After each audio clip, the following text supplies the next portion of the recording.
Honorable members, there will now be an opportunity for silent prayer or meditation. Thank you very much. You may take your seats.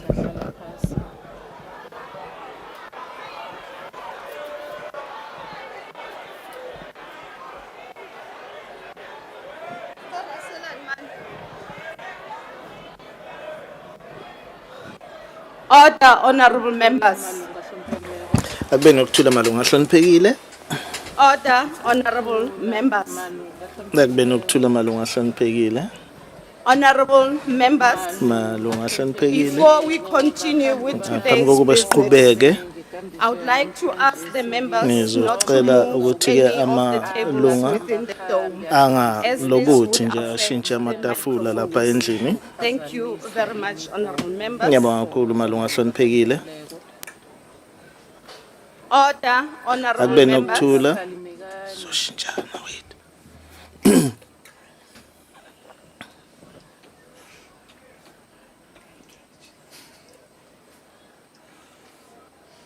Order, honorable members.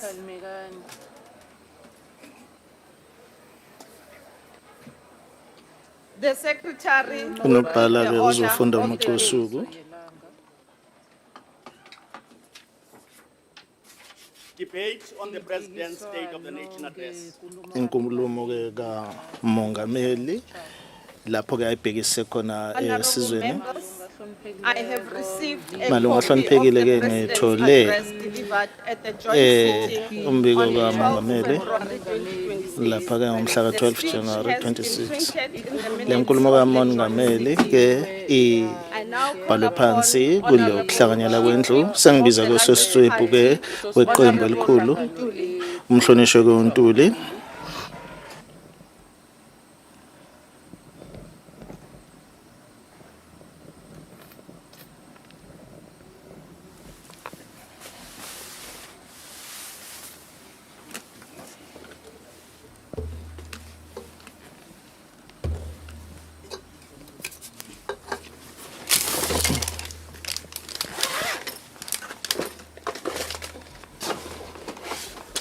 Hello.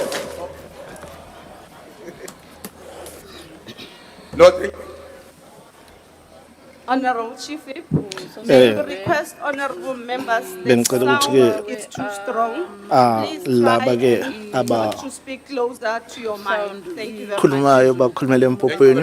Ngiyabonga kakhulu. Chairperson of the Sihlalo provinces, kwe-NSOP, Your Excellency the President, umongameli nepheneli kamongameli waseNingizimu Afrika malunga ahloniphekile zakhamuzi zaseNingizimu Afrika ke ngiyajabula ukuthi ke ngedlulise ke amazwi enduduzo of Jackson who passed away earlier today at the age of 84. lapho ke kushone khona ke uJesse Jackson beseneminyaka u84. Mongameli, ngiyafisa ukukhalalisela ku-State of the Nation Address osethule ngoLwesine ntambama.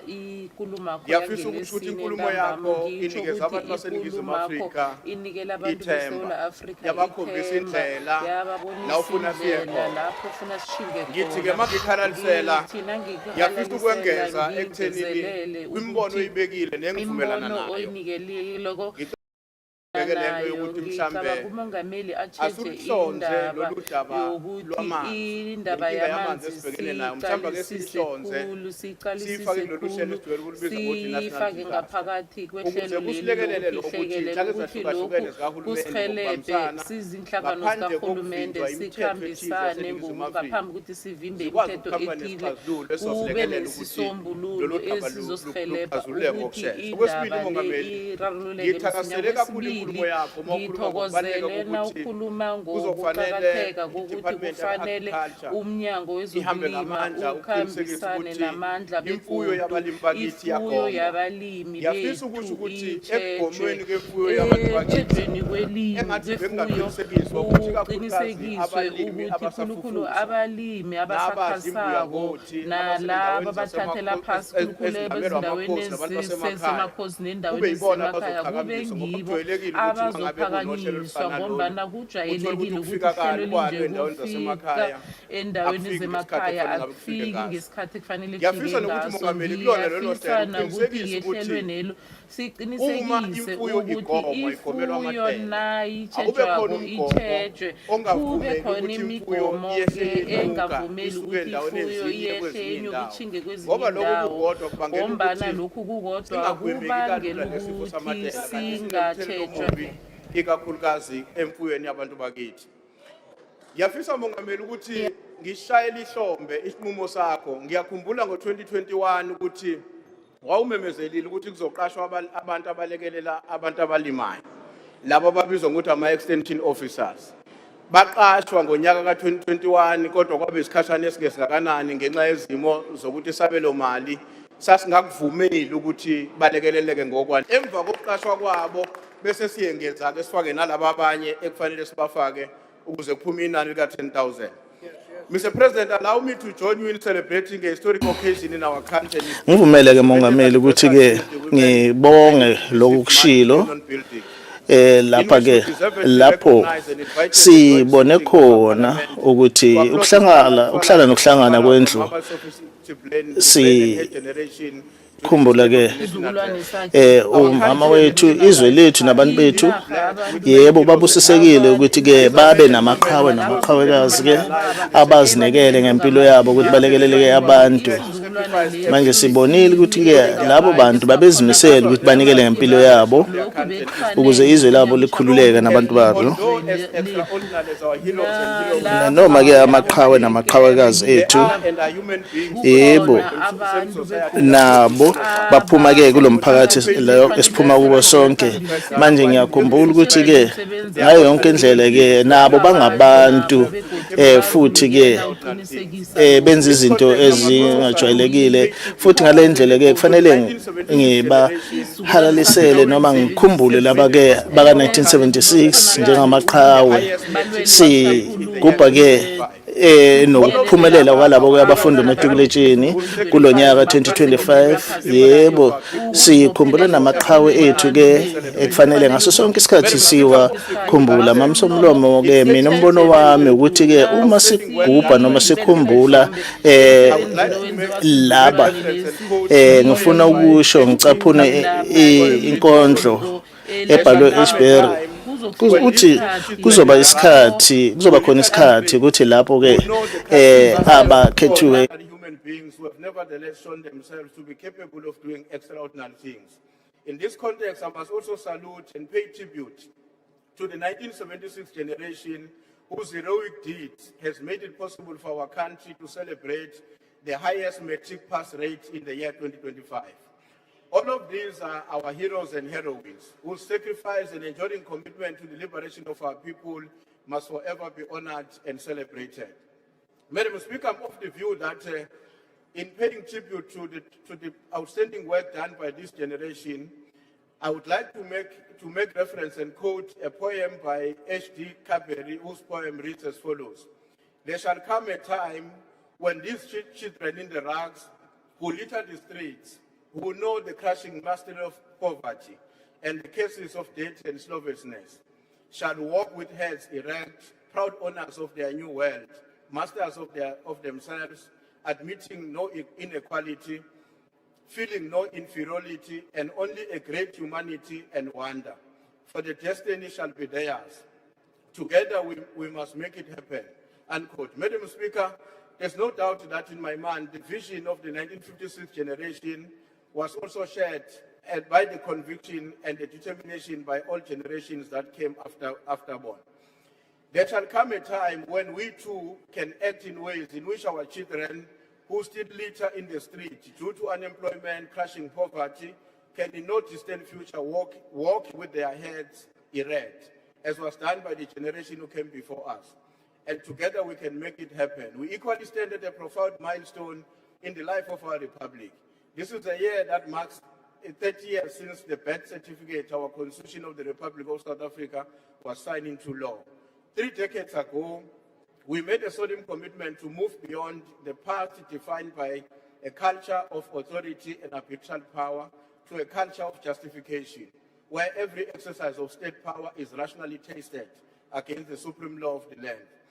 Madam Speaker and honorable members, perhaps today it is more befitting that we must briefly cite the preamble of our constitution, which says, and I quote, "We, the people of South Africa, recognize the injustices of the past, honor those who sacrifice for justice and freedom in our land, respect those who have worked to build it and develop our country, and believe that South Africa belongs to all who live in it, united in our diversity." Madam Speaker, unavoidably a question arises as we begin this debate on the State of the Nation Address. What kind of society did we set out to build? The fundamental positions spelled out in our preamble of our Constitution should inform our conduct as we continue to engage in the reconstruction and development of our country.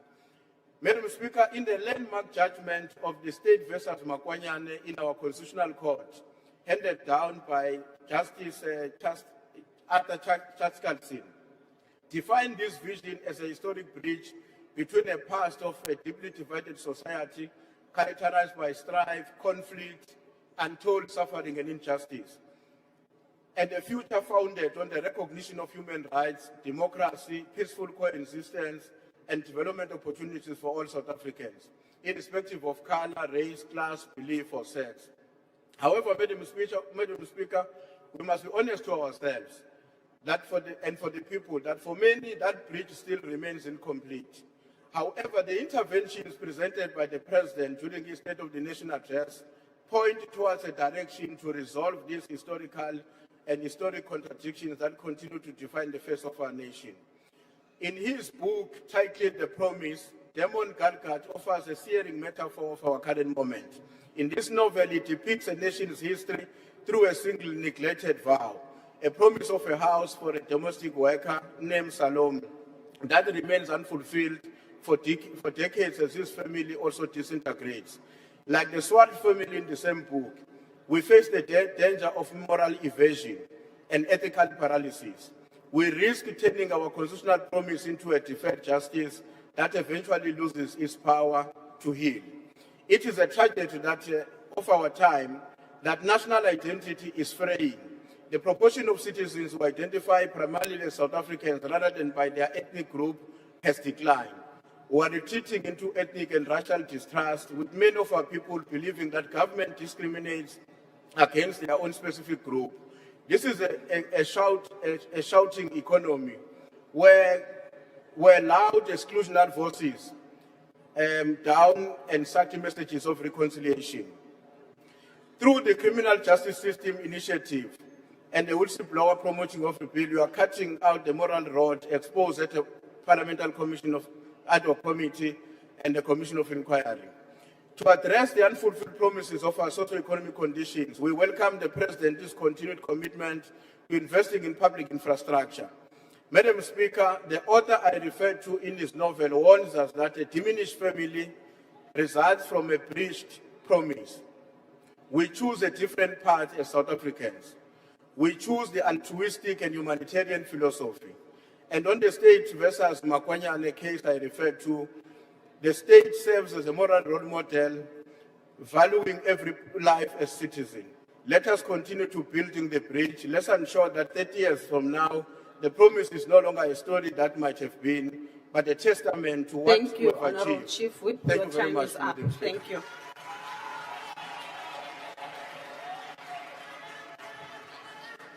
I now invite Honorable Van Rooyen.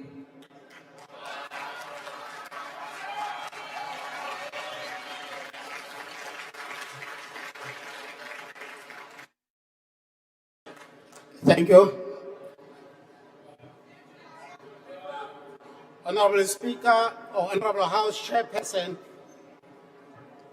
MK President Jacob Zuma, and officials of MK Party who are in attendance, honorable members of MK Party in all the 9 provinces of our beloved country, Setjhaba sa hetso, Setjhaba sa South Africa. Last week, the President rose before this House and presented what he called the State of the Nation Address. It took us more than 2 hours of listening and more than 7 million from our national coffers. But MK Party says it was not a State of the Nation address. It was a State of Intent address. It described plans, committees, trust teams, another investment summit, and what government hopes to do. It failed to report and account to the nation about the performance of the disunited so-called GNU. And a nation in crisis, Honorable House Chairperson, cannot be governed by intention. In 2018, the President kickstarted his tenure with Tumamina slogan and went on to introduce South Africans to an imaginary story of Tintswalo. Under this slogan and story, we have heard only promises. Economy will grow, infrastructure will be accelerated, crime will be defeated, corruption will be uprooted, jobs will be created, municipalities will be reimagined. But the lived experience of our people tells a different story. In Johannesburg, communities line up at water tankers.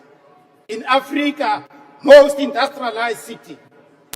In rural provinces, families are still sharing stream water with animals, and their calls for reliable sanitation fell on deaf ears. Because of lack of commitment by the GNU to MK Party's call for free education, year after year, students face registration and accommodation challenges. Compounding this situation, even those young people with qualifications sit at home excluded from the economy. This is not what we must celebrate as recovery. It must be acknowledged for what it is. It is stagnation. The President says we have turned a corner, but growth remains weak. Unemployment remains structural. Poverty remains entrenched. The President wants us to celebrate what he termed economic growth, citing minor quarterly growth. South Africa population grows faster than its economy. If a nation's economy grows slower than its population, it is not progressive, Mr. President. It is what we call per capita decline, where more people fall into poverty. And I think, Mr. President, your business experience enables you to make sense of this basic reality. Not unless you use Mr. Paul O'Sullivan crash course acquired knowledge to understand it. Honorable Chairperson, as MK Party, we can't celebrate when the masses of our people are pushed into poverty trap or turn into perpetual dependence of social grants. We welcome the cooling off of consumer price inflation because it helps. It helps to lessen food prices. What concerns us as MK Party is that low inflation in the midst of poverty and high unemployment is not good enough. Hence our insistence that low inflation must be accompanied by economic growth. We can't lower interest rates but fail to increase expenditure on growth-prone infrastructure. We don't need the current austerity approach by National Treasury to take advantage of low interest rate. If youth unemployment remains the highest in the world, then we are not harnessing our demographic potential. We are wasting it. Municipalities continue to deliver basic services, water and electricity, not consistently because of systematic problem of infrastructure. Honorable members, the President speaks of rebuilding institution after state capture. But institution, Mr. President, actually deteriorated only after what we you call the 9 wasted years. Collapse only came after 2018. Rail capacity declined only after you took over in February 2018. Port efficiency worsened after you took over. Cape Town became worst port in the world in 2022. Energy supply collapsed from 2020 and turned into rolling blackouts under the incompetent and the director, who was previously appointed at the expense of a pool of black professionals within the energy sector. It is interesting South African to know that with pride that Eskom is somehow stable under the same black professionals overlooked when the leader was appointed. Honourable Speaker, it is a national embarrassment that after 4 years before 2030, National Development Plan deadline, the so-called GNU, can't measure the success and failures of what's supposed to be South African national plan. The global order is shifting. Nations are pursuing industrial strategy. Unlike the so-called GNU, they are protecting strategic sectors crucial for development of their countries. Our country is massively endowed with mineral resources. We have no excuse not to reindustrialize. We must reverse industrialization decisively. They are investing aggressively in infrastructure and domestic production. South Africa cannot afford this timid reform that was cited in the speech. Mr. Ramaphosa, if you do have eyes, you can see. If you have ears, you can hear. South Africa stands at a crossroad. The house is burning. We can't continue with committees, task teams, and commission without consequences. Announcement without enforcement. The people of South Africa deserve more than this managed decline that you pronounce. They deserve a better state of the nation. MK, in few provinces, as you know, emerged in 2024. This was a historic emergence. Our party is currently having footprints in all the 9 provinces. Very known as the president, always shocked by development in his own country. Voters in all these provinces have requested us to convey the following message to you. Because of your consistent and unfulfilled SONA promises, they will make sure that your party is severely punished during this year's local government elections. They say because of GNU, when you work with people that are opposed to triple PEE and transformation agenda, your party will be voted out. And no amount of vote rigging will deter them. They say they want an alternative government that will grow their country's economy, create jobs, fight crime, combat illegal immigration, and remove them from the apartheid-created poverty trap. MK Party is ready to offer that alternative. We hope the outcome of this year's local government elections are not going to shock you, because we are warning you now. You are not going to come after the election results and say the results shocked you. Chairperson, we are very grateful as MK Party. Thank you.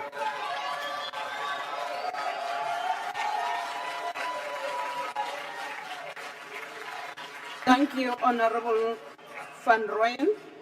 I now invite Honorable the Minister of Agriculture. Please take the podium.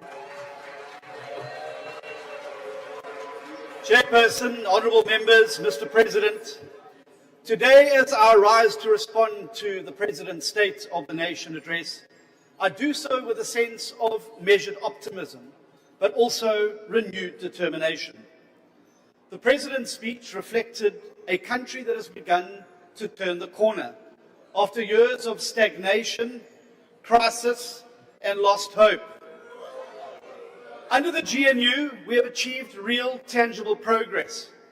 And let me be clear, Much of this progress bears the unmistakable imprint of the DA's principled participation, our relentless push for reform, and our unapologetic focus as a government on what actually works for the people of this country. Our economy is growing again. 4 consecutive quarters of positive GDP growth, a feat that seemed unimaginable not so long ago. Inflation is at its lowest level in 20 years. 2 consecutive budgets of surpluses, stabilization of our national debt, interest rates are easing, borrowing costs are declining, the rand has strengthened, and as we heard today, Mr. President, unemployment is the lowest that it has been in 5 years. These are important signals, not intentions, Honourable Van Rooyen, that work under this 7th administration, a coalition government, and the first not under single-party rule, is making a positive impact, and the world is taking notice. South Africa is today a better place than it was on the eve of the 2024 election. I'm proud that the DA's presence in government has been a force for good, injecting competence, fiscal discipline, and pro-growth policies into a system that was long weighed down by mismanagement and cadre deployment. But, honourable members, while we celebrate these achievements, we cannot afford complacency.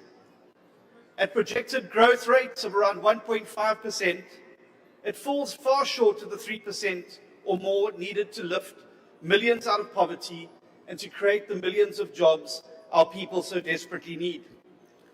Too many South Africans wake up every day to the harsh reality of joblessness, crumbling municipal infrastructure, and rampant crime in our communities, and a local government that far too often fails those it's meant to serve. The lived experience of citizens, communities protesting for water, entrepreneurs battling red tape, families fearing for their safety at night, has not yet matched the macroeconomic headlines. We have turned the corner, yes, but we are nowhere near the destination. And that is why I say unequivocally and clearly today, we must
outbreak.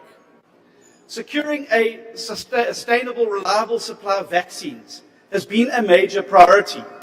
South Africa lost its ability to produce vaccines in 2005, and since then we've relied on vaccines only from the Botswana Vaccine Institute. Under the new strategy, we have, for the first time, secured new international suppliers, strengthening our response. In addition, for the first time in over 20 years, the ARC has produced a batch of vaccines for operational purposes. This facility has been capacitated to produce 20,000 vaccines per week initially, up to 200,000 per week in 2027. Millions of doses are being procured, and today I can announce that on Saturday we will be receiving a delivery of 1 million vaccines from Biogenesis Bago. This will be the largest single import of vaccines to date, and this will bring much needed relief to the most affected provinces and regions, and this will be followed by additional vaccines from other countries. In total, we anticipate by the end of March we will have received over 5 million vaccines from 3 different suppliers. Mass vaccination will continue and be accelerated. Already more than 2 million vaccines have been administered, and daily vaccines are being administered across the country. We're also working on veterinary capacity, and it is being expanded. And Mr. President, today I can also announce that in terms of the Animal Diseases Act, private veterinarians can register to administer vaccines as part of the rollout strategy. This will greatly improve the available manpower to ensure that we are able to meet our vaccination target of 80% of the national herd by December this year. Because protecting agriculture, as we've seen from the latest economic data, is not only about farmers, it's about protecting economic growth, jobs and stability.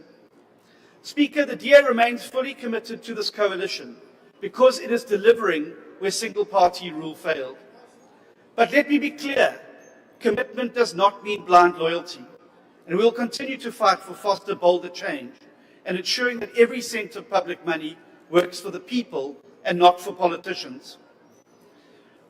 Honourable members, this is the opportunity of a lifetime to build the country of our dreams. But opportunity only means something if it is seized.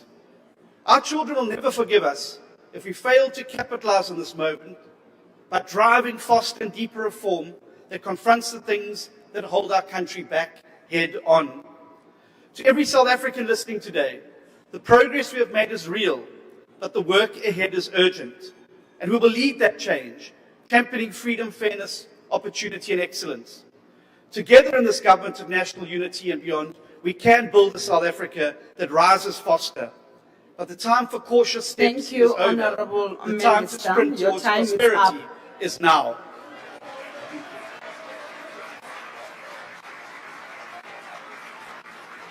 Next on my speakers list is Honourable Malema. Thank you very much, Chairperson of the NCOP, President of the Republic of South Africa, the people of South Africa. Mr. President, we warned you 8 years ago that the Oppenheimers and the Ruperts will neutralize you, and your legacy will be that you auctioned our country and its strategic asset to the highest bidder. You did not heed our warning. You have auctioned our sovereignty to asset management companies such as BlackRock, which is why you have praised for the growth of the JSE. You auctioned our country by selling our ports, our railway, our energy generation capacity to the private sector. And now you want to do same with water. You do not take responsibility for creating jobs. You do not take responsibility for fighting crime. You do not take responsibility for infrastructure development. And you do not take responsibility for growing our economy. There is no sign of any infrastructure of a bullet train, that there are no design plans of a smart city, and there is not even a curriculum for an institution of higher learning in Ekurhuleni, as you have promised. You asked us to send you to Mamina, and we made a mistake, we send you. And as your term of office come to an end, you have nothing to show for it. Under your term, crime is out of control and your deployment of the army is the last resort. You are admitting that you have failed to fight crime. The people of Gauteng have been terrorized for too long by the so-called Zamazamas, and on the deployment of the army, we have no choice but to support you because you have destroyed law enforcement capacity. Our concern is that how do you deploy a military which have been crippled by austerity measures to fight crime? Because we know that our military is understrained and under-resourced and has been humiliated in war zones abroad. And how do you intend to ensure they can fight crime domestically? Additionally, we have warned you before that the army is combat trained and is not trained to enforce laws on civilians. The scale of crime in our country cannot be dealt with by the army alone because crime is a national crisis and a social crisis. If you do not resolve the challenges of unemployment, the challenge of alcohol and substance abuse, and the high dropout rates of the youth from schools, then crime will be a permanent feature in our society. Crime in South Africa is organized through drug syndicate, protection fee rings, sex trafficking rings, and gangs. It has infiltrated all forms of government, and putting guns in the streets alone will not resolve this crisis. Mr. President, the rot in our criminal justice system begins with your political party, which has factionalized law enforcement and intelligence on the basis of who emerges in your conferences. The biggest syndicate is the political party you are leading, Mr. President. Mr. President, subjectively, this government has done nothing to grow this economy or to strengthen our currency. Let us take this opportunity to remind you of your own commitments. Last year on this same platform, you committed to grow the economy by 3% through infrastructure investment, structural reforms, and inclusive growth and employment. You no longer speak of this figure, and National Treasury itself predicts economic growth at 1.5% and will most likely reverse this projection down as the year progresses because that is their tradition. You speak of the achievement of a budget surplus as a positive economic indicator, but it is more of an indication that you are implementing austerity and spending less on saving the needs of the country. Why will you be proud of a budget surplus in a country with massive unemployment, collapsing municipal infrastructure, and poverty, which is leading the death of children in the Eastern Cape? You're proud when it comes to EPWP jobs is something you should be ashamed of and not mention at this level of governance. Those are temporary jobs which are used to secure income for volunteers of your political party. It is slaves jobs with no security because you cannot secure a car or a home with an EPWP job.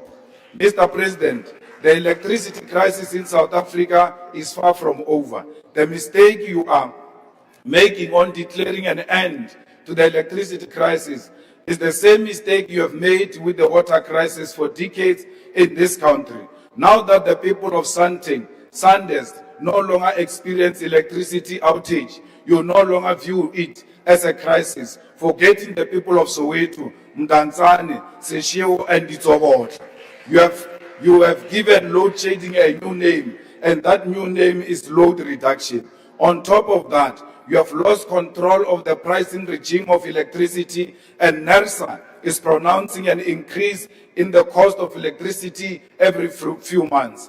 Your municipalities do not have an idea of the infrastructure they are seized with governing. It does not matter how many billions of rands you give them to revive water infrastructure. The fact of the matter is your minister and your mayors do not have the town planning, do not know the town planning of where water infrastructure begins and where it ends. This is why they respond to burst pipes and leakages as they happen and run after one pipe to the other.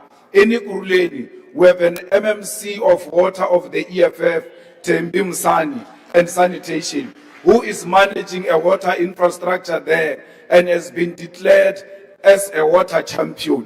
When your minister was running around complaining about water, our MMC of water in Ikruleni was given an award the same week and declared a water champion. Instead of benchmarking from the DA, which struggles to provide clean water to people of the city in this township, go and benchmark from the EFF department there in Ikruleni on how to fix the water crisis. Mr. President, you will not fix our municipalities if you do not revise the backward and outdated equitable share model, which allocates more funding to the national and provincial spheres of government while giving the least allocation to local government. The idea that all municipalities can be self-reliant on revenue generation when you know you preside over a country that is massively deindustrializing and is suffering massive unemployment is misguided. We need to focus on strengthening municipal capacity, but in addition to that, focus on recovering revenue from major industries which consume electricity and water in bulk. These companies must be given incentives on rate paying, which will compel these industries to invest in developing municipal infrastructure such as roads, water, electricity, clinics, and schools.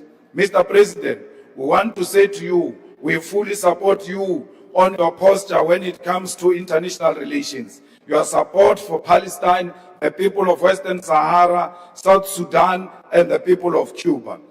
We agree with you that Africa must begin to negotiate its trade relations as a bloc and with unity, and that no nation must ever again think it has got the right to bully us and impose on us who our friends must be and who our enemies must be. We agree with you that not civilians must take the law into their own hands and harm foreign nationals. And you must tell those in your cabinet and who support you that they must not campaign using violation of the human rights and murder of foreign nationals. They claim you agree with them. You must continue to denounce them, Mr. President. Others are killing people to perform rituals as we approach local government elections. They think by killing foreigners, they will win elections. They must ask their friends who came here with the name of killing foreigners. They did not win elections. Xenophobia will never win them elections. And some of them are found in your cabinet. You must remind them as you meet them on the corridors. Just say to them, xenophobia will not make you a president. I might have made you a minister. We call on you to exhibit your courage by closing the Israeli embassy, which is a resolution of this National Assembly. You have declared their representative as a persona non grata, and the skies did not fall. Close their embassy and cut relations with this genocidal nation.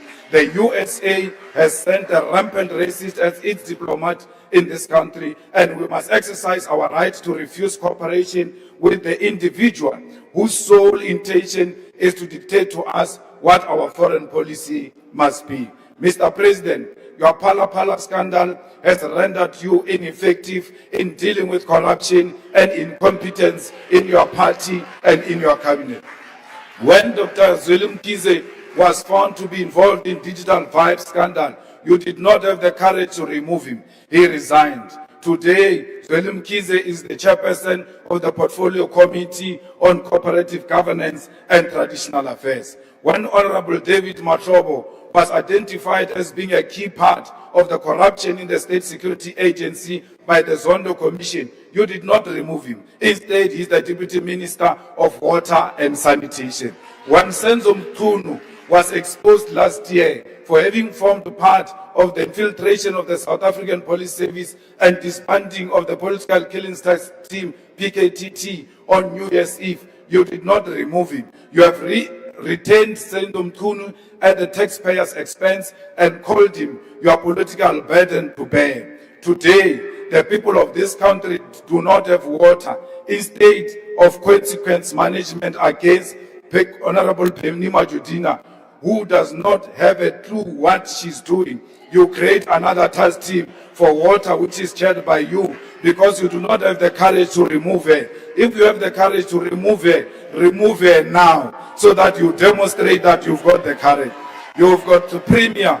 Your Premier tells us he is inconvenienced and his solution is an elite, is to take a shower at hotels, while your citizens do not have that luxury of going to take a shower at the hotel. You did not reprimand him and demanded that he apologize unreservedly to the people of South Africa. When you assumed office, you claimed it will be a transparent presidency, then proceeded to seal CR17 documents of your own funding for your own presidential campaign. And then also your political party majority in parliament to block the investigation on Phala Phala. Where is the transparency you are talking about? You said you are going to be an honest man who's going to be an open book, that your door will remain open.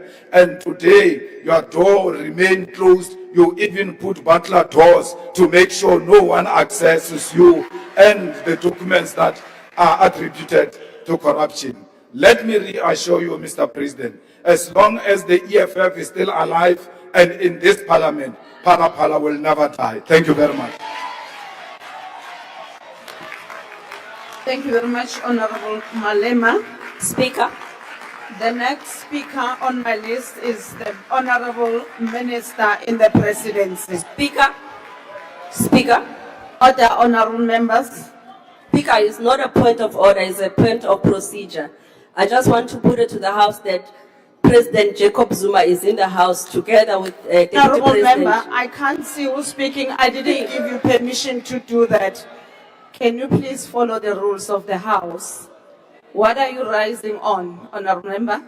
Speaker, I'm rising on a point of procedure to tell the House that President Jacob Zuma is in the House together with Deputy President Tony Yengeni. Can it be acknowledged? No, honorable member, please. Honorable members.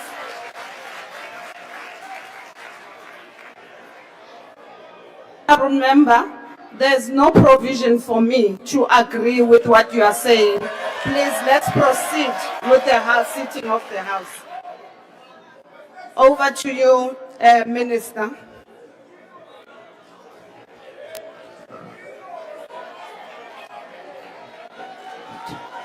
Chair. Madam Chairperson of the National Council of Provinces. Chair, on a point of order. Yes, you may. Yeah, House Chair, I think you need to go and read the rules correctly. Regardless about how you feel of former President Zuma, we acknowledge state presidents here in the House. He hasn't been impeached. Nothing has happened. When we opened this parliament, honorable members, I can't hear what the honorable member is saying. Okay, You're making noise. If you may repeat, please. It's the sound system. I don't know who this. We had the same problem the last time. We are quite happy for the EFF to help with the sound, but let's park that for now. Honorable, you still can't hear me. Honorable Speaker, you need to go to your rules.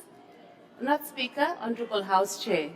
You cannot say that there's no provisions to acknowledge a former state president. It's not true. Whether you like former President Zuma or not, whether he's part of your party, doesn't have membership, it's immaterial. He was once upon a time a state president. Do the right thing. Honorable member. You'll even acknowledge the clerk, the whole murderer who's roasting now in hell. But you can't acknowledge. Honorable member, can you please allow me? I've made a ruling in that regard. Can we please proceed? Which rules did you read? No. House Chair, which rule did you read to say that? Can you refer us to a rule that says you must not acknowledge a former state president? Respect the ruling. Which rule? But you can't rule just out of your head on your House Chair. Can you can't just go on a whim here. This is not ANC NEC meeting.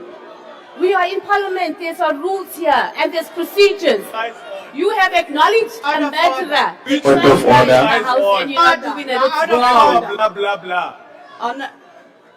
Honorable Minister in the Presidency, please continue with your speech.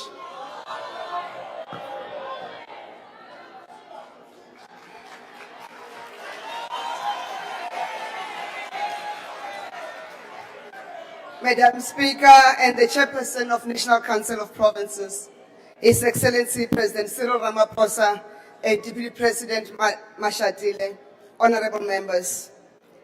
The 2026 State of the Nation Address went beyond recounting our progress and future intentions. It challenged us to act, so we rise together that we must use strategies that have made us succeed in the past to fix what we must, if I must borrow your words, Mr. President. What made us succeed in the past is the ability of the President to mobilize business, labor, and civil society to contribute their expertise and their part, Honorable Malema, around a focused plan to resolve specific problems. This is the secret behind the success of the reform program driven through Operation Vulindlela, colloquially known as OVE, since the 6th administration under the ANC. We cannot expropriate Operation Vulindlela. It is the ANC initiative. We must fix what we must, Mr. President, so you directed us. On the water crisis, the President elevated the coordination of the interventions to address the crisis to a National Water Crisis Committee that he will chair. The work has already commenced, Mr. President. The OV team and the Department of Water and Sanitation have started with the assessments towards a water action plan that should be ready by mid-March 2026. And a call for technical capacity as part of mobilizing resources and expertise to support municipalities in crisis is in the works. And that includes support to the municipality of Ekurhuleni because there is a water crisis in Ekurhuleni. The current draft water action plan is focused on addressing immediate crisis, propelling reforms in the water sector, and unlocking investments in the municipal water infrastructure. You have also directed us that we must act to strengthen the criminal justice system to fight organized crime.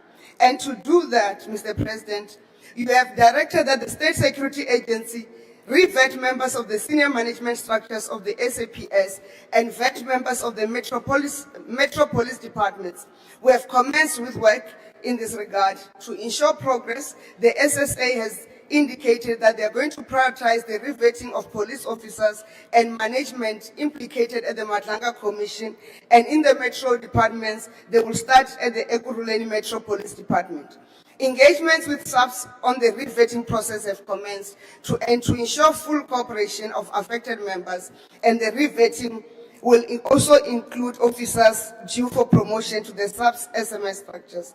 And to ensure their cooperation, we are, as the SSA, going to share the SAPS re-vetting plan with the National Commissioner of Police, the Minister of Police, and the Joint Standing Committee of Intelligence by end of February 2026. Work underway to implement the Madlanga Commission findings is not an exception. We have not only been implementing the Zondo Commission's recommendations action plan, which was submitted to Parliament, but we have been reporting the progress to Parliament through SCOPA. In March 2026, we'll submit the third progress report to Parliament and the fourth no later than June 2026. And to date, 57% of the action plan has been implemented. You have also called us to action to streamline firearms licensing regulations, and the National Conventional Arms Control Committee will, in the month of March 2026, consider the firearms importation control regulations and consult with the Minister of Police in line with the Firearms Control Act for purposes of streamlining licensing, possession, and trading in firearms and ammunition, so that we remove firepower from the hands of criminals and strengthen the fight against organized crime. In 2024, we made regulations for coordination of national intelligence for the first time in the history of our country. And in 2025, we started the full coordination of national intelligence structures through NICOC to ensure the implementation of the national intelligence priorities to achieve national security, and we have moved to use technology. We secured the G20 South Africa through advanced technologies, including biometrics, AI, and analytics. And we are expanding the technology coverage towards the fight against organized crime. In terms of the 2019-2024 National Intelligence Priorities, which was released last year, national intelligence structures have identified illegal immigration as a threat to national security, and therefore this year will strengthen our support to Home Affairs to deal with illegal immigration, not only at the ports of entry, but also support the Department of Employment and Labour's inspectors to curb the employment of undocumented foreign nationals, also through the use of technology. And we are consolidating the gains of our development, Mr. President.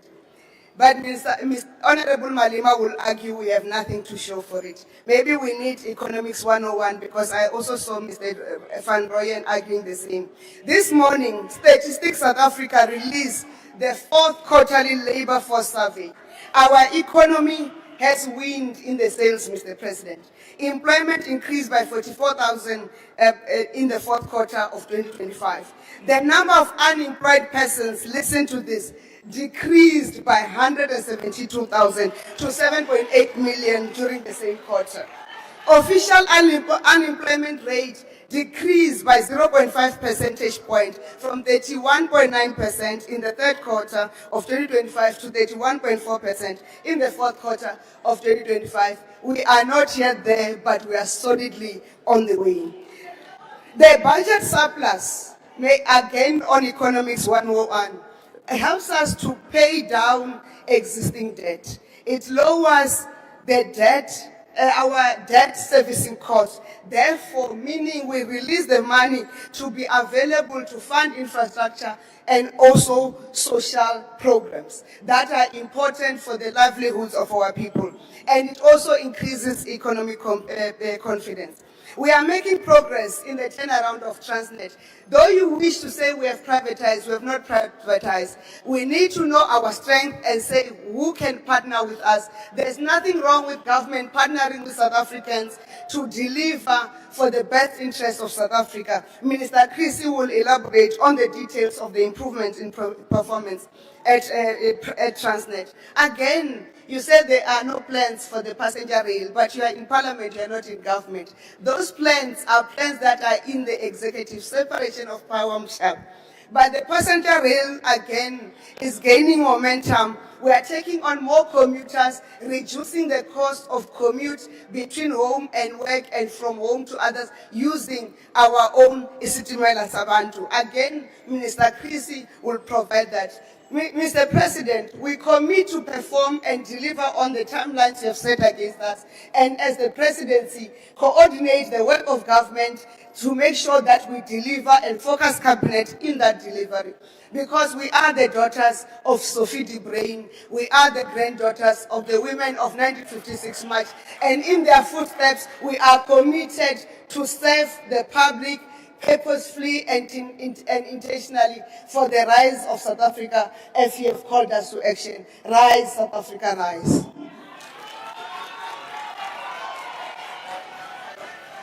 Thank you very much, Minister Nchabeni.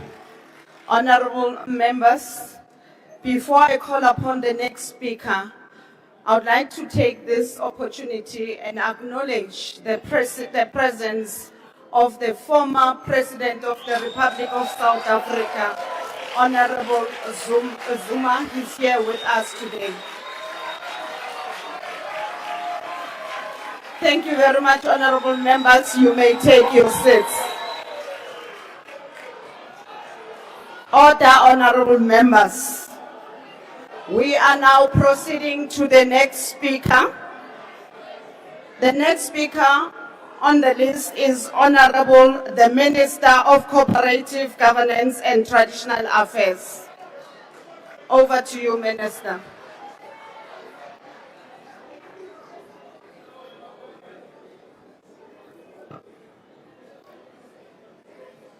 Your Excellency, the President, the Honorable Speaker, and the Honorable House Chairperson, honorable members and fellow South Africans, I speak today as the Minister of COGTA, a minister in the Government of National Unity, to which I and the IFP have pledged our full commitment. I speak also as the leader of the party with a long-standing values and principles that will not be compromised, for they offer South Africa what our country, our economy, and our people need, which is integrity, stability, and hope. I have said that the IFP entered the GNU with the aim of rebuilding South Africa, and I'm proud of the IFP's performance within the Government of National Unity. The successes outlined by the President during SONA stand as a testimony to the strength of a multi-party democracy in which diverse voices are truly represented. More especially, they point to intentional, sustained, sacrificial, hard work to keep the GNU stable. We do this for the sake of furthering our initial gains. Yes, our economy is finally growing, but it needs to grow faster.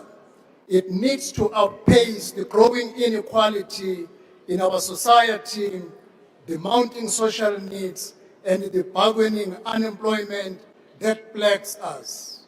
South Africa has a potential workforce that is staggering in its sheer size.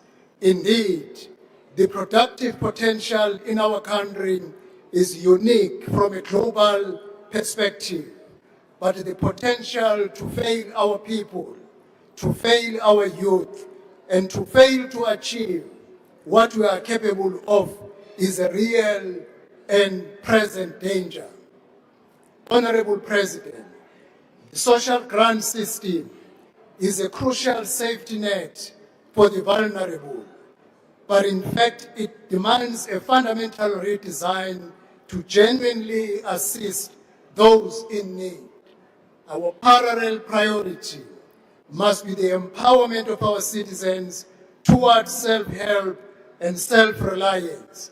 In the long term, this will create the fertile ground in which our economy may flourish. When everyone can stake a claim in South Africa's success and everyone is able to make their contribution. The women of 1956 showed extraordinary solidarity and courage in the face of injustice. Our women of 2026, unfortunately, face daily gender-based violence, femicide, and crime. The youth of 1976 displayed a compelling unity of purpose. Unfortunately, the youth of 2026 face unemployment and the enduring economic inaccessibility of higher education. Our women and youth do not stand alone. These crises are ours collectively, and collective action across all government spheres is required to solve these challenges. The vast dormant resource of unemployed graduates must be awakened through opportunity, not only through the Presidential Stimulus Fund, but also through the creation of a multiple of development and employment programs across all spheres of government and massive mobilization of the private sector.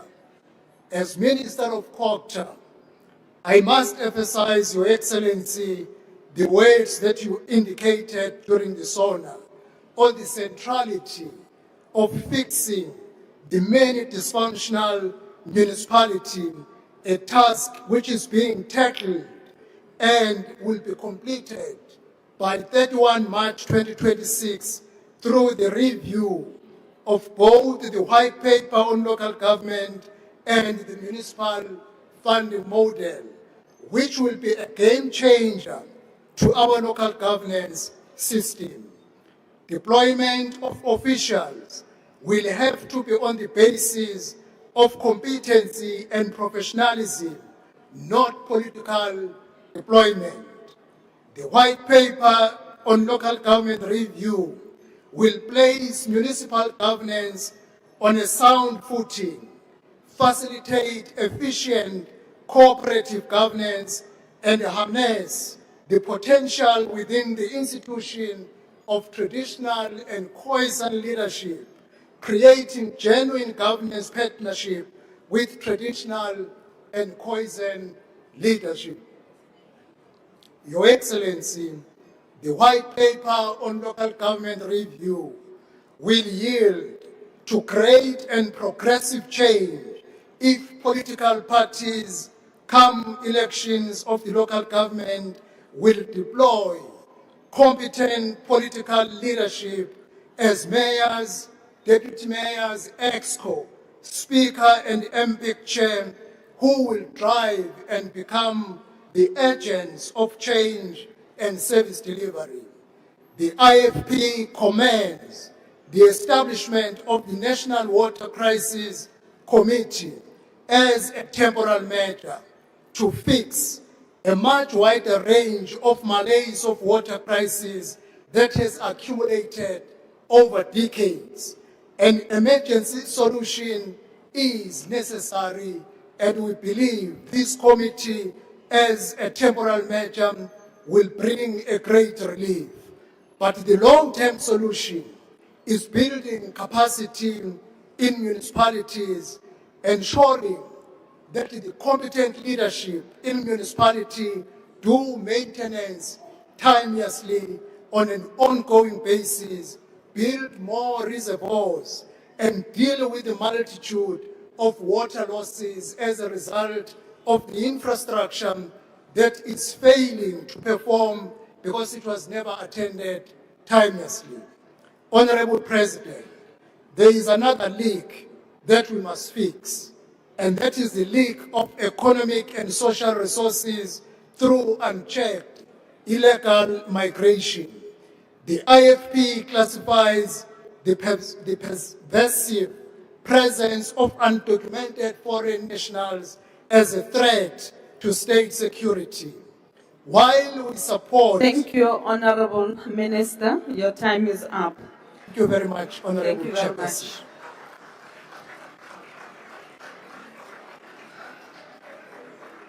I now invite Honorable the Minister of Sports, Arts and Culture.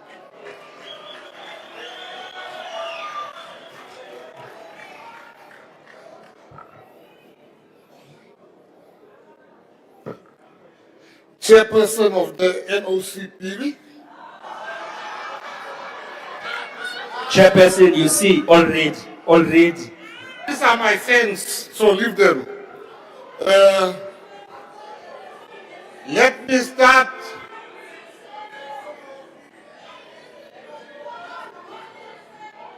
It's NCOP. Let's do it together, Minister Gauteng. NCOP. Order, Honorable Chairperson. members. Order, Honorable Chairperson, members. can you we respect- allow the speaker on the podium to deliver his address? The watch mustn't go, I've got lots to say. Thank you, Chairperson. Let me start by thanking the people of George. The people of George has voted in the past 3 weeks in 3 by-elections overwhelmingly for the fastest growing party, the Patriotic Alliance. Thank you. Without wasting time, Honorable President, the people that vote for the PA has sent me here to say thank you to you for listening when we said illegal foreigners are a problem. You, Mr. President, are an example to all our mayors across the country, to all the mayors of the different political parties, that you listen to your coalition partners. You are a president that is consultative and you're listening. That's why today we have 10,000 labor inspectors that's going to go around the country. That's why today any businessman hiring an illegal foreigner shall meet with the arm of the law. Most importantly, Mr. President, and very emotionally for our people, thank you for listening to our cries when we said, bring the army to our areas. Thank you, Mr. President. Thank you, Mr. President. Mr. President, we would like you to add the Eastern Cape, because there more people die in the Eastern Cape than anywhere else. Mr. President, the GNU, these ones, they don't want the GNU. They don't want the DA, but they want the GNU. I can tell you we are very happy in the GNU. There's no space for you. We will see you in the next election maybe, but not now. Mr. President, there's a difference between reality and perception. The perception from our enemies is that the GNU is doing nothing. I stand here today to tell South Africa that indeed we have turned the corner. We had 10.5 million tourists flocking to our country. We had the highest matric pass rate ever in the government of national unity. The rand has stabilized and it is strong. Load shedding, Sputla, it's done, it's finished. There's no more load shedding. Now, I find it very ironic. Unlike Honorable Malema, they didn't mention my name, but he was talking about me. I'm going to mention your name. It is very ironic that you speak about the high crime rate while you have contributed yourselves to that crime rate through your conviction. From now on, when you say bandit, you must specify which bandit are you talking about, me or him. You must specify, you must be very clear. He's a convicted criminal. He's a bandit. Mr. President, in March... Honorable Minister, can you please hold on? Honorable members, please let's not drown the speaker on the floor. That thing is a fact. Eight. Please, honorable members, order. Thank you, thank you. You may proceed, honorable. Order, Chairperson. Chairperson. Chairperson. Huh? Thank you, Chairperson. Chairperson, the person on the podium is the Minister of the Department of Sports, Arts and Culture. It is not a thing. My reservation I have is the reference made to the Minister as that thing. They need to withdraw, Chairperson. That's not a thing. That is the Minister of Sports, Arts and Culture and the President of the fastest growing party in South Africa. They need to withdraw. Honorable Minister, please proceed. In March, Honorable President, we have 54 of the world's top golfers coming to our shores. We have sold 75,000 tickets. South Africa is the premier destination for people that sees the GNU Yasebeta. Minister Mazodin, your only crime today is red, because you look so beautiful in red. Now we must hear how incompetent you are. Sugar, you look very nice and you are working very hard. Don't listen to people that don't know what's happening in government. I am a minister, I'm sitting in cabinet. You are a government in forever waiting and waiting and waiting. In conclusion, I want to say the GNU does not work because of a particular party. The GNU is working because all parties are working very nicely together. GNU ya sebetsa, rea khubeka, rea kopile, di raha di sale, runa rea tiba mo reang teng. The GNU is the best. We must ask real economists, not pop economists. Real economists will tell you, we have turned the corner. Ons het die hoek gedraai, ridiculous corner. President, your tie is very nice. Thank you very much. Thank you, Minister. The next speaker on the list is Honorable Mulder. Point of order. Yes, Honorable Member, please take your seat. The Honorable Member, can I request that Thank you you, speak a Honourable bit louder? Chairperson. Honourable President, at your inauguration after the 2019 election, you said the following: "Yes, South Africa, to Mamina, send me. I pledge here today that I will serve you. I will work with you side by side to build South Africa that we all want and deserve. I respect you for that, and I know that you are still trying every day. Today I'm going to speak in my home language, Afrikaans. But out of respect for you, Mr. President, I've provided you with a translated copy of my speech. Na daardie toespraak in 2019 was daar enorme verwagtinge in Suid-Afrika. Daar is geglo dat dit 'n nuwe begin sou wees wat Suid-Afrika sou stuur in 'n positiewe rigting vir almal wat gereed om saam met u te sê, toe Mamina, stuur ons. Maar nou, 7 jaar later, is dit duidelik dat dit glad nie so uitgewerk het nie.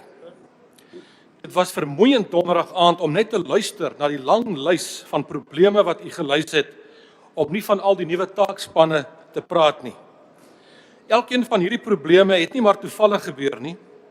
Nee, dit het gebeur onder die bewind van die ANC die afgelope 30 jaar. Entoesiasme in taakspanne verander dit nie. Ons is nou op die punt waar hierdie land tot stilstand knars en vasval in die modder. Baie daarvan kan direk herlei word na ideologies gedrewe beleidsrigtings waaraan u bly vasklou. Beleidsrigtings soos kaderontplooiing, swart ekonomiese bemagtiging en regstellende aksie wat nie werk nie. Ek kan kortliks net 3 ander sake aanspreek. Eerstens, waterverskaffing. Om skoon water te hê is 'n basiese mensereg. Die krisis is so groot dat eers president nou self daarvan beheer moet neem. Watertekorte het nie oornag gebeur nie. 30 jaar van wanadministrasie en geen poging om die infrastruktuur in stand te hou nie, het dit veroorsaak. In die meeste dele van die land is daar meer as genoeg water, maar die pype lek en die pompe werk nie, met kaderontplooide amptenare wat nie weet hoe om dit te maak werk nie. In Johannesburg is bereken dat tot 50% van die water met lekkende pype verlore gaan. Tweedens wil ek praat oor buitelandse beleid. Daar is geen verskil in die buitelandse beleid wat u in verskeie SONA's hier uitgespel het voor en na die totstandkoming van die RNE nie. My probleem bly dat dit die ANC se beleid is en nie die beleid van die RNE nie. Tydens die toespraak het oor buitelandse sake nekstyf gemaak en 'n rampkathouding ingeneem, en toe sê hy ons staan op ons soewereiniteit en ons sal ons nie laat boelie nie. Dit is als goed en wel, maar hardkoppigheid en blindheid vir wat tans in die wêreld aangaan is nie 'n verskoning nie. Ons buitelandse beleid en posisionering lei tans daartoe dat Suid-Afrika enorme ekonomiese skade ly. U sê Suid-Afrika bly 'n helder en duidelike stem ter ondersteuning van internasionale reg, geregtigheid en menseregte. Dit is glad nie die geval nie. Toe Rusland Oekraïne inval, toe vergeet Suid-Afrika van die internasionale reg. Toe Iran duisende van sy eie burgers doodskiet en vroue soos Zahra Tabari en Masha Amini ter dood veroordeel, maak menseregte nie saak nie. Nie 'n enkele woord van veroordeling van Durkou of die regering van nasionale eenheid nie. Verlede Vrydag het die minister van vroue sake Sindisiwe Chikunga 'n toespraak by die Iranse ambassade gehou ter herdenking van hulle revolusie. Maar weer eens nie 'n woord oor hierdie menseregte vergrype nie. Hierdie standpunte is nie in nasionale belang nie en Vryheidsfront Plus verwerp dit ten sterkste. Ten slotte wil ek met u praat oor die Afrikaner en uitstaande kwessies hieroor tussen ons. Die Afrikaner en ander minderhede het waardering vir die pogings wat u aanwend om Suid-Afrika se probleme op te los. Ons sien dit raak. Maar alleen gaan u dit nie regkry nie. U kabinet en al die taakspanne gaan dit ook nie regkry nie. Ek bevrees die staatsdiens gaan dit ook nie regkry nie. Dit sal 'n reuse poging van almal in Suid-Afrika, die politieke leiers, die burgerlike samelewing, die hele sake sektor, alle moontlike buitelandse hulp wat ons kan kry, as ook die toewyding van elke Suid-Afrikaner neem. Dan het ons 'n kans. Meneer die president, hier is my hand. Die Afrikaners en ander minderhede reik uit na u vandag en ons sal help. Ons wil help. Maar dit is nie onvoorwaardelik nie. Ons vra gelyke behandeling en erkenning Dit help nie ons sê ons sal nie vry wees solank die mense van Palestina en Wes-Sahara nie vry is nie. Maar in die eie land het Afrikaner gemeenskap nie eers die reg om oor hulle skoolse onderrigtaal te besluit nie. Ons mag ook nie self besluit oor die aandeelhouding van ons eie besighede en maatskappye nie. Dit is nie vryheid of vry wees nie. Ek het vandag weer vir jou 'n kopie van die akkoord oor Afrikaner selfbeskikking gegee.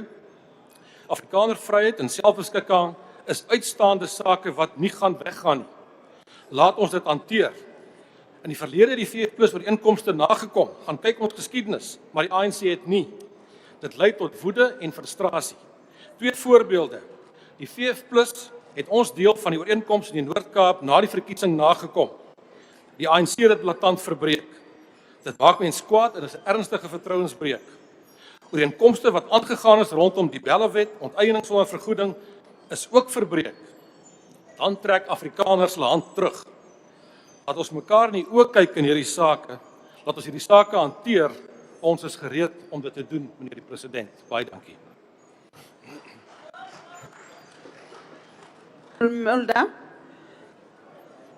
The next speaker on the speakers list is Honorable Kaunda.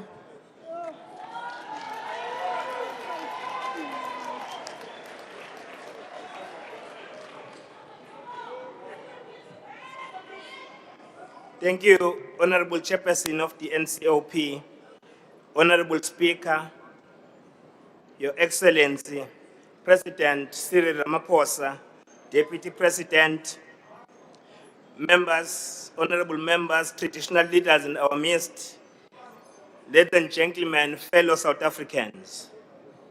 I stand before you, Honorable Chairperson, representing Gimele isifundazwe saKwaZulu Natal esenze kahle kakhulu kwimphumela ka-grade 12 kulelizwe sadlula zonke izifundazwe eseningizimu Afrika.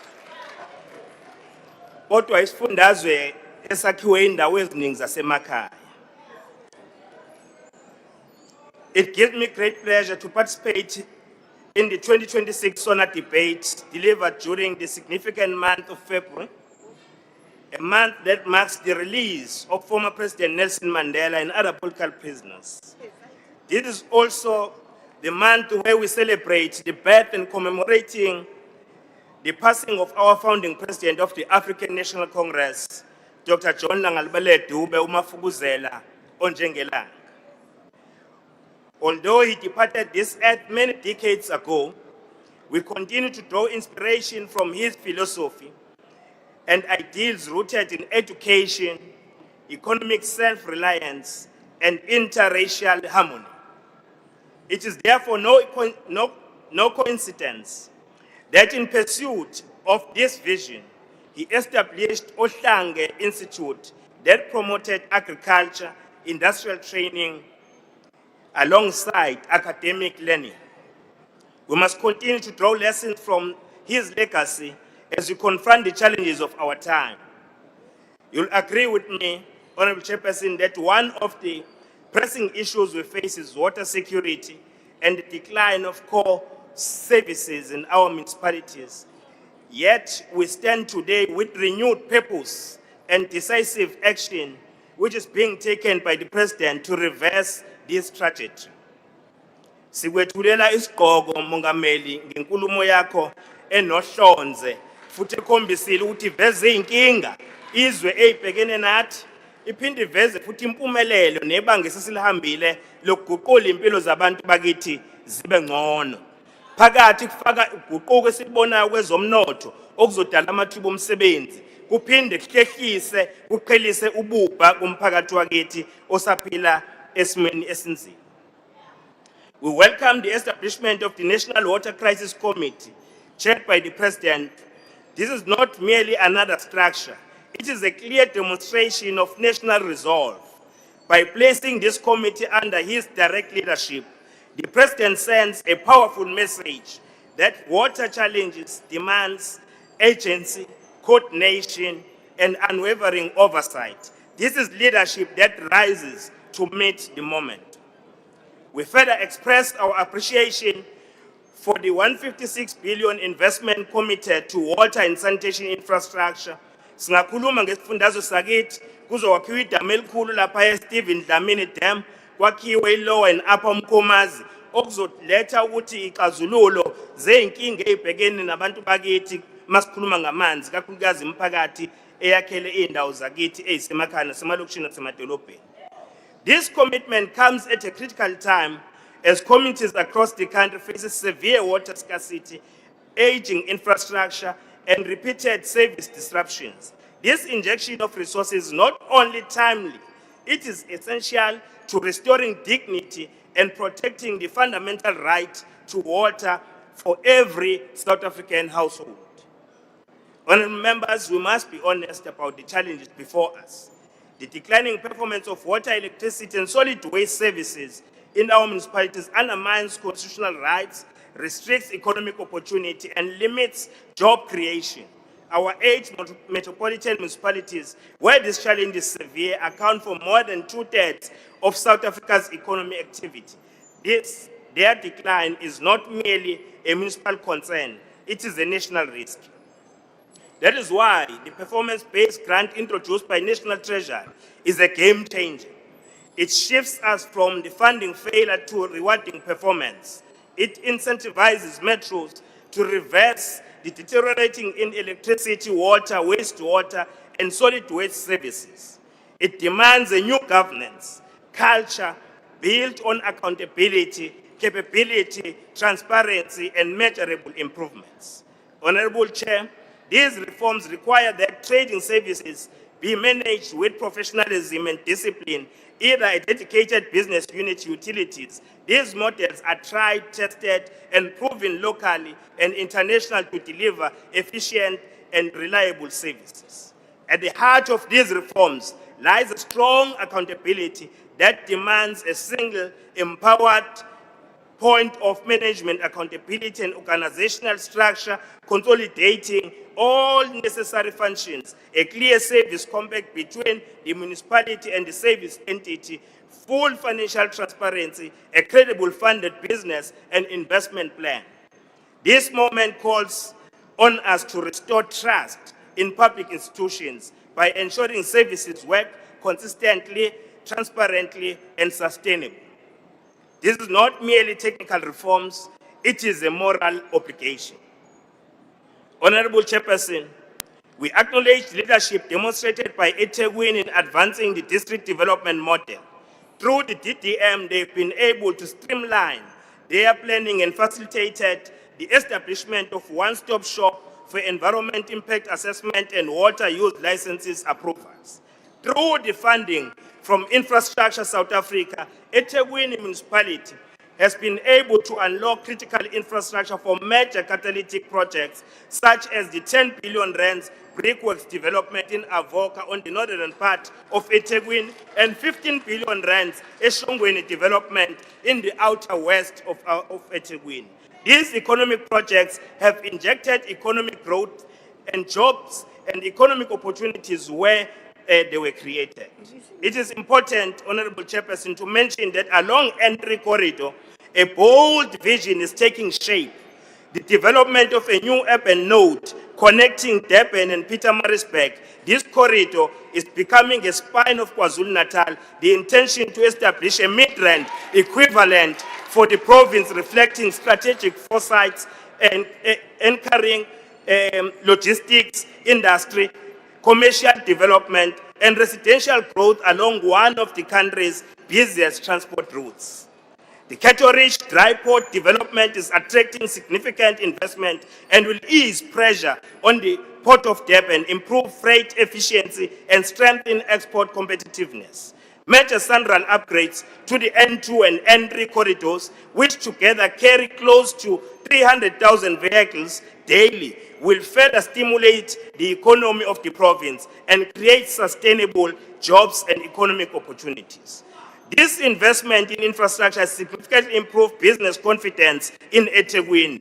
The latest Business Confidence Index report from the University of KwaZulu-Natal indicates that Business Confidence Index rose from 52.12% in Q3 of 2025 to 63.38% in Q4 2025.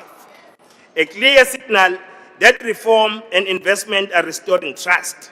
Recently, the city of Durban has been ranked among the world's top destinations to visit time out worldwide. In its newly released list of best places to travel in 2026, Durban secured the 14th spot globally, cementing its status as a premier destination for tourism, leisure, and entertainment. Honorable Chairperson, no discussions of growth is complete without confronting the youth unemployment challenge. Therefore, every development agenda must place the youth employment as its core. Key interventions should include mandatory youth hiring quotas linked to catalytic projects, DDM youth economic zones focused on digital economy, logistics, green industries, and township manufacturing, youth work readiness programs tied to infrastructure grants, ensuring very rent spent build skills and vocational employment. This should be a collaborative effort between TVET colleges as well as the private sector. This must prepare the youth to become creators of jobs, not the job seekers. A targeted youth public employment guarantee in high unemployment communities, youth must be involved in projects such as pothole patching, grass cutting, and road marking, and installation of solar panels. Honorable Chairperson, to achieve the SONA 2026 presidential directives, we must return to the Constitution. We must focus decisively on Section 217 of the Constitution of the Republic of South Africa, which governs public procurement. Section 217 is not a procedural clause, it is a transformative directive. It instructs that when the state contracts for goods and services, it must do so in a manner that is fair, equitable, transparent, competitive, and cost-effective. But critically, it also empowers the state to advance persons disadvantaged by unfair discrimination. Honorable President, if we are serious tackling unemployment, inequality, and poverty, then we must unapologetically use Section 217 to place key provision of basic services, especially water, sanitation, infrastructure maintenance, in the hands of structured, accountable social enterprises. We strongly believe that basic services must build local economies. Every municipality procures plumbing services, waste collection, road maintenance, stormwater maintenance, and common facilities. These recurring services must be deliberately structured for youth, women, people with disability, military veterans, and community-based social enterprises. Allow me to state this categorically. Our economy cannot transform if we rely on procurement system that was never designed to uplift the marginalized. Therefore, we must place social enterprises at the center of economic reforms because they are the most powerful engine of inclusive growth that we have as a country. Social enterprises turn procurement into empowerment. Every contract to social enterprise, a job created, a family supported, a community uplifted. Social enterprises reach communities the mainstream economy has ignored. Social enterprises do not just provide economic activity, they promote economic justice. They convert social problems into economic opportunities. Where others see obstacles, social enterprises see the potential. If you want to grow, the growth that is fair, inclusive, and sustainable, that we must invest in organizations whose mission is community benefit, not the few. Social enterprises offer transparency, measurable social impact, local economy, and also ensures that the localization is realized wherever our communities are. Honorable President, Your Excellency, the President spoke at length about the urgent need to stabilize and strengthen local government during the 2024 State of the Nation Address. He directed the Minister of Cooperative Governance and Regional Affairs to lead a comprehensive review of the 1998 White Paper on local government. This review comes at a critical juncture for our democracy. We commend the people of South Africa who actively participated in the consultation process and made their meaningful contributions. Their voices will help us shape a new framework for municipalities that is responsive to the realities of today while remaining anchored in constitutional principles. We are confident that this review will address persistent shortcomings in governance, financial and management, service delivery, and will chart a path towards building an ideal municipality that is democratic, accountable, responsive, community needs, capable of delivering services, sustainable, a driver of inclusive social and economic development, committed to creating safe and healthy environment, encouraging of meaningful community accountability, clear in the assignment of roles and responsibilities of leadership and management. Equally important are the proposals under consideration to restore financial sustainability of municipalities. A review of the financial model for local government is being explored, and it must be accelerated. One that directly addresses the structural imbalance where expenditure continues outpace revenue while service delivery declines. Without reform, this trajectory is unsustainable. The proposed trading services reforms hold particular promise by strengthening management of core revenue generation services such as water provision and others. Together, these reforms signal a decisive commitment to building a capable, ethical and developmental-oriented local government, institutions that are not only administratively functional, but are the engines of growth, dignity and opportunity to all. We are confident that reforms will also clearly define the role of traditional leaders as we go forward. Sithi qhubeka mongameli, uyibambe siye phambili. Ngiyabonga. Ilungu elihloniphekile umnumzana uThrolip. Chairperson, Honourable President, you said that we must avoid international trade where might is right, yet you choose to align with autocratic, despotic regimes across the globe where might is the only fair, and in so doing you alienate our trade partners from the democratic free world. You are recklessly navigating the new world without a moral compass at our collective peril. Mr. President, you continue to pay lip service to stopping illegal immigration and illicit trade, which goes hand in hand. My colleague, Honourable Alan Beasley, bought cigarettes and alcohol within one block of this precinct at a fraction of the price of the regulated products. As long as politicians and political parties benefit from the situation, nothing will change. Despite the fact that these products, companies, compromises the health of South African citizens and destroy their access to employment, not to mention lost tax revenues. You said that corrupt criminals will face consequences, yet you yourself face no consequences for the illicit possession and foreign currency to the value of $580,000. What's more, you failed to report the theft of this contraband to the South African Police Services.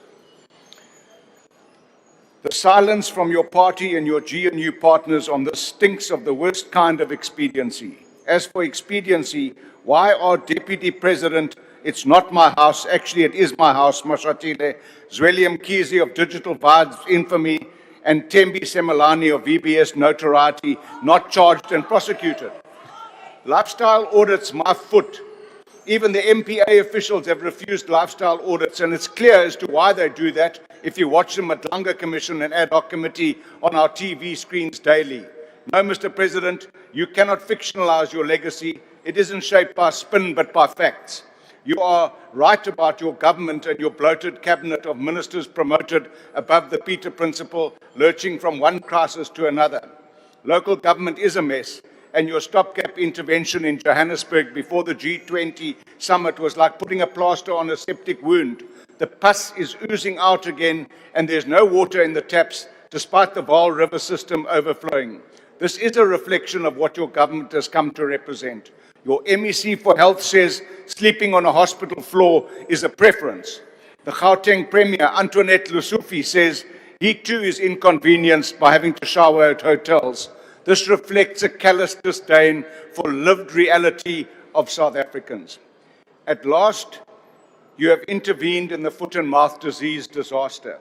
This 4-year-old outbreak has not been contained due to the systemic neglect and collapse of the ARC and Honest Report biological products that were once world-class facilities.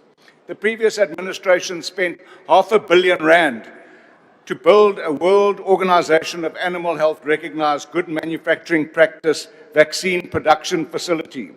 And we have nothing to show for it. The Minister of Agriculture is sitting on the investigative report, and those responsible for this disgrace are still at the forefront of controlling the disease. Mind-boggling.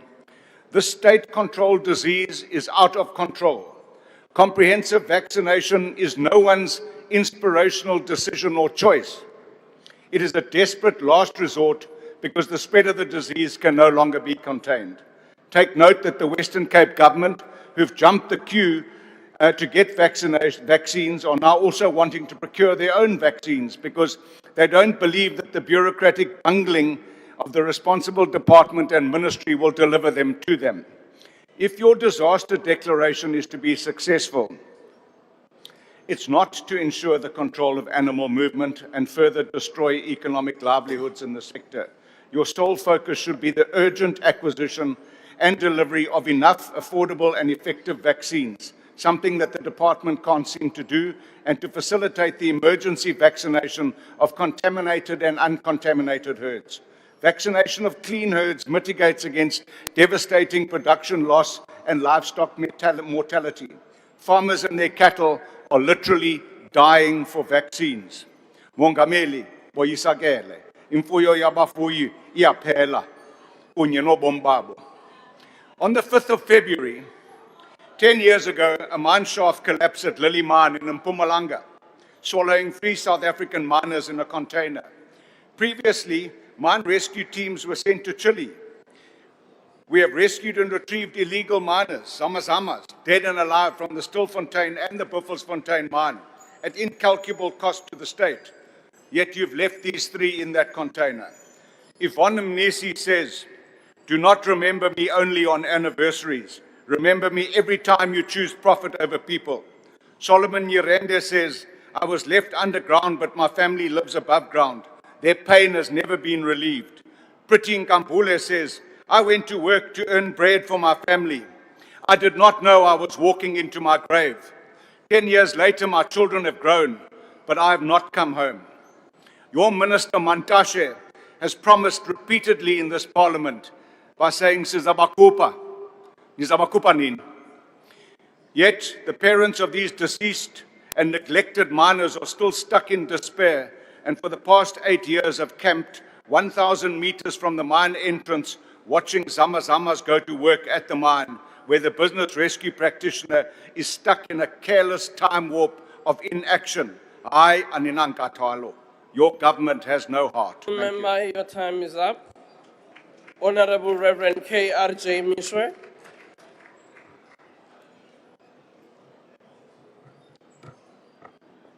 Madam Speaker, Mr. President, honorable members, yesterday's The Star newspaper had as its top story on the front page an article entitled, Public and Analysts Warn of Another SONA of Lies.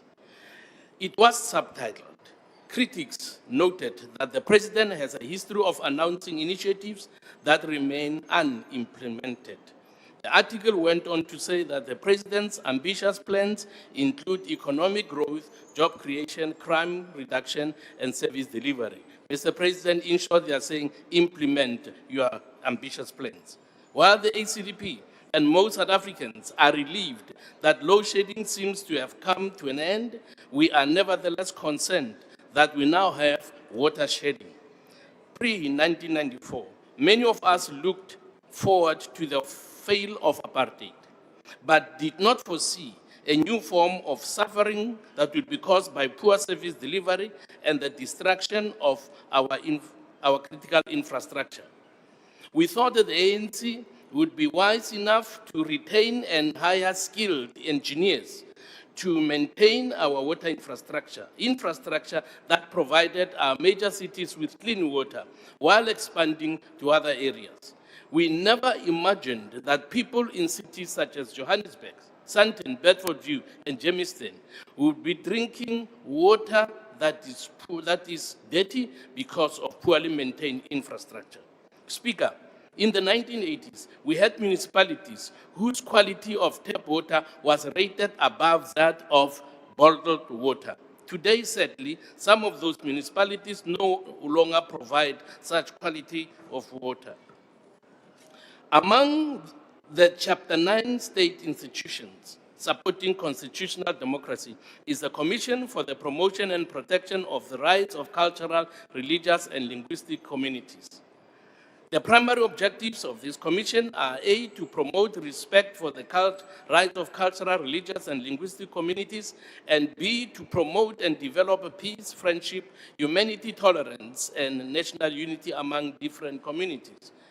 Mr. President, I want to submit to you that the CRL Commission has failed to promote respect or promote and develop peace and tolerance among different communities. They have instead gone to great lengths to attempt to regulate religion, something the ACDP totally rejects.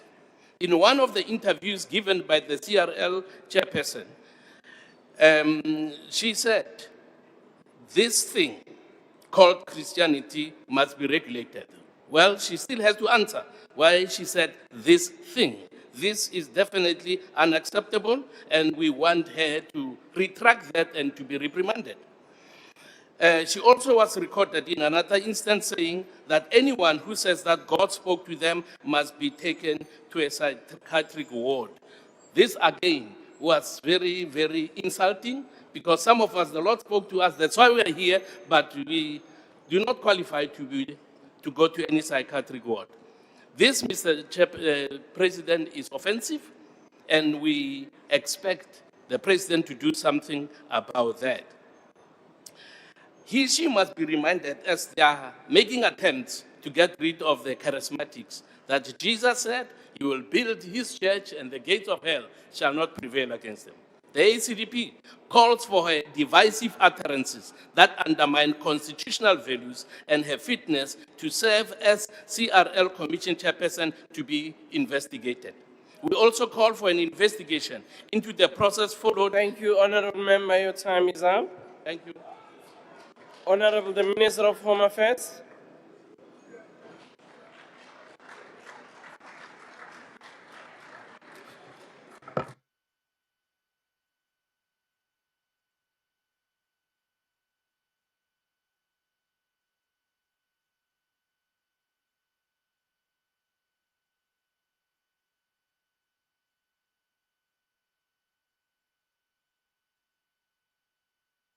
Can the service officers please help the Minister?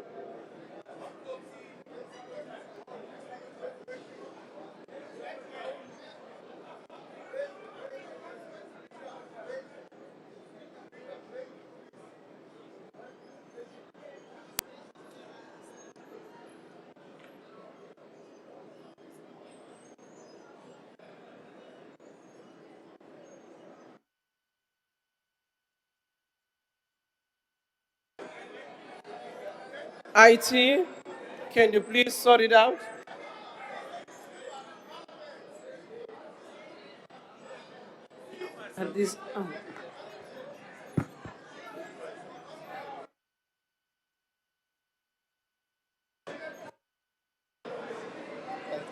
Speaker. Order. Yes, you can take a point of order. Thank you, Speaker. While they're busy with that, these plugs don't work. There's no power in here. Thanks. Very much. I'll also try and ask them to deal with that. Honorable Skosana. Ngiyakuthokoza Speaker. Lokhu kuyakutshela ukuthi iGNU iyahluleka Speaker. Isihlula into elula kangaka Speaker. Awa nisiphathisa inhloni. Order, Honorable Member. This is the work that Parliament and Public Works were doing in terms of the dome, not government. Honorable Schreiber.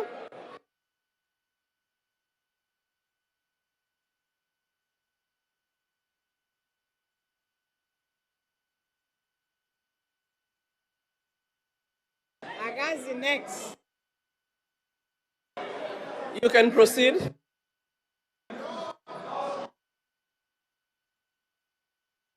Order, honorable members, we can have a 5 minutes break while we are sorting out the communication system. Oh, tololo, tololo. Oh, tololo, tololo. Oh, tololo, tololo. Oh, tololo, tololo. Oh, tololo, tololo. Oh, tololo, tololo. Tololo. Oh, tololo, tololo. Capacity, yona. Oh, tololo, tololo. Tololo.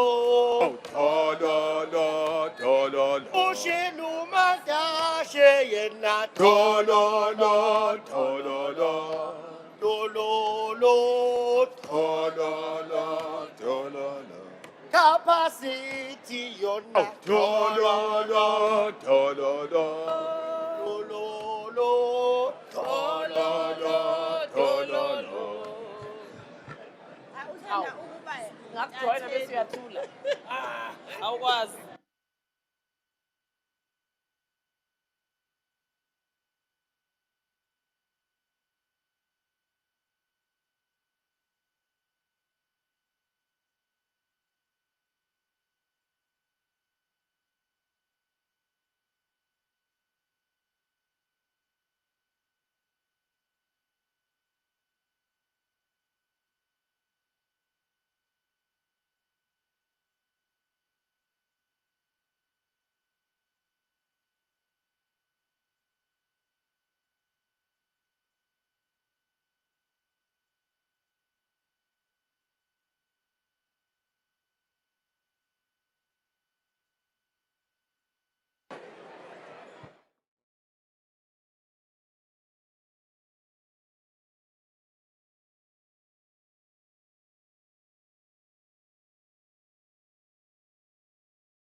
and outlined the key priorities that the Home Affairs ecosystem would deliver during 2025. These were to build the first components of a digital identity system, conclude a new digital partnership model with the banking sector to expand access to smart ID and passport services, enable naturalized citizens and permanent residents to obtain smart IDs, and build an electronic travel authorization system that uses AI and machine learning to ensure efficient and secure processing of tourist visas. In 2025, Home Affairs not only delivered on each and every one of these pledges, we went far above and beyond. As a result of our reforms to the online verification service and other upgrades to internal systems, I can today announce that the turnaround times for smart ID and passport applications have been cut by an incredible 66.7%. This is what building a capable state looks like in practice. And this is why we issued a record 4 million smart IDs in 2025, a near doubling in efficiency compared to the previous annual average. Additionally, when the Constitutional Court affirmed in May 2025 that Home Affairs must reinstate the citizenship of South Africans who had been unconstitutionally deprived thereof, we turned a challenge into an opportunity. In the past, implementation of this judgment would have required affected people to stand in long queues and fill in mountains of paperwork. But we rejected the old way of doing things and instead enabled South Africans to verify and confirm the reinstatement of their citizenship online through facial recognition within just 1 hour. The technology we built for this portal is also a key component of the digital ID system that we are rolling out in 2026. If you want to get a taste of the future we call Home Affairs at Home, simply visit myhomeaffairsonline.dha.gov.za. Die dramatiese hervorming van binnelandse sake maak dit duidelik dat die DA ons ondernemings aan ons kiesers gestand doen en 'n reuse bydrae lewer om ons land vorentoe te neem deur die regering van nasionale eenheid. The track record we have built over the past 20 months is also the reason why I can proudly tell this House today, you ain't seen nothing yet. In 2026, the best is about to come for Home Affairs. Our showpiece reform this year is digital ID. With the core biometric technology already live for the citizenship portal, we now shift our focus to building the front-end user interface. Through digital ID, South Africans will not only be able to access the enabling documents on their mobile phone, but they will also be able to remotely verify their identities using secure facial recognition. Of course, Speaker, even in a digital world, there remains a need for greater access to secure physical documents, including the smart ID and passport. Within the next few weeks, we will launch the first set of bank branches offering these services through our new digital partnership model. Honourable members, this will mark the beginning of the end for long queues at Home Affairs. Under the new digital partnership, you will be able to walk into your local bank branch, including in rural and underserved areas, and apply for a smart ID in as little as 3 minutes. The Home Affairs digital revolution is also enhancing border security and immigration management. Following the successful launch of the ETA ahead of the G20 leaders meeting, the Border Management Authority, in collaboration with the South African Revenue Service, is currently expanding facial recognition cameras to all international airports and major land ports. Once this is complete, we will scale up the ETA to eliminate visa fraud, ensure that biometrics are recorded for every foreigner who enters South Africa, and enable legitimate tourists and travelers to obtain visa outcomes digitally within 24 hours.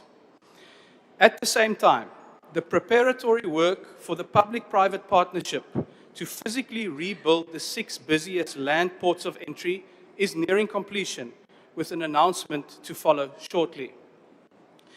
Speaker, these reforms, coupled with the President's announcement of more labour inspectors and greater funding for border management, as well as the proposals contained in the draft white paper on citizenship, immigration and refugee protection, lays the foundation for major progress against illegal immigration and illicit trade this year. Honourable Speaker, through focused delivery on these priorities in 2026, the digital-first, modern and efficient Home Affairs we are building is fast becoming unrecognizable from the problems that people had before. This is the DA difference that we proudly contribute by working together in the GNU. And in 2026, the best is about to come. Thank you. Thank you. Honorable the Premier of Northwest.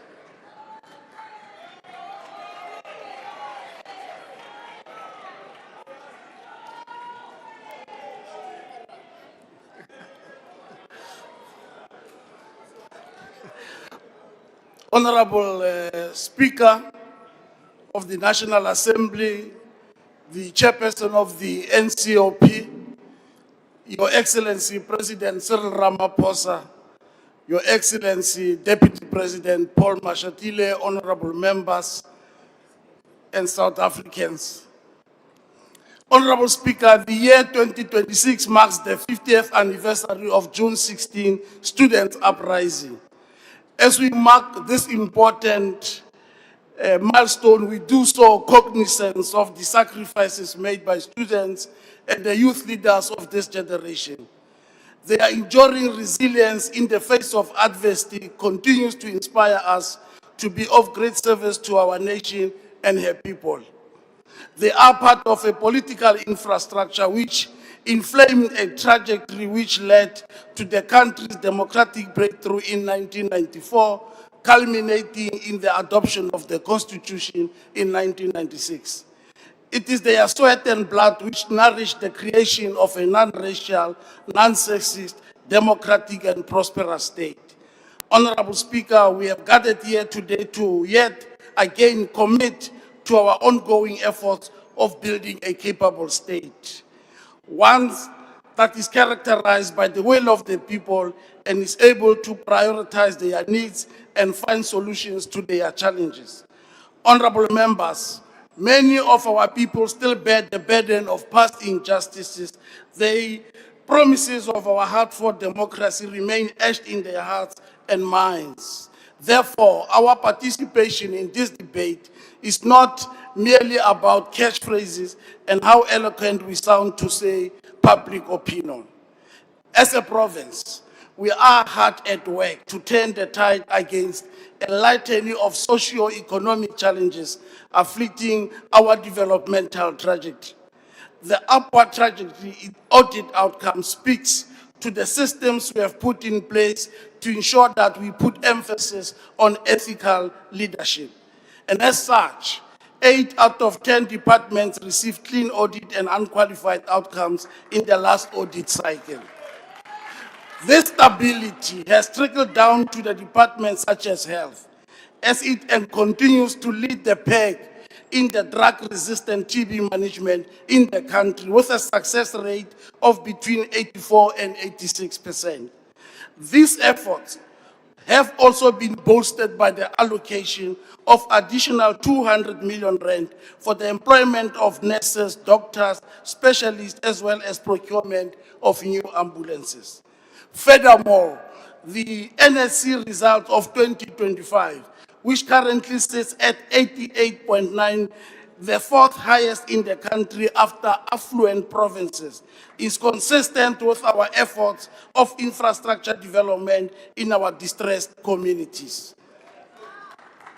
There is equally improvement in the overall outcome of these results in our rural and farming communities. And as a consequence, we have managed to reduce the learner performance gap between disadvantaged schools with Resource 1. And as a matter of fact, 54% of bachelor passes in our province were recorded in no-fee schools.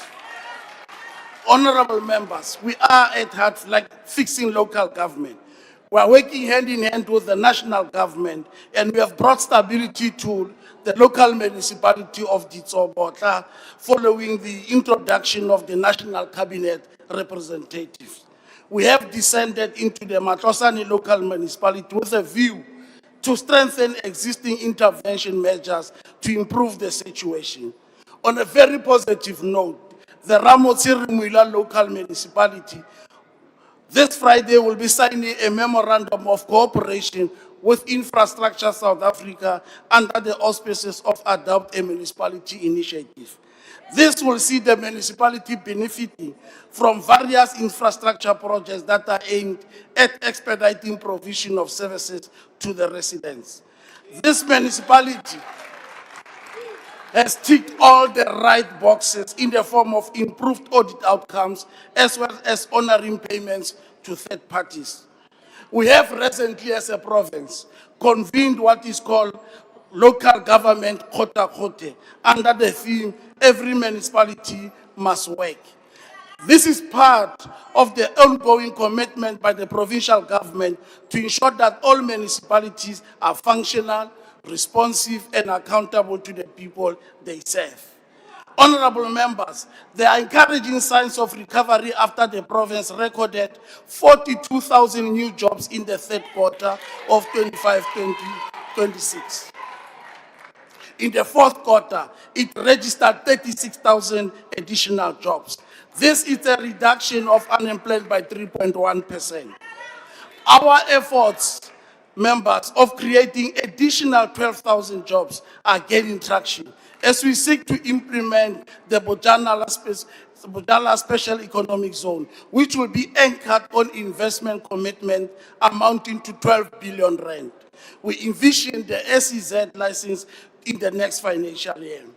In giving impetus to this bold pronouncement, we will be signing a memorandum of understanding with the Department of Public Works and Infrastructure this Friday to resuscitate the Pilanesberg Airport. We will be working. We will be collaborating and working with Infrastructure South Africa. And once fully operational, the airport will serve as a strategic access point to Sun City, Pilanesberg National Park, as well as a special economic zone, thus creating various economic opportunities for our locals. This economic drive is further amplified by the implementation of 4 critical roads projects at Madibeng, Moses Kotane, Taung local municipalities, and they will serve as strategic corridor routes between the provinces of Gauteng and the Northern Cape. We have set aside a budget of 980 million rands this financial year so that we are able to create employment and sustain our jobs. The Department of Public Works and Roads additionally has been allocated another 256 million, which includes around 150 million in the form of disaster relief fund to address repairs of roads and bridges that were damaged during the floods last year. Moreover, the construction of 2,900 housing units across the 4 districts of our province is well underway. We have resolved to utilize 80% of the budget to complete all blocked housing projects in the province. To date, 70% of those projects have been completed. Just last year, we have handed over 300,000 housing units to residents of Ching Extension 19 in Ventersdorp in JB Max. We have resuscitated the operation of Bulela Metsi. Several water projects in the province are in various states. In Dinokana, in Tabane, in Ipelecheng, in Ikacheng, Lonely Park, Joburg, Ellerton, and Kanana. All these projects are at different completion periods.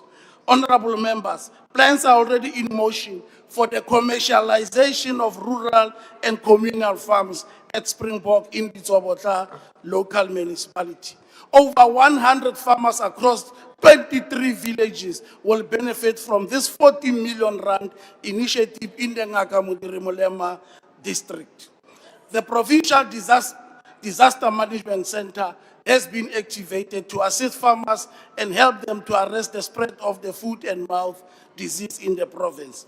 We have put measures in place for farmers to adhere to the dictates of the protocols for the movement of cattle as a means to avert and curb this new infection. As I conclude, Madam Speaker, the Nigerian author and novelist Ben Okri averse, and I quote, "Where there is perfection, there is no story to tell," unquote. We have never claimed to be perfect, but will be true to the cause of reversing all the injustices meted on our people over 300 years of colonial apartheid rule. Amakalo a re tsweleleng go direla baagi ba rona. Let's build communities together. Ke a leboga. Thank you very much. Thank you, Honorable Member. Order. I'll now ask Honorable Acting Minister of Police to take the podium.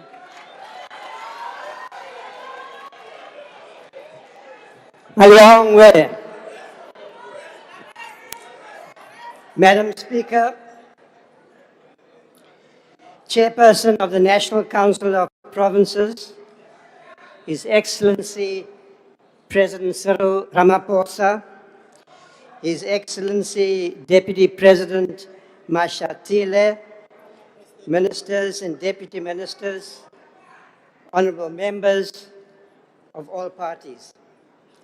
My condolences to Reverend Jesse Jackson's family. Order, Minister, if you can take your seat. Yes, Honorable Mauta. Thank you very much, Speaker. I mean, can we be respected? Everybody who's been addressing us there has been standing. Now this one is addressing us seated. This is unfair. Honorable Mauta. No. Order. It's wrong. Order, Honorable Mauta. That's not a point of order. I do think we need to respect one another because nobody chooses the height that he or she has. Honorable Minister, you can continue. You are standing, we can see you.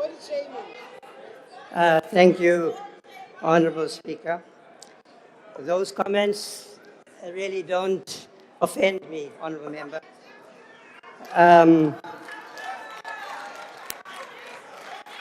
They're much more a reflection on you. My condolences to Reverend Jesse Jackson's family, principled friend of the people of South Africa and our struggle for freedom. I also wish the government and the people of China a happy new year.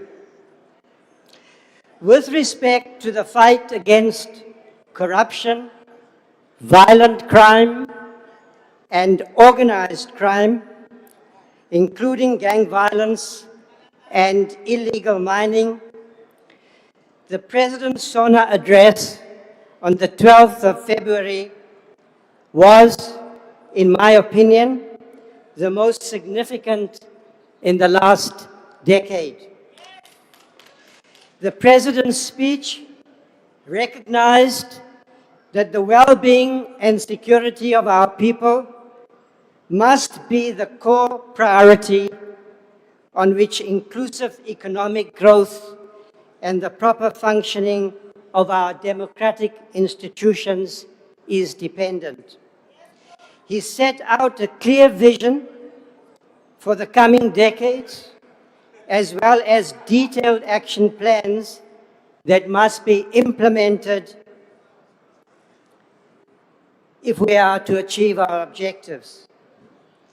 I confirm that the National Commissioner of the South African Police Service and the Chief of our Army met yesterday to finalize the deployment plan, which will begin in the next 10 days. And by the direction of the President, I can confirm that the deployment will include the Eastern Cape. Mr. President, this decision is appreciated in communities across our country, from Umtata in the Eastern Cape to Philippi and Kaalicha in the Western Cape to Gauteng Order, Honorable to Minister. Reiger Park. Order, Honorable Minister, if you can take your seat. Honorable Reddy, what's the point of order? Thank you, Honourable Speaker. Will the Minister be prepared to take a question? Minister, will you be prepared to take a question? I will continue with my speech. It's a maiden speech, Honourable Member. I don't Thank need you. to remind you of Proceed, the rules. Minister. I was saying, Honourable President, before the interruption, that this is a decision appreciated across communities that I have visited, including Reiger Park in Westbury. We have agreed that the method of deployment should learn from past experiences in our own country as well as elsewhere, respect the respective mandates of the South African Police Service and the SANDF, as well as the Constitution, having regard to the imperative obligation to restore calm and stop the killings. In addition, I have asked the National Commissioner to take further steps to strengthen the anti-gang units and to deploy specialized units of the South African Police Service, on which I'm expecting a report in the next 2 weeks. It's also going to be critical in this period to implement steps to strengthen the capabilities that are required for intelligence-driven approaches to dismantle the networks behind organized crime. Multidisciplinary task teams, including the National Prosecuting Authority, under the able leadership of its newly appointed advocate, Mutibi, skilled and experienced detectives, the Special Investigations Unit and the South African Revenue Service will be targeting the leadership, finances, firearms, and logistics of these criminal cartels.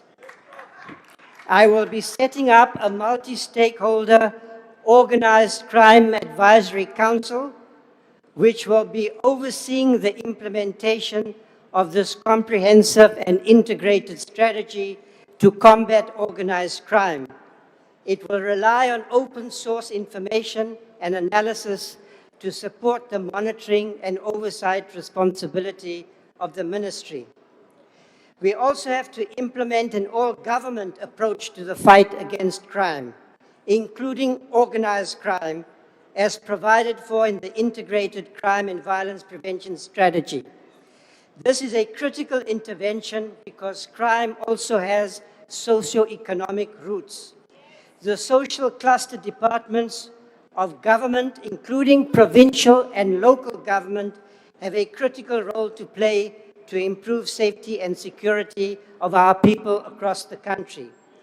The provincial governments of the Eastern Cape, Western Cape, Gauteng, and KwaZulu-Natal, most affected by gang violence and various forms of organized crime, including extortion and illegal mining, have an important role to play in ensuring that service delivery and the development needs of our most affected communities are attended to.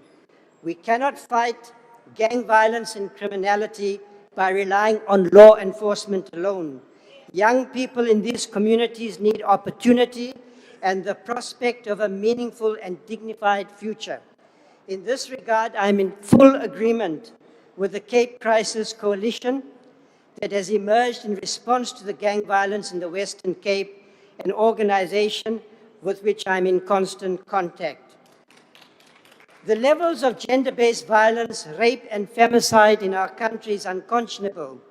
Therefore, the classification of this as a government disaster by the President has provided us with the impetus to tackle this issue with renewed vigor. In my visits to communities in many parts of the country, particularly in the Eastern Cape, I have been shaken to the core by the kind of violence in our families, in the most intimate spaces between husbands and wives, adults and children. I have therefore asked the Deputy Minister of Police, Dr. Bushello, to lead a process supported by the Civilian Secretariat to make an assessment of the gaps in the current response of the South African Police Service and to propose remedies. Our approach will include expanding and strengthening the family violence and child protection units in the South African Police Service to improve docket quality, DNA evidence, and victim support at police stations.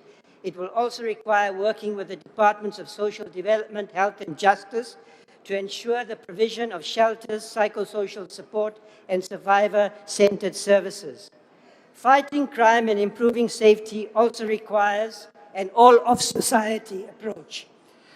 At the inauguration of our democracy, there was a strong commitment to community policing.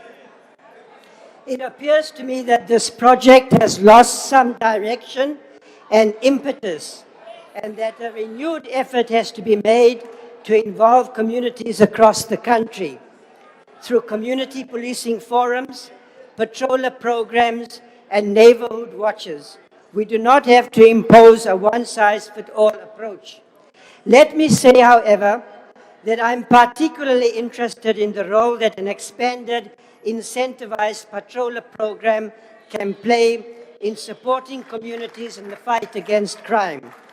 One option for funding to be sourced by provincial governments from the Presidential Employment Stimulus or the EPWP program.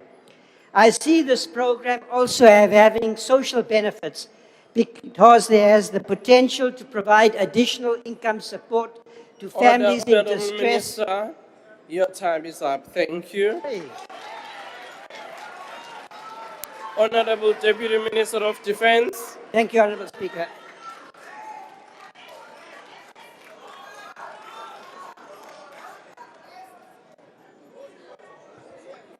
Madam Speaker, Honorable President Speaker. and Deputy President. Speaker. Honorable Speaker. Sorry. Order, Deputy Minister, can you take your seat? I just wanted Thank to you. check. Honourable Malima. I wanted to check if it's parliamentary because when the minister was choking, I asked Honorable Mantashi to give him water.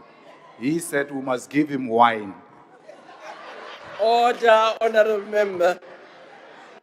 I think both of you were involved in what is unparliamentary. Thank you. There is the water there, which is available in this House. Honourable Deputy Minister of Defence. Madam Speaker, Honorable President and Deputy President, Honorable members of this House, Mamalala. The Government of National Unity will not be judged by the promises tabled during the opening of Parliament, but by whether that skeletal plan is implemented with urgency, discipline, and measurable results. The SONA emphasized economic recovery and energy stability, but sustainable growth also depends on protecting our environment and critical infrastructure from vandalism, illegal mining, and sabotage that damage ecosystems and investor confidence. We are strengthening enforcement, deploying coordinated security, but sustainable growth also depends on protecting our environment and critical infrastructure from vandalism, illegal mining, and sabotage that damage ecosystem. I repeated that deliberately. We are strengthening and force deploying coordinated security and accelerating prosecutions because environmental protection, stability, and growth are inseparable. The GNU further recognizes that development cannot flourish without security. We therefore welcome the deployment of the SANDF in support of SAPS in crime epicenters such as the Cape Flats, Western Cape in general, as well as Eastern Cape, and now the issues related to the mining as well. In line with the orders issued by the Commander-in-Chief, President Ramaphosa, I confirm that the Department of Defense is seized with operational requirements to support stabilization interventions in consultation with the security cluster. Mkwati, manduqinisekisa mhlekazi, amasela ixesha lawo liphelile. Yekani i-law enforcement agencies zenze umsebenzi wazo singaphazanyiswa. Aba benza bakudemand i-protection fee bade bavale nee-clinics ekhaya elitsha phelile lo Christmas ngoku kuzawusetyenzwa. The honeymoon is over.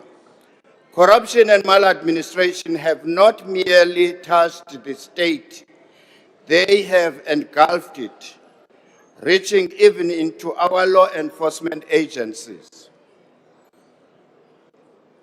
The rot did not spare the Department of Defense either. That is why we acknowledge the President's decision to sign the proclamation authorizing the SIU to investigate these matters and more. Accountability cannot be selective. It must be decisive and it must reach everywhere. At a briefing to the Portfolio Committee and Joint Standing Committee on Defense, the SIU, the military police, and Hawks assured us that we have recovered over 1.6 billion linked to corruption and mismanagement within the Department of Defense. This is just a start of restoring the image. Thank you, Honorable Member. Your time is up. Okay. Kanjalo nje, kanjalo nje. Honorable Member, your time is up. Honorable SSCB. Thank you, Honorable Speaker. Honorable President, when we spoke last year before you proclaimed the Madlanga Commission, I said two things. The first was that it was the right decision to ventilate such matters in public and under oath, especially with a highly capable team led by Justice Madlanga. Nearly every day, South Africans get to know who is undermining our public institutions and the rule of law and making all of us less safe. In that way, they can put pressure on you and all of us to make sure that these people are held accountable. In this respect, I want to commend you for responding to what is in the hearts of every South African, that the senior ranks of law enforcement must be revetted and cleaned up. South Africans are not only angry, but afraid to report crime because they do not trust those who have taken an oath to protect them. The process of vetting must be adequately resourced and urgently done. This leads me to the second thing I mentioned last year, which is that South Africans want you, Mr. President, to cane someone on the streets, proverbially that is. They want to see people in court and then in orange overalls as quickly as possible. They want to see wrongdoers fired. I urge you to be unrelenting in pushing the relevant ministers and the National Police Commissioner to complete this task as soon as possible and keep Parliament appraised. What we have heard being revealed at the Commission amounts to treason, and we must be harsh and unforgiving in dealing with it. These people have to learn that at the end of a treasonous journey lies great punishment. For the South African people have waited too long for a safe country to be undermined by greedy people who have no care for society. I also noted that you dealt with the issue of local government. Mr. President, I want to encourage you to use more blunt language. Local government is a very weak link in the economic recovery chain. The level of mismanagement, misallocation of funds, and corruption in municipalities undermines nearly everything that is being done at national level to drive economic recovery.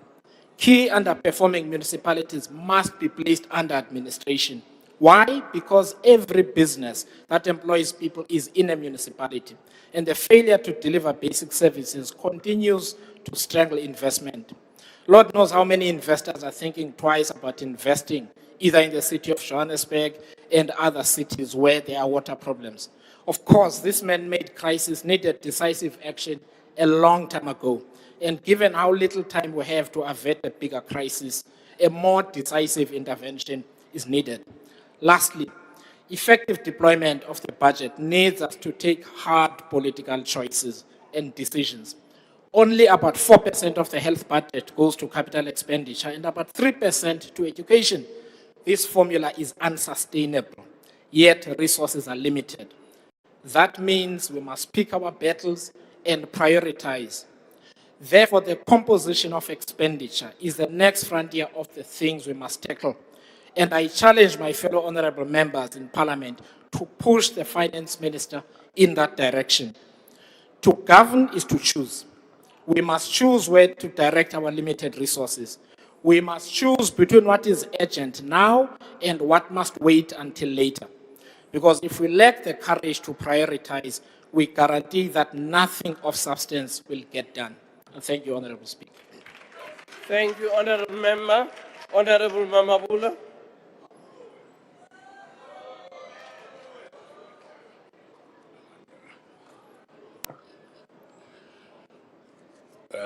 Madam Speaker of the National Assembly, the Chairperson of the National Council of Provinces, His Excellency the President, the Deputy President, Ministers, Deputy Ministers, Premiers, Traditional and Khoisan leaders, honorable members, councillors, distinguished guests, fellow South Africans. On behalf of the Premier of Gauteng, Honorable Panyaza Lesufi, whose apology I'm pleased to convey, please receive our sincere greetings. We congratulate His Excellency, the President, on a State of the Nation address well delivered.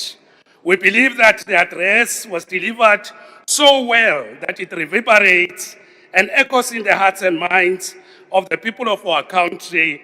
Well done, Mr. President. We appreciate the manner in which you correctly reminded us of our past and militant struggles waged by women and youth. We also appreciate that you invited and paid tribute to the contribution of Mama Sophie Dubrain, who is a resident of our province. Indeed, Mr. President, the clause in our country's constitution, united in our diversity, is a product of various struggles waged by different generations. Our task is to sustain national unity in diversity. Honorable members, Gauteng Province welcome the SONA. In particular, we appreciate the strategic thrust that resonates across the speech, that the three spheres of government working together, led by the President, the Premiers, the Mayors, with the people, and we believe that this profound principle constitutes a decisive turning point and certainly a new normal in how government, across the three spheres of government and organ of the state, should work in a coordinated, integrated, and cooperative manner.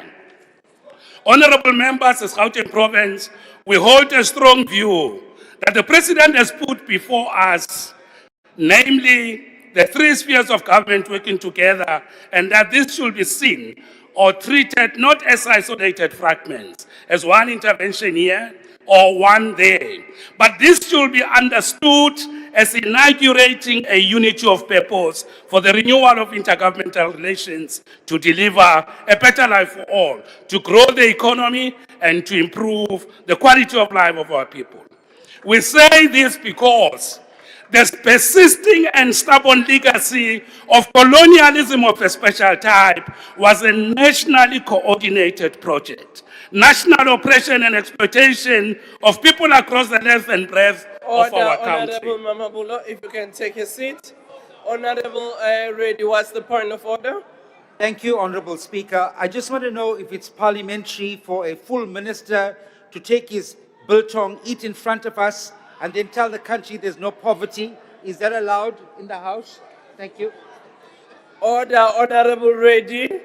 I will once again ask my camera people to show Honorable Reddy we are missing you. The camera hasn't seen you today, but I take the point. And this is the point for all of us as honorable members. Thank you very much, Honorable Mamabulo. We can proceed, and if you can just move a little bit away from the mic. Yes, thank you. Thank you very much, Madam Speaker. We say this because the persisting and stubborn legacy of colonialism of a special type was a nationally coordinated project. National oppression and exploitation of people across the length and breadth of our country.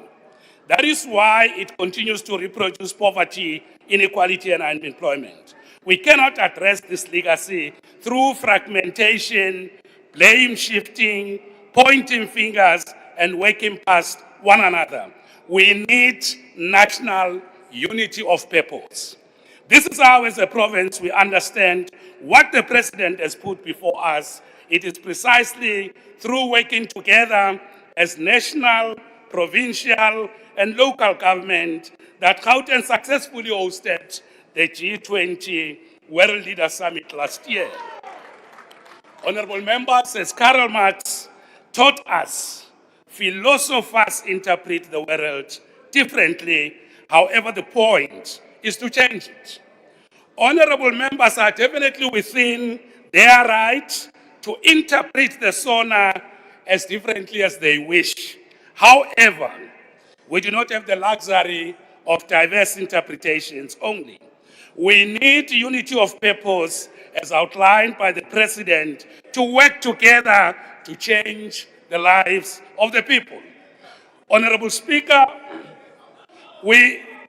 if we do not adopt this new normal as put forward by the President, we run the risk of what Karl Marx would have advised us, open quote, easy come, easy go, close quote. In other words, we must not, in any other way, do anything except what the President has advised us to do. Let me give some few examples to demonstrate why, as a province, we believe that the President has inaugurated a new strategic line for the rest of us, for the country, and why we need to rally behind that. Now, let's take the issue of water security.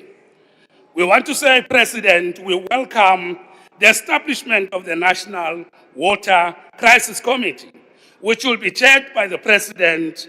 Already, we have seen the President send ministers and deputy ministers of water and sanitation and COGTA to attend to the water challenges in our province. We are pleased to announce that there has been significant improvement in stabilizing the water network. We are attending to a number of required interventions, such as increasing water storage capacity in municipalities, reducing non-revenue water, responding promptly to water leakages, replacing old water pipes, and improving the delivery of water infrastructure projects. We also welcome the provision on financial resources to address water infrastructure backlogs. Honorable members, alone as a province, we will never be able to achieve this. And I would like to thank Honorable Matodina, the Minister of Water and Sanitation, for excellent leadership and guidance. I would like to thank you, Minister. Thank you very much for good work well done. On fighting crime and lawlessness, Mr. President, we welcome your decisive announcement on the deployment of members of the South African National Defence Force to assist in the fight against illegal mining. We are confident that this effort will strengthen our fight against crime and gender-based violence and femicide. In addition, we recognize the support and we say thank you, Mr. President, for the support we received working with the ministers towards resolving the problem affecting our traffic wardens. We are very much pleased, President, that the traffic wardens are now formally recognized and designated as peace officers. We are very clear that working alone, Mr. President, we will never have achieved this, and I would like to thank you. Let's take the economy and creating jobs. You have clearly and correctly said, open quote, all our actions now are driven by the need to for rapid and inclusive economic growth to create more jobs and better quality of life, close quote. You further indicated that Cabinet has adopted and approved a comprehensive implementation plan to drive growth and inclusion. As the economic hub of this country, we can say, without any shadow of doubt, President, to achieve the objectives of the plan, we need to work together as the three spheres of government. No single sphere can grow the economy, create jobs, particularly fight youth unemployment on its own. We do need to work together. For that, we thank you, President. Let's take health and NHI. We welcome the fact that you visited Dr. George Mukari Hospital and further welcome your approach at working with various public and private financing institutions to finance the building and revitalization of care facilities. This will certainly enhance our readiness for national health insurance. Even on this, we need to work together to realize the objectives of NHI. On energy, we welcome what you said, Mr. President. You correctly said open quote. We will work in each province to address transformer overloading, illegal connections, equipment failure, with the objective of eradicating load reduction by next year, close quote. While the province has been doing some work in this area, but once more, President, to achieve these objectives, the three spheres of government should work together. Because our national operation was nationally coordinated, we need to work together to resolve it. On issues related to infrastructure, we applaud what you're saying, President, and you have said, open code, infrastructure is much more than investment in brick and mortar, concrete and steel. It is an investment in jobs, productivity and growth, close quotes. We do need better coordination across the three spheres of government to deliver infrastructure. No single sphere working alone can realize Thank this. you, Honourable It is for Member. this Your reason time has that we expired. welcome the President. We call on the House to accept, to welcome, and endorse the SONA. Honourable Member, Thank you your very time much. has Well done. expired. I now invite the Honourable Maimane.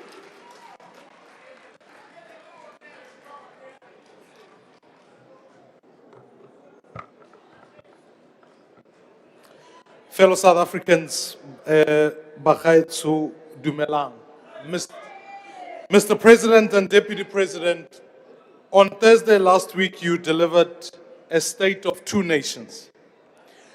There is a nation upon which South Africans are enjoying reduced interest rates, they're enjoying a stronger currency, they welcome the removal from grey listing.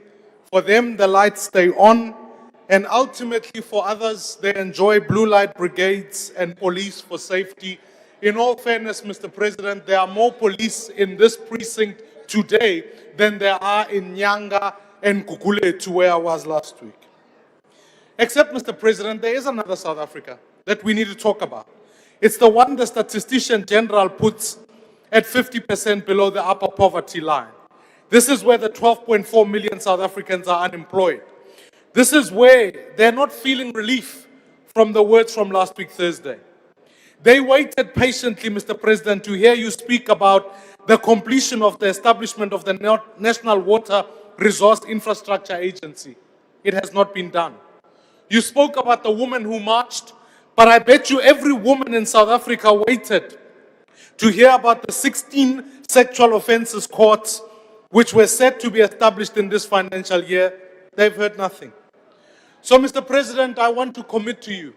We are here to build one South Africa, and I want to work with you to ensure that all South Africans enjoy the true freedoms that you speak about.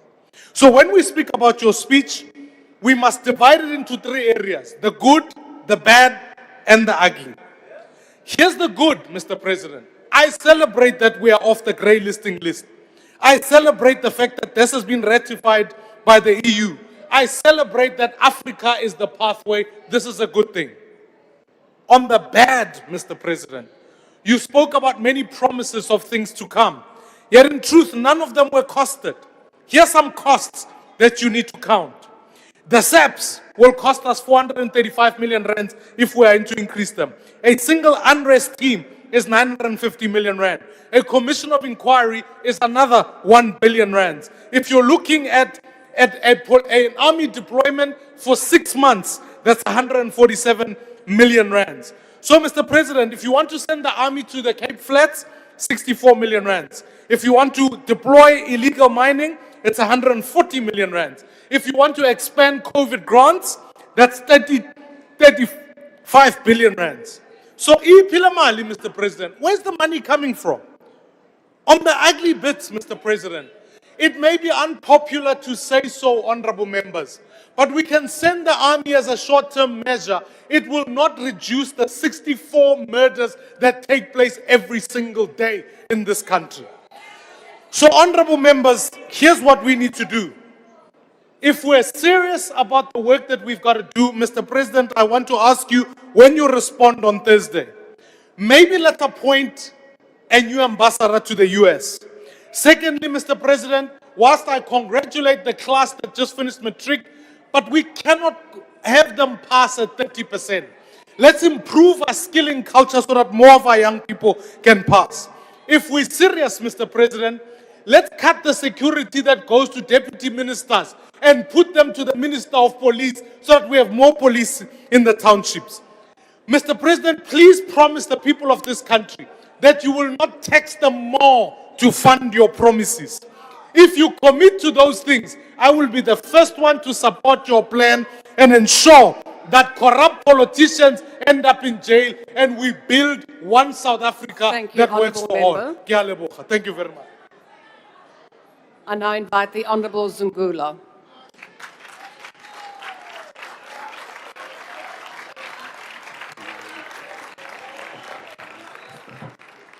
Progressives, Ndianibulisa. Mr. President, the people need a leader.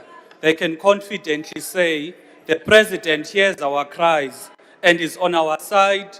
They want a leader that sympathizes with them, a leader that will not gaslight or chastise them when they are expressing their views on what affects them.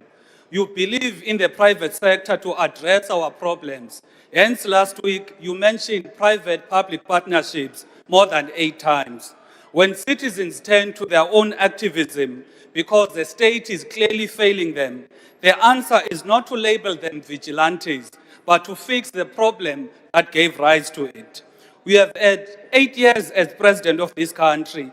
In that 8 years, the rich have become richer, poor, poorer. Even the economy you say is growing is not creating jobs at the rate required. Instead, companies are closing.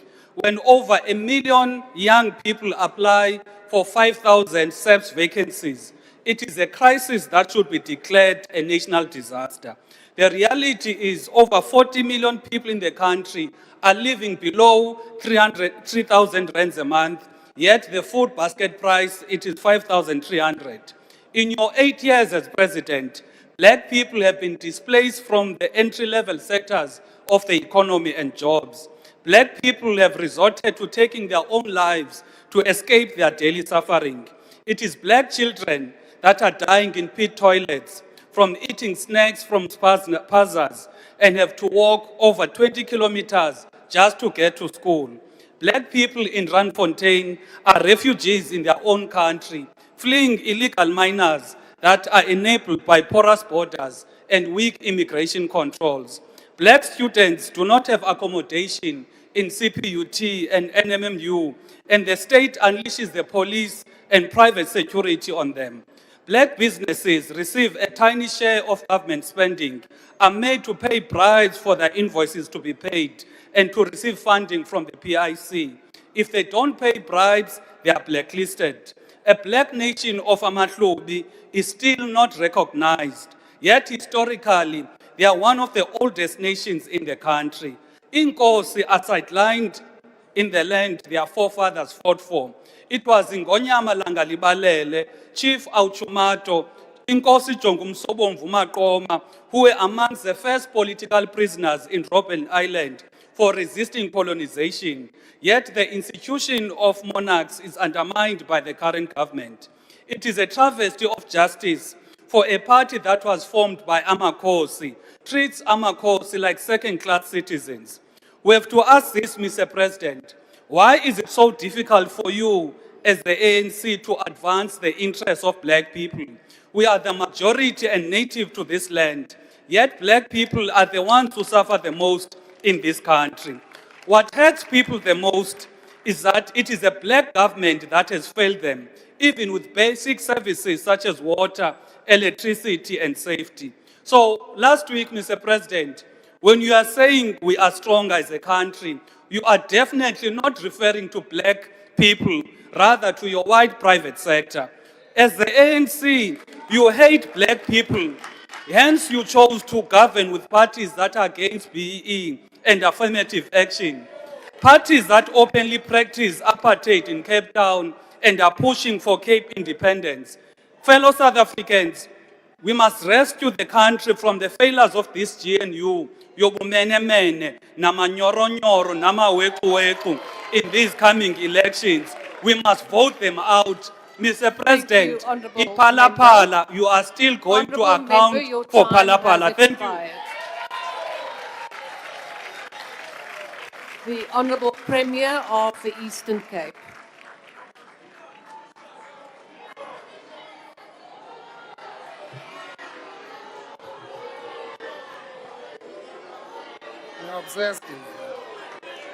Honourable members, honourable members, honourable members, order. Members of the ANC and members on this side. Honourable members, you know full well it is against the rules to boo someone. It is unparliamentary, and I request you to refrain from doing that. Honourable Premier, please proceed. It's Premier of Malnutrition, Deputy Speaker. Just a correction. Please Thank you very much, Premier of Honourable Malnutrition. Deputy Speaker. Greetings to the Honourable President, Deputy President, the ministers, deputy ministers, premiers, and acting premiers, honourable members. Please don't be obsessed about me.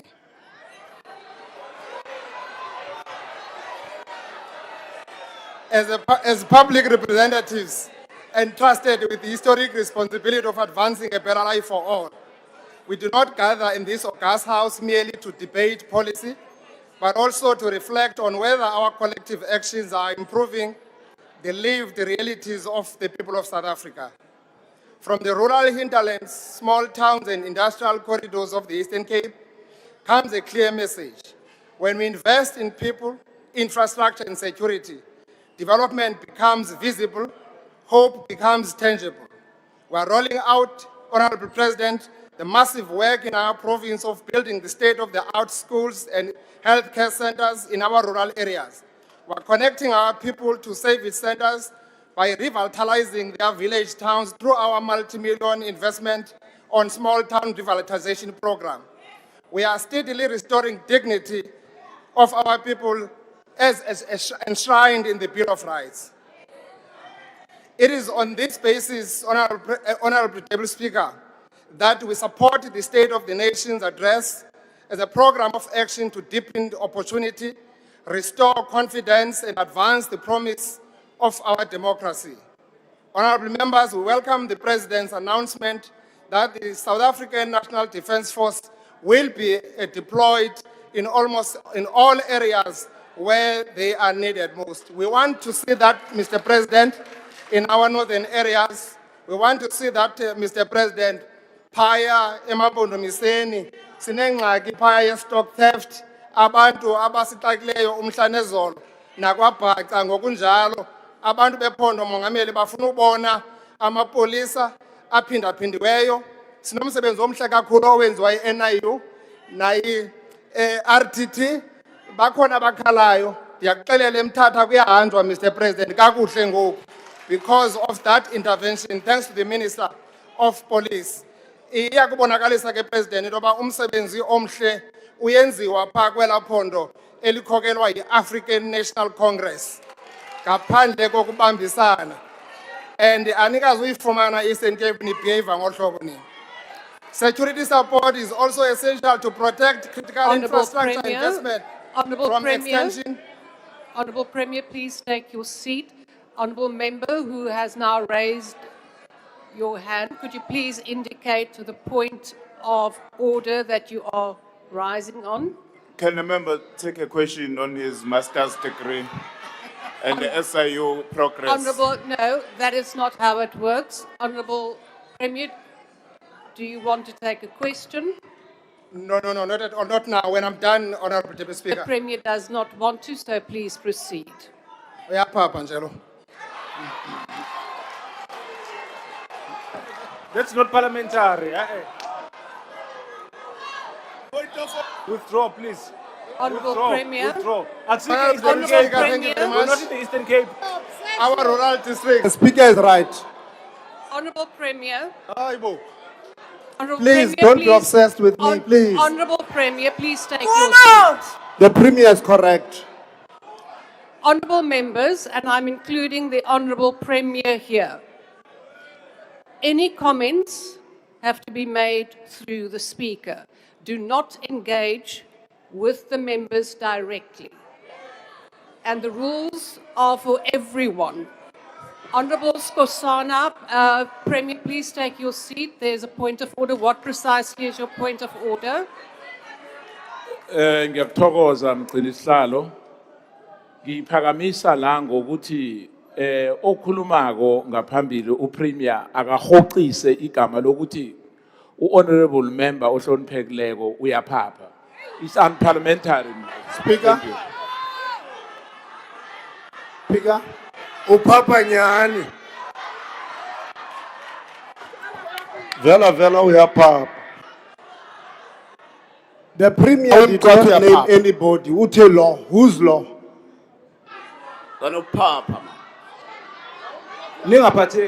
Honourable members, please switch off your microphones. I have not recognized any of you. There's no one on the floor now besides the presiding officer. Honourable member, I am again cautioning everyone, including the Premier, please remain from making comments directed at the members.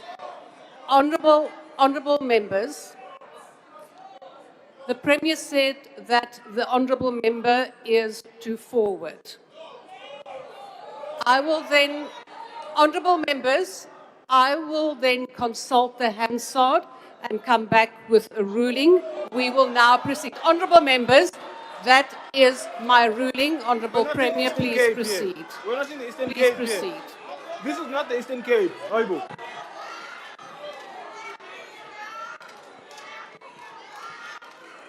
Thank you very much, Honourable Deputy Speaker. Madam Speaker, for the Eastern Cape Rural Development, the rural development is both an economic necessity and moral imperative. Infrastructure investments, roads, bridges, water, and connectivity are improving access to markets, reducing travel time for learners and patients, and unlocking economic activity in historical marginalized communities. Every road built narrows the distance between poverty and opportunity. Rural infrastructure is therefore not only about mobility, it is about dignity and inclusion. Work we are doing, Honourable Deputy Speaker, is in partnership with Sandral, has turned our province into a construction site. We're doing a massive road infrastructure because we believe on what Chinese are saying. If you want to be rich, build roads. Furthering the improvement on our logistics network, we are also working hard, Honourable Deputy Speaker, on ensuring that Bishop Ulembe Airport is going to be a cargo international hub. We are also attending to the huge backlog of our rural gravel roads network, and surely more support is needed there. Madam Speaker, the Eastern Cape remains a cornerstone of South Africa's manufacturing capability, with the automotive sector anchoring the industrial stability and sustaining thousands of jobs. We must continue to support investment retention, supply chain resilience, and speedy conclusion of key reforms to ensure policy certainty and competitiveness, while confronting the challenge of increasing imports, finished goods. Localization, Honorable Speaker, remains essential if we are to deepen industrialization and expand employment. Eastern Cape is now feeling the experience of catastrophic effects of 30% US tariff imposition on auto sector. But as resilient people, we shall overcome this imperialist attack. We are working hard, Honorable Speaker, on diversifying our economy. Over and above the renewable energy program, Green Shoots, we want an aggressive approach on oil and gas, particularly the shale gas exploration that is currently underway in Karoo. So we'll be launching that program now in March. We're calling on an urgent implementation, Mr. President, of all the delayed catalytic projects that have been pronounced here in this House in the previous SONAs, like Ukuvuselela project, which we think that is key to connect Eastern Cape to Gauteng, our economic hub. Our LNG, investment in our terminal construction posts to create more capacity and performance of our best performing SEZs in the country, the KOGTA SEZ and East London IDZ. Eastern Cape alone won't be able to reverse this challenge of historic and deliberate systemic economic exclusion of that part of the country. We need more focus and concerted effort with a more collaborative arrangement with all spheres of government. Complementing this, Mr. President, we are also working very hard with the agricultural institutions to ensure that we are actually using agriculture as an alternative in diversifying our economy. Our Department of Agriculture is working hard on that. We are also rolling up our sleeves in ensuring that we are confronting the FMD challenge. The commercial farmers in the Eastern Cape, Honorable Speaker, have been demanding from me that government must relax the regulations around this. They would want to procure the vaccine because government has delayed so much, and our fear is that this thing now is rolling out, is actually spreading like wildfire. The progress that we are making in government, in stabilizing government in our province, Honorable Speaker, now in our province, all government departments in our province are unqualified. Many of them are clean audit government departments. That includes our education and health, who are now on unqualified after so many years. We are stabilizing our province, we are focused on our province, and we're making sure that we're turning the tide around the corner. Madam Speaker, umntu ngumntu ngabantu. National programs continue to make a measurable difference in our province, strengthening services and social cohesion. Welcome emphasis on strengthening frontline human capacity through social workers and agricultural extension officers. In the province, this is complemented by the employment of over 800 early childhood development teachers, alongside the recruitment of doctors and other medical professionals. These investments ensure that the developmental state is felt where it matters most, in homes, clinics, and classrooms. Honorable members, our response to malnutrition continues through targeted programs supporting children and vulnerable households. We are not going to bury our heads in the sand when we are confronting this challenging problem. Our government is investing, putting more than 35 billion for child support grant and SRD for our elderly people. Our challenge is that we need to strengthen the law. Those who are making children and leave them in the Eastern Cape and go away with grants, they must know that they are breaking the law. And then the law must follow them wherever they are. We are also responding decisively to this challenge of FMD, as I said, Mr. President. We also wish to take this time to honor the late Bishop Bolan, whose life embodied compassion, humility, and service to humanity. Honorable members, it is also saddens me to report to you the passing of the our late veteran, ANC veteran, who distinguished herself during times of our struggle for liberation, Umama Udebra Nkomos, whose lifelong commitment to the struggle leaves an enduring legacy of courage and community upliftment. Honorable members, the Eastern Cape progress is inseparable from the national trajectory. When national policy succeeds, our municipalities experience tangible improvement in opportunity, services, and hope. Our task now is to deepen implementation, strengthen accountability, and accelerate delivery so that progress is measured in everyday lives. Nation building is a collective responsibility, not a responsibility of howlers. From rural heartland to the industrial centers, we are building infrastructure, strengthening industries, as I've indicated. Let us, therefore, leave this debate with a renewed resolve to act with agency, protect the vulnerable, and unlock the full potential of our nation. Because the true measure of our work will not be the debates Honourable we hold Premier. in Your this time House, has but the expired. dignity that we bring to our people. Thank you very much. Mr. Fake Diploma. Honourable members.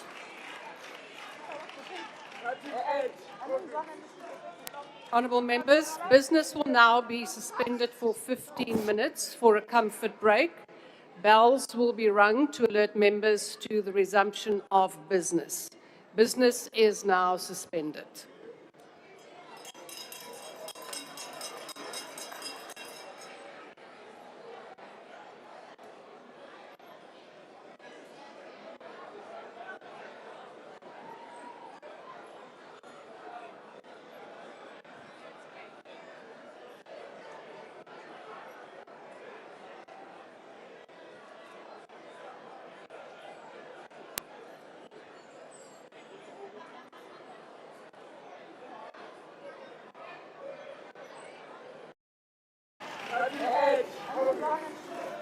Honourable members, business will now be suspended for 15 minutes for a comfort break.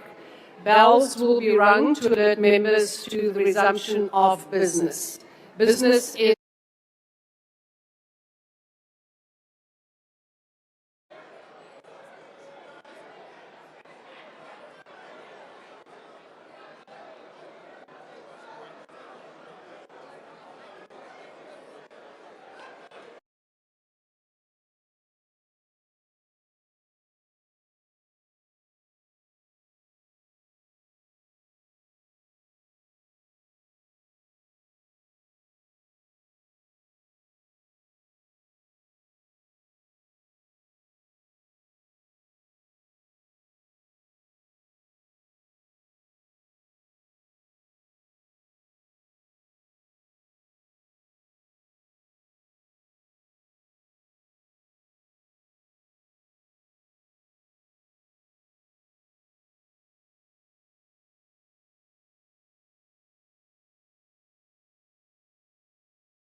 in the cabinet, the premiers of our province, the chair of the House, and honorable members and different political leadership that is in this House, we greet you in this afternoon. On behalf of organized local government, in the contribution towards the State of the Nation address that has been made by the President of the Republic, which has dealt with the number of issues that our nation is pursuing and the work that lies ahead. We express our gratitude to the President for dedicating a significant portion of his address to local government, particularly in light of the considerable challenges faced by this sphere in serving our people. For citizens, government is always perceived in a manner and a way in which every day they experience governance weaknesses and the development thereof. It is perceived in a tap that flows or runs dry, a light that remains or extinguished, refuse removal that is collected or left to decay, and road that enable safe movement or hinder livelihoods. Local government is where democracy becomes tangible and where dignity is either upheld and deferred. We share the President's concern that this is not merely a municipal problem. When a services fail, citizens experience a failure of the state. This year, as we all remember and be reminded by the President, we are completing 30-year anniversary of our Constitution and the establishment of developmental local government, which position municipalities at the core of transformation. And it is the same year that we are celebrating the establishment of SALGA, and Malachi as the founder president and other leaders that have built this organization. That promise remains valid, but it must be renewed through practical reforms, capable institutions, and sustainable funding. At the center of this conversation is the fiscal reality. Municipalities bear critical responsibilities, yet frequently lack sufficient support, rendering cooperative governance an unfunded obligation. Municipalities are expected to generate approximately 90% of their revenue internally, despite sluggish economic conditions and limited affordability in many communities. Local government is accountable for approximately 46% of the 100% constitutional assigned to different spheres of government. Yet municipalities receive only 9.5% of the total government budget. This discrepancy is unsustainable and directly undermines reliable service delivery. And this, President, is betrayed by the SALGA research that we have conducted when we are putting this matter on the table. SALGA research highlights a cumulative funding gap of about 1.5 to 1.8 trillion rand, a current annual shortfall of approximately 150 billion. Municipalities are owed, and they are owing in that process. Because, President, one thing that we have not done properly in our engagement is that we, together in South Africa, when we are struggling for a country to be free, we encourage the citizens not to pay. And we have never engaged the citizen back that it is about time to pay, because if you don't pay a municipal service, you are collapsing the government. If the state expects municipality to deliver, then the state, business, and society must also honor their payment obligations. And the rules must be applied consistently. Hence, integrated enforcement is essential, where, for instance, President, which we are suggesting, that, for instance, it can't be proper in a country united such as South Africa. Banks, we are told that they are collecting 100%. SARS is collecting 100%. A municipal space is not collecting, but we are operating in South Africa. It means there is something that we need to do differently. That includes that when a vehicle hit in a municipal pole, A poor mayor must go and steal money in the budget somewhere, and that money cannot be recovered anywhere to fix the pole that is not even budgeted. This is the issue that probably we need to look at. As SALGA, we express our appreciation, President, though, for endorsing the review of the white paper, and we have been asking this for a very, very long time. Looking into your previous State of the Nation address and looking into the recent one, you gave an update, and we are really appreciative of that fact. This process is crucial, as it must address a key constraint facing municipalities at large. The current funding model of Formula, President, it is a matter that it needs to be relooked. The existing funding model is misaligned with the responsibilities of local government, limiting municipality capacity to deliver reliable services and undermining cooperative governance in practice. And the critical question here, President, is as we look into the freedom that we've achieved over the last 30 years, the question that we must answer or ponder around, how much does it cost to address or redress the imbalances of the past of the spatial planning that we have acquired?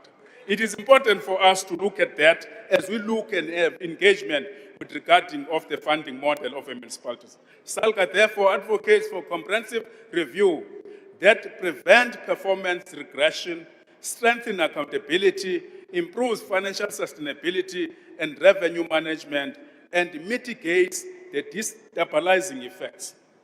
And in this process, President, we are requesting the political parties, you leaders, requesting the political parties to play their role. It's political parties that take councillors to council. There is something that is missing in the between. What is that something?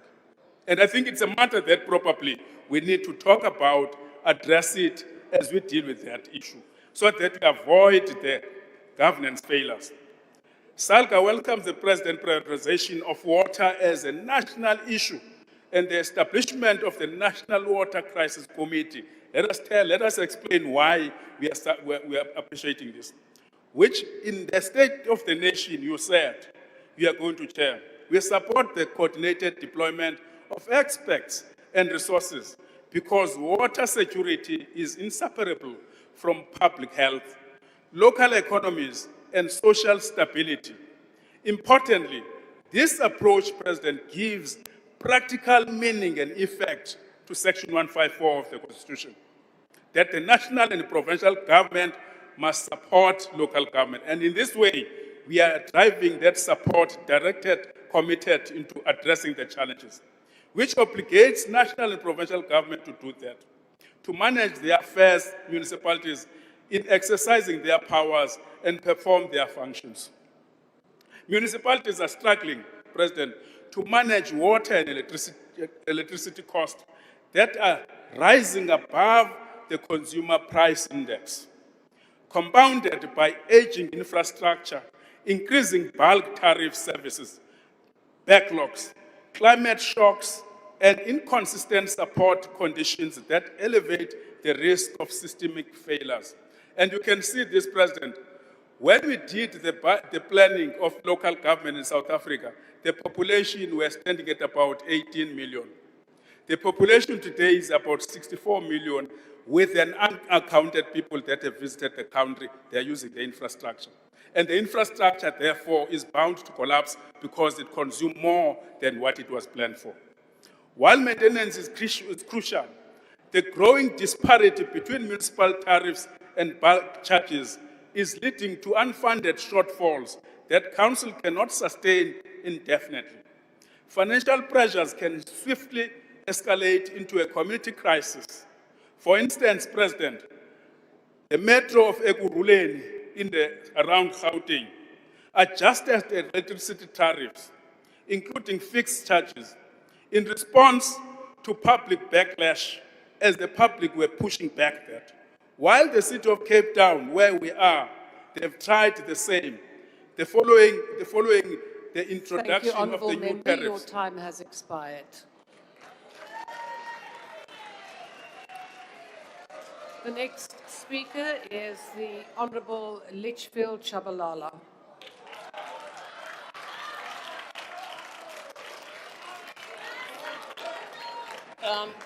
Thank you, Deputy Speaker. I recognize His Excellency Ungamalala and the MKP leadership emuva. Mr. Ramaphosa, there is a fundamental difference between diagnostic analysis and symptomatic analysis. There is no difference between SONA nomuntu ogulayo ofila ama symptoms bese aya ka doctor. Udoctor ke amxilonge diagnose kuze kuphume umphumela right. What you gave us last week is based on symptomatic things ozibonayo eSouth Africa. Because if you had diagnosed buzowaza kusho mina, kusho ama-analysts, academic analysts are calling your tenure of 2018 until now the lost decade. And a reason why maybe it's the lost decade. In the lost decades, the economy only managed to grow by 0.7% annually, meaning the economy was growing lower than the population. So in the last decade that you produced, South Africans have become more poorer. National unemployment has chronically refused to go below 30%. Youth unemployment is sitting at 46%. Now listen to this one, and I'm sure you won't howl on this one. Your last decade has produced 2.8 million chronically food insecure South Africans. It has produced 3.6 million food insecure South Africans. These are not numbers. These are people the way they got so used to their hunger. By the way, it's Friday that day.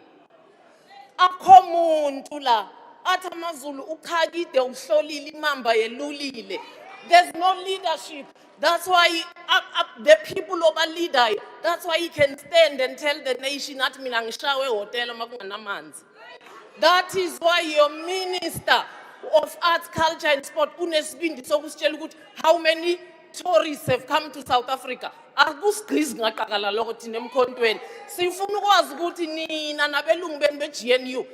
many Africans have you empowered to be tourists somewhere else?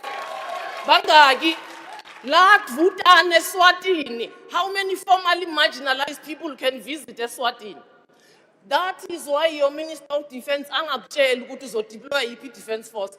Abana ma boots, bazithengela ma boots. Abuna uniform, bazithengela uniform items. Kushort equipment, ikephe ze-Navy zipakile la eSimonstown. We can't produce combat officers because there's no sea time. Kushort petrol.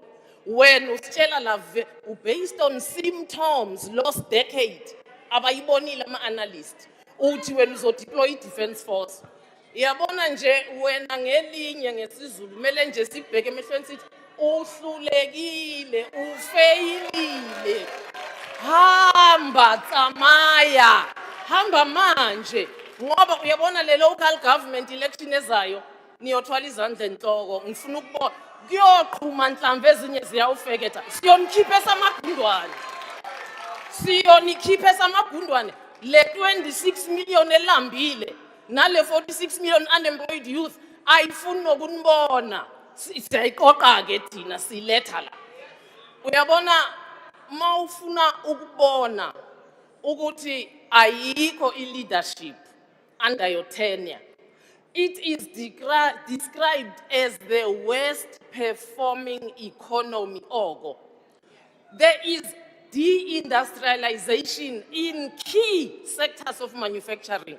But then again, if you diagnosed, you would have known that the neoliberalism that we are following will lead to forced deindustrialization. Tata mkondo kuyehlela la. Tata mkondo ngoba kho bantu la. Tata mkondo ngoba ku-confused la. Tata mkondo ngoba kho mholi. Waza mkondo.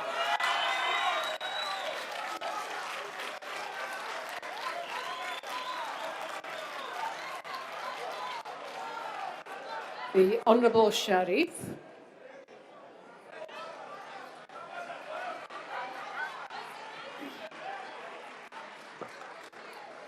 Thank you, Deputy Speaker. Mr. President, you stood before this House and the nation and paid tribute to the brave women of 1956. You reminded us of their resilience, courage, and sacrifice in shaping our country. You invoked the image of struggle heroes marching to the Union buildings with 100,000 signatures to the doorstep of a Prime Minister who, in your words, did not dare to meet them. Your portrayal of the women of 1956 reveals a stark parallel. The courage that drove their protest still mirrors the battles women fight today. 70 years later, the struggle has changed, but not its urgency. It is an injustice that decades later, women again stand at your doorstep demanding action. In 2018, the total shutdown movement led us to the Union buildings, demanding an end to gender-based violence and femicide. In 2019, we filled the streets outside Parliament. In 2021, I submitted a petition on behalf of Post Office to Parliament, calling for the creation of a National Council on GBVF. In 2023, I stood before you at the City Hall and warned that declaring GBVF a pandemic without ring-fenced budgets, proper implementation, and support for frontline workers is misleading. Yet, here we are again. In April 2025, Women for Change led us to gather at the Union buildings carrying a casket filled with 1 million signatures, drawing strength from the women of 1956. But again, you did not dare to meet us. On 21 November 2025, only after mounting pressure and on the eve of the G20, you classified GBVF a national disaster. Yet at SONA, only 6 sentences out of around 1 hour and 43 minutes addressed a crisis that devastates lives daily. You missed the opportunity to outline government's response to the classification of GBVF as a national disaster. While policy progress matters, South African women do not experience GBVF as a policy issue alone. It is a constant threat to their survival. Honourable members, Tutuzela care centres are intended as one-stop facilities to support survivors and strengthen prosecutions. Yet many face funding gaps, staffing shortages, weak coordination and limited accountability. DNA evidence remains backlogged, with approximately 140,000 samples outstanding in 2025. When evidence sits unprocessed, justice is delayed. Eliminating the backlog through expanded forensic capacity and effective public-private partnership is essential. But justice responses alone is not enough. Ending GBVF requires action across government and society, prioritizing prevention, early intervention, and survivor support. The Department of Social Development is central to this effort through shelters, psychosocial services, and prevention programs. Yet capacity shortages, budget pressures, and systematic failures limit its reach. Social workers carry excessive caseloads, and shelter access remains uneven. We must audit shelters, police stations, and survivor services, publish the findings, and ensure that protection systems work where they are needed the most. Mr. President, at your reply on Thursday, women of this country expect clear plans to address the DNA backlog, resourcing of TCCs, lack of social workers, lack of training of frontline workers on mandatory reporting of child sexual abuse, lack of transparent GBV crime data, and resourcing of the NSP and National GBVF Council. No more excuses. Mr. President, you cannot honor the women in history while failing them in the present. Like those brave women 70 years ago, we stand before you again and say, we shall not rest until we have won for our children their fundamental rights of freedom, justice, and security. A nation that cannot protect its women cannot claim to be free. A nation that does not prosecute perpetrators cannot claim to be just. And a nation where 15 women are killed and 117 women report rape every day cannot claim to be secure. I thank you.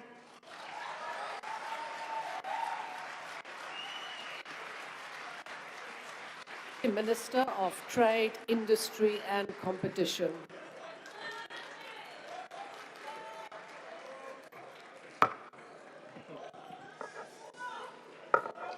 Thank you very much, Honorable Deputy Speaker, Madam Speaker, Chairperson of the NCOP, Honorable President and the Deputy President, Honorable Members.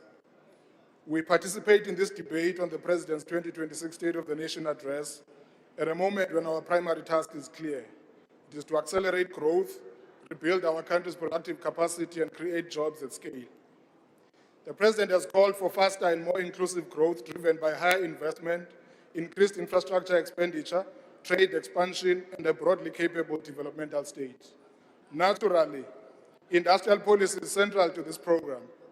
It is through continuing industrialization that we will expand production, promote innovation, deepen localization, transform ownership, and create sustainable employment.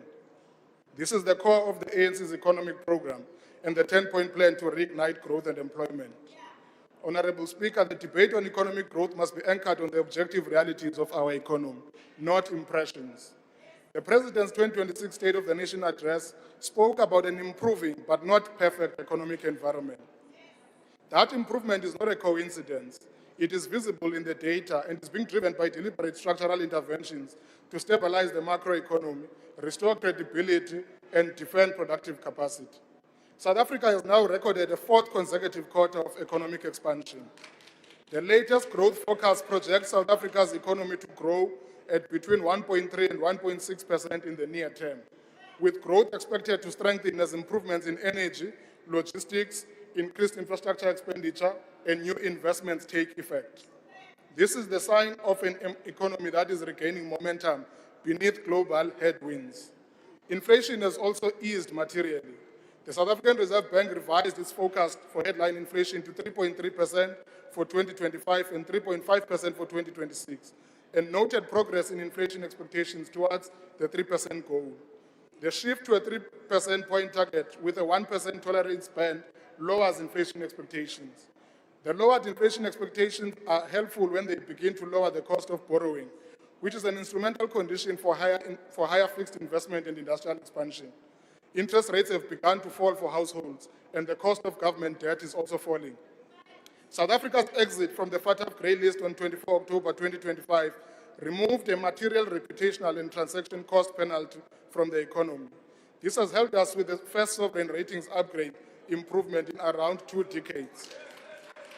Externally, the trade numbers also show resilience. South African exports have improved in 2025 despite the volatile global trading environment. The South African Revenue Services recorded a trade surplus of 21.8 billion rands in September 2025, with exports of 186.4 billion rands and imports of only 164.6 billion. Now, these are not abstract indicators. They reflect the regained capacity of the economy to earn, produce, and export. Overall, the data shows resilience even amid global shocks. Now, this data matters because it proves that when we fix network constraints in port performance, in logistics coordination, expanding market access, South African producers can expand exports even with global conditions that are volatile. This is why we say the corner is being turned, not because we simply folded our arms and wished it to, but because we have been working to stabilize fundamentals in ways that create space for growth. Now, of course, we are quite clear. Stability is not the destination. It is the platform on which we want to anchor our growth agenda. We know that to reduce unemployment meaningfully, we must lift growth to at least 3% and beyond, because below that threshold, the economy does not produce new firms at scale, and the labor market does not absorb new entrants at scale. Honorable Speaker, the global trading system is being reshaped by protectionism, unilateral measures, and supply chain competition. In that environment, South Africa's trade posture must be both defensive and expansionary. We are actively defending existing market access that sustains jobs while diversifying into new markets and building regional value chains. Firstly, on the African continent, the data shows both progress and unrealized potential in the African Continental Free Trade Agreement. Trade map data indicates that South Africa's exports to AfCFTA implementing countries was at 32.75 billion rands in 2024 and 28.19 billion in 2025, up to the end of September. Yet preferential utilization under the AfCFTA remains low. SARS data shows that from January 2024 to October 2025, South Africa's exports under AfCFTA preferences into non-SADC implementing countries were about 2.2 billion rands, with imports at 1.58 billion, yielding an AfCFTA utilization rate of 3.85%. Now, Africa is already a major market, but we are still at the early stages of using the AfCFTA preferences to scale industrial exports into new markets. The AfCFTA currently provides new market access in 13 non-SADC countries on 90% tariff coverage, while negotiations continue to finalize the remaining 10%. Our task is to drive up the utilization firm by firm, product by product, so that the AfCFTA becomes not only a trade agreement, but a platform wherein South African manufactured goods reach all corners of the continent. Honorable Speaker, we are pushing new market openings and defending existing ones. Our trade strategy is not set on announcements. It is action-oriented to defend, diversify, and industrialize through trade. Just a week ago, Minister Tau returned from China. We have an early harvest with China that is envisaged in the recently signed framework agreement of expanding duty-free access and building new export corridors for South African products into a growing market of 1.5 billion people, whilst attracting Chinese industrial technology firms into South Africa. The Southern African Customs Union negotiations with India are progressing towards a preferential trade agreement that will open access into a market of more than 1.4 billion people and attract Indian manufacturers into South Africa. Trade engagements with Gulf economies are unlocking new investment and market opportunities in agro-processing, green hydrogen, and advanced manufacturing. The renewal of AGOA, even for a limited period, provides important relief for exporters and is a positive signal for continued strategic engagement with the United States. On that note, Honorable Speaker, I wish to take this moment to pay tribute to Reverend Jesse Jackson, the legendary civil rights leader of the United States who passed away today peacefully at the age of 84. Reverend Jesse Jackson was a lifelong friend and dependable ally of the people of South Africa and the ANC. Reverend Jackson tirelessly championed our cause of freedom during apartheid, and up to his last day, he continued to champion the truth about democratic South Africa against hostile political opinion in America. I thank you. Thank you. I now call upon the next speaker, the Honorable Makasini.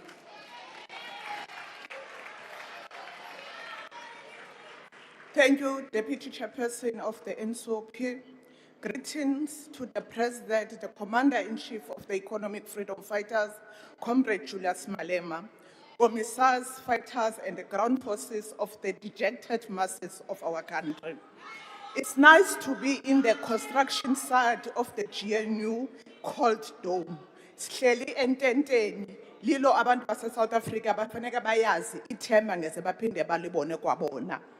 Honorable Speaker, Honorable Chairperson of the NSOP, abantu base Mthatha KSD Mongameli, bathe xa bemamele ispeech sakho kule veki ephelile baphelelwa lithemba ngoba oko abo bantu babehleli ku floods babe affected the floods babekwa eNorth Crest Hall to date basahleli kwela hall be 65. Akukho nto eyenzekayo. I think inkosi nibalibele aba bantu nani babeke kulo.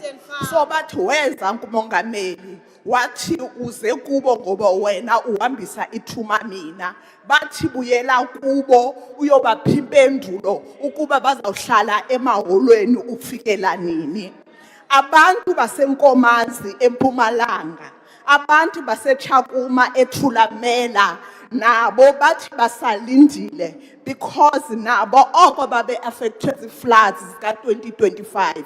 To date akukhabe khonto eyenziwayo basalindile mongameli ukuthi sukujonga ezi flood ezenzeke ngoku ngoDisemba cinga ngabo ngoba basalinde izindlu zabo abakwazi uba bangahlala nabantwana babo basabeke ethembeni. Kodwa mongameli kukho aba bantwana bazigraduate esidibana nabo abangodoctor abahleli emakhaya abangasebenziya izetifiketi zabo they are gathering a dust akukho hope bacela ngoba ugovernment ubuninzi babo nibase eChina ezikolweni basalindile uba mabareplacewe baye bafumane imisebenzi bakwazi uzoncedisa ugovernment isibhedlela saseMarble Hall eLimpopo ngeweekend kusebenza uDr Oyi1 iCEO yesibhedlele iyayeka uba nguCEO iyewodini yoncedisa abantu ngoba akukho bantu ababafa imisebenzi. So President, sithi singabantu base South Africa kudala siziva intsomi zakho oko wabongumongameli. Intsomi mayiphele makwenzeke umsebenzi ngoba abantu bafuna i-service delivery. Intsomi yokuthi abantu basemthatha babe affected zi-floods 10 years ago.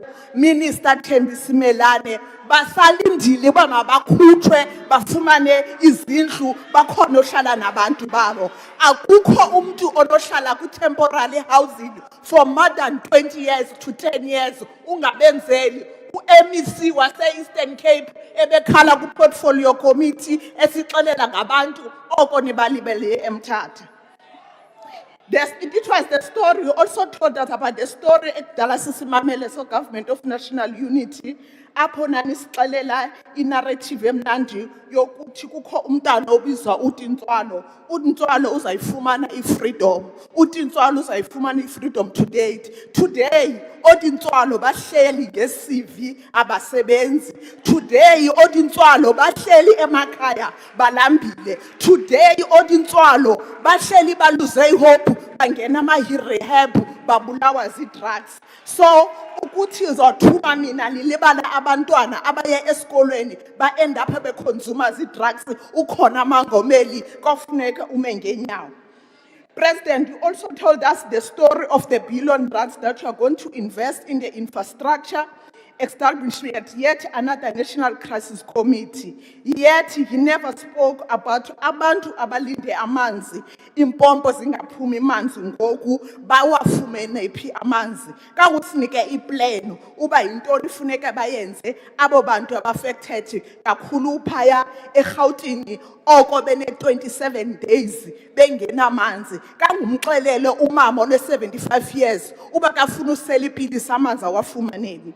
Simi apha ngoba sithinywe ngabantu boMzantsi Afrika asizimiselanga ngokwethu into abayithelayo kuwe ke mongameli wejunior kuthi akakuyeke ukuphana ngepromise kakwenze kubonakale abantu balindile. The Department of Water and Sanitation has been placed under a special focus in 2025. Yet again, in 2026, kukho i-national emergency crisis yamanzi. Kodwa last year unanisixelela uba kuneplan eniyenzayo nge-Department of Water and Sanitation. Ukuba umama uPenny Majodini akakwazi ukusebenza makahambe abuyele esibhedlele. Impompo zethu zomile abantu abawanawo amanzi. Into esidibanayo asihamba ngazo apha ezitratweni yisuwa ehamba kwizitrato iyanciciza.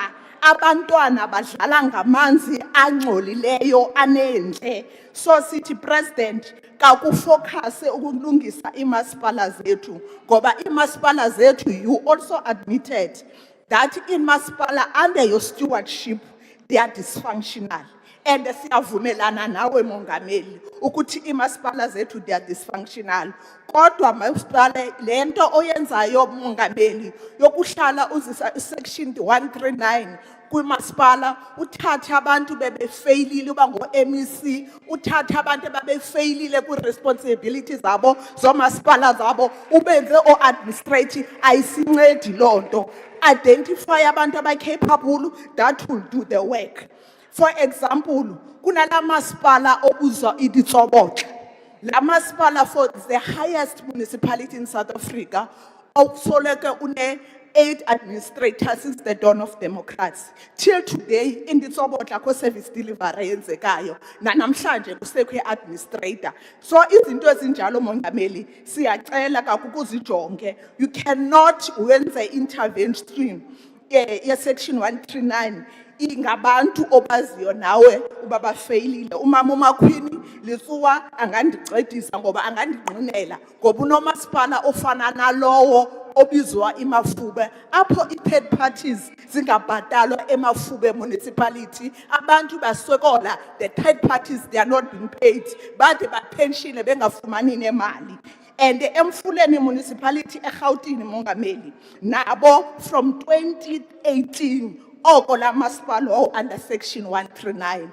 Kutheni sine situation esinjalo kusize lethu? Masingene phana ke mangwamali emachabeni, i-example asemachabeni zaseMangaung, eMafube ndithethe ngayo neMasilonyane nenkomazi.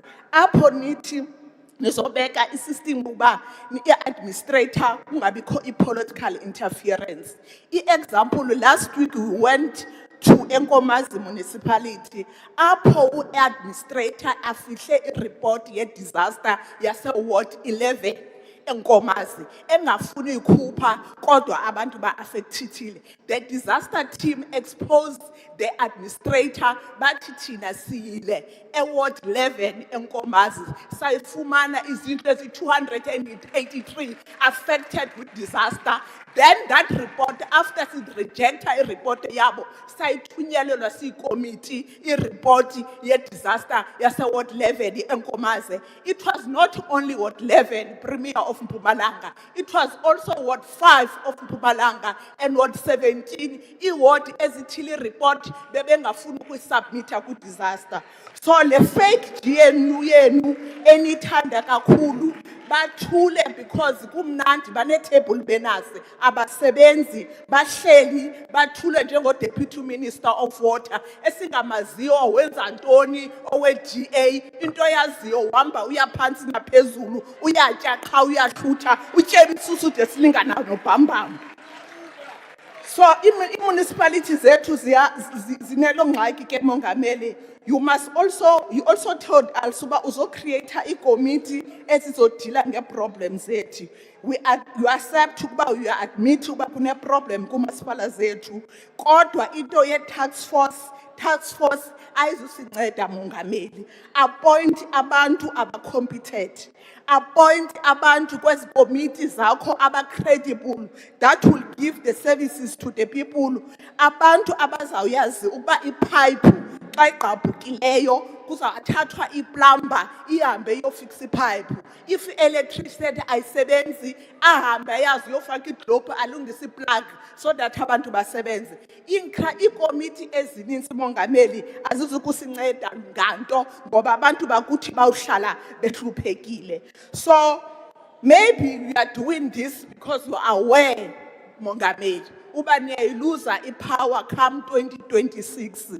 So into isebenzelayo ngezi committee ezininzi ufuna ukucontrola uphezulu urane omasipala awuzuyenza under our watch. We will not allow you to do as you wish. Thank you. Thank you, Honorable Makasini. Your time has oversight expired. and accountability will be the order of the day. Yabule.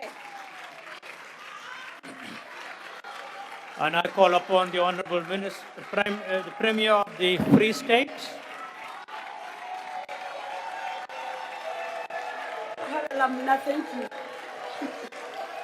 Order, honorable members, please take your seat so that we can continue. Thank you. Thank you, Honorable Speaker.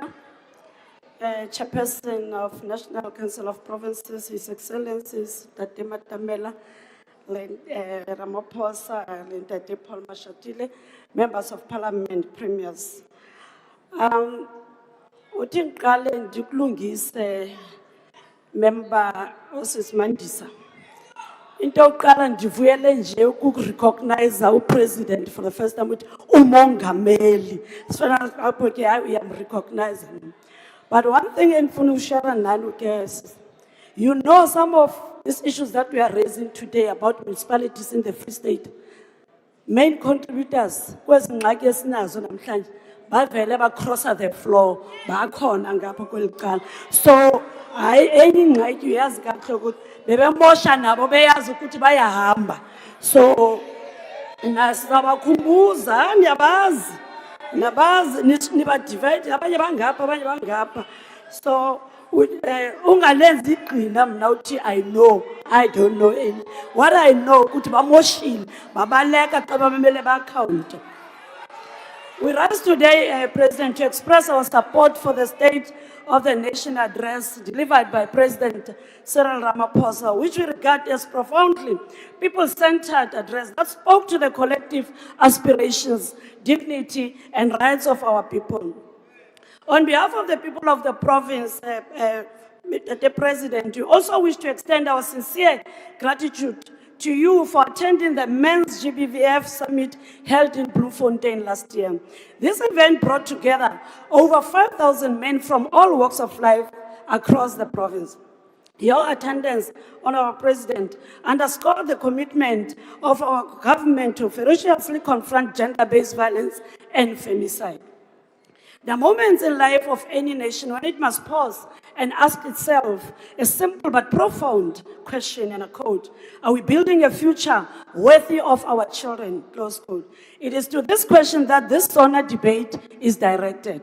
Honorable Speaker, the ANC-led government resolved that ECDs must be moved from social development to basic education to achieve an integrated education system.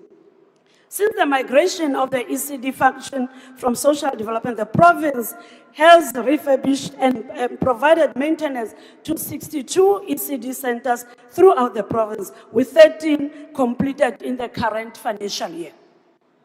The province further managed to complete construction of one fully functional state-of-the-art Lindo Kushe ECD Center in Botshabelo, Mangaung, with a second center currently in construction in Zaskon, Karib district.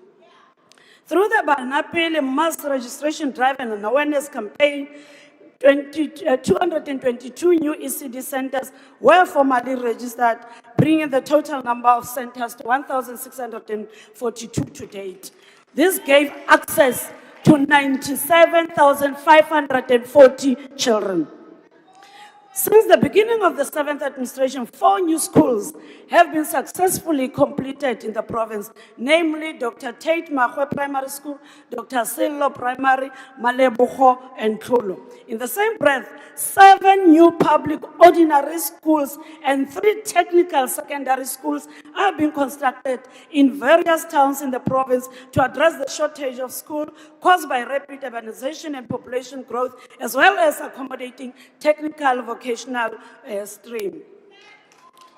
In addition, we completed 2 modern facilities, hostel facilities in Bloemfontein and Garibdam, expanding access to quality education for learners from undeserved communities. These are not mere structures of brick and mortar. They are theaters of social transformation. Honorable President, your administration has prioritized access to quality education for all learners.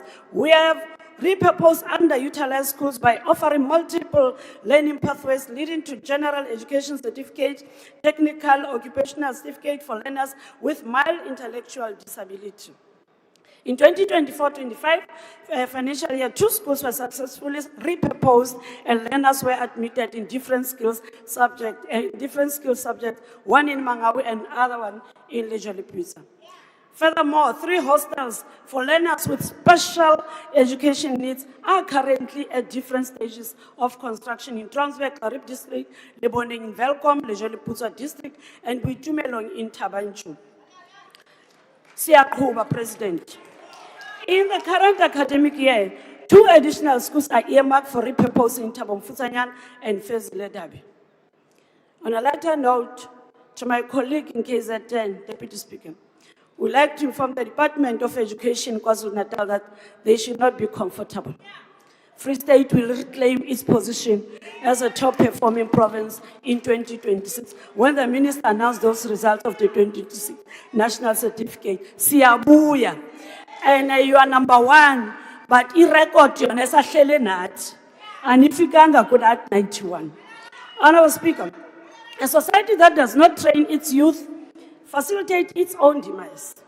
Through the Free State Training and Development Institute, the FSTDI, in the office of the Premier, we have appointed 67 engineering graduates who are due to commence their graduate program on the 1st of March 2026. The graduates are drawn from the areas of electrical, civil, mechanical engineering, hydrology, construction management, urban and regional planning, and quantity surveying. These young people will not only gain practical experience, they will strengthen our government and improve service delivery. Through the Plan B Learnership Program, NQ Level 481 learners from all corners of our province have recently qualified. 14 in Sosselbeck, 22 in Welkom, 20 in Bloemfontein, 18 in Fixbeck, and 7 in Garib. This is how we localize service delivery. This is how we restore capacity. Honorable Speaker, the declaration of foot and mouth diseases and national disaster was an absolute necessity. Our province welcomes this decision. Our agricultural sector as a whole facilitates approximately 1.2 billion per annum in export of animal and animal products. Import bans have therefore dealt a severe blow to our farmers, particularly milk producers. We have adopted the principle of early detection and rapid response, investigating all suspected cases, quarantining infected farms, vaccinating livestock, and strengthening overall veterinary capacity. We have placed 136 agricultural graduates into workplace at a cost exceeding 12 million, and we have absorbed 23 community service vets into their department. Speaker, we consider the road network as address of our economy. It is through road network that people can meet and economy can thrive. We have ensured that we allocate adequate resources to maintain and upgrade our roads, especially those that connect towns. In this financial year alone, our roads infrastructure program created over 3,500 jobs, recruited through a transparent public recruitment system to ensure fairness and inclusion. These are not abstract numbers, President. They represent bread on the table and dignity restored. And we shall increase this number in the years ahead. Motsamaisi wa dipuisano, ha re tla o tsena tsa bophelo bo botle, re improvile haholo jwalo ka province ya Free State. And we are grateful to the ANC for introducing a progressive policy in support of the implementation of national health insurance. This will ensure that the citizens of South Africa receive the greatest possible benefit. As the country advances towards national health insurance, our clinics and hospitals are aligning with ideal clinic and ideal hospital standards. Infrastructure upgrades and improved patient management system are underway, which will ensure that when universal health coverage is fully realized, the Free State will not be found wanting. I'm proud to report that in the Free State, 195 out of 216 of primary healthcare facilities assessed have attained ideal clinic status. And 16 out of the 32 hospitals have achieved an ideal status in 2025-26. Honourable Speaker, to ensure that all citizens receive government services, the Office of the Premier utilizes integrated service programs to reach rural and underserved communities. This initiative brings together a variety of government entities, department including SASA, IC, SABC, Health, Home Affairs, etc. Rea Koba, Retsualohona, Amo, Maspaleng, Wame, Mandisa, recited these services, Ward 23 in Machabe, just last week. Thank you very much, Honorable Premier. Your time has expired. Thank you. Thank you, Honorable Premier. We carry. Bye. House Chair. And I'll call upon the Oh, no, House Chair. Honorable Member from House Chair, the I see a Premier hand. speaks to members and just calls them Mandisa. We are not in the backyard in Welkom or something. She's Honorable Mandisa. Can she please come back there and call our I Honorable know, sorry. No, Chair, she's out of order. Her time has expired. She cannot No. come back. I now call upon the next It's your fault speaker, the because you're Honorable not even Fadi. listening.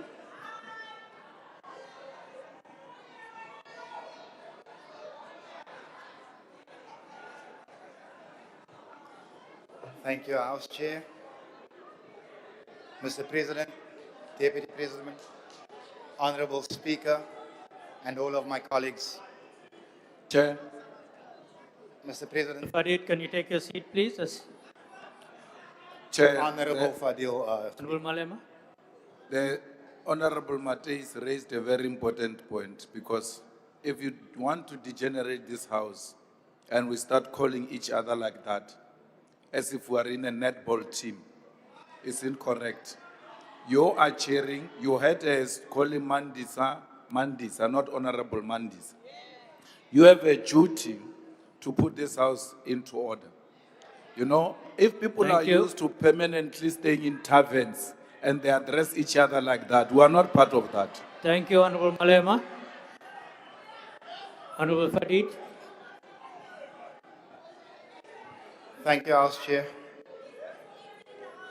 Mr. President, many things were said in your speech at the SONA, but I'm going to focus on the most pressing thing for my community.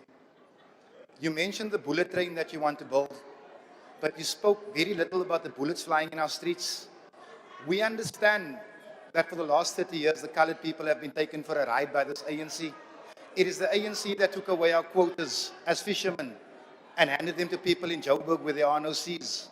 When you turned our fathers and our sons into poachers, it is the ANC that closed the factories in Woodstock, Salt River and Observatory and turned our mothers, the finest seamstresses in the world, into nothing.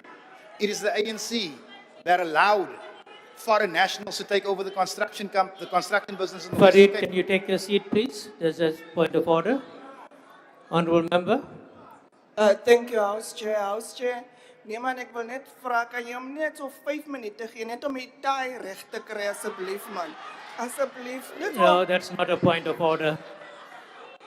That's not a point of order. Continue, Honorable Farid. Ek het mos hier gekom as 'n gebouwerker, maar nie as 'n MP nie. Moenie hy vergeet nie. Not all of us forget where we come from, leader. It is the ANC that has turned our sons into what they are. It is the ANC that allowed 27,000 guns to be pumped into our ghetto via the South African Police Services and then classified the report. And now, Honorable President, what do you want to give us to make our communities safer? You want to give us the army. We've been begging you for an army, Mr. President. We asked for an army of social workers and skills developers and teachers and football coaches. We don't need more guns.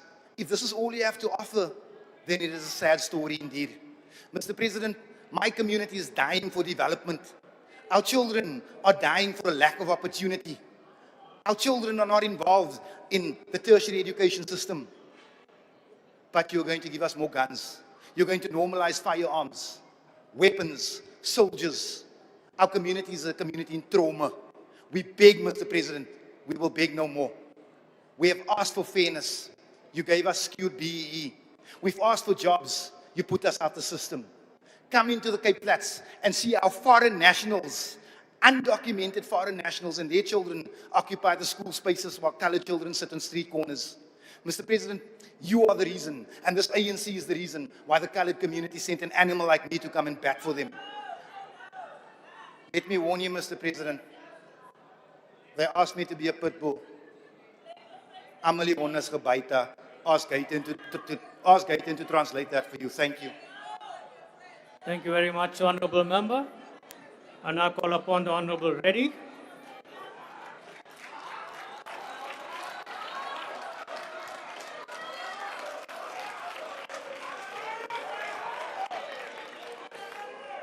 His Excellency, the People's President, Jacob Zuma. Deputy President Tony Yengeni, leadership of the MK Party, and all protocol observed. How do you tell 8 million unemployed South Africans that the economy is improving? Just think about that. How do you tell 6 out of 10 young people with no job that this is recovery? How do you tell matriculants who passed but cannot secure university space that this is progress? Let's be honest. The last time a university was built in this country was when President Zuma was the head of state. Because, friends, honorable members, the reality does not live in percentages. It lives in households. The MK party will prioritize industrial expansion, infrastructure-led growth, and state-supported manufacturing to create real, permanent jobs, not temporary statistics like we've been hearing here today. You know, the former DA or outgoing DA leader, John Steenhuisen, he described the past 8 years under Mr. Ramaphosa as being the most disastrous years. Today, he comes here together with the other GNU parties. They praise the so-called GNU. So what changed? The country or the coalition? Now, I want South Africans to know the truth today, because the livid reality that you go through every day is not what you're hearing from these GNU parties. They're saying the things they're saying today because of the perks, the blue lights, and all the fanfare that comes with these positions. I mean, you heard one of the ministers. He came and he said, I'm in this because I love the blue lights. Openly declared that. And today when they come and tell you that South Africa has improved, let me tell you, mothers that are crying out there, children that have no job, they are spitting on your face. Because what you are saying is far from reality. You know, MK party, we will never trade our mandate for positions. We could have done this. President Zuma could have agreed to join the so-called GNU. And we could have all been having positions today. But we are a party of principles. And we want our voters to know that. When it comes to the local government elections, don't vote for sellout parties, because they're going to sell you out. You talk about 46,000 jobs in the third quarter and 34,000 in the fourth quarter. South Africa has 8 million unemployed people. What's 80,000 jobs against 8 million unemployed people? Youth unemployment, 6 out of 10. This is structural failure. The MK party will implement a national youth public works and technical skills program. We're not going to create jobs that's temporary, that just lasts for a month or 6 months like EPWP jobs. We want permanent jobs. But listen to me carefully. The best is yet to come. You know, we've been hearing about water. And I want to tell you about water. South Africa is not running out of water. We are running out of management. Johannesburg residents in Soweto, in Brixton, in Westbury, and in a township called, there's a township in Lenasia South. They haven't had water for 2 years, 20,000 residents.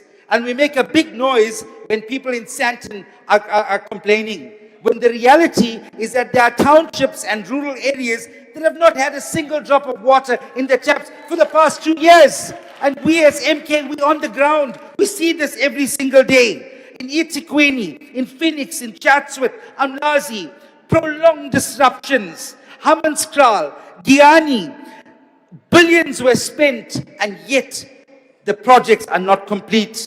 We have enough bulk water in our dams, but the problem is governance. The problem, Mr. Ramaphosa, is accountability.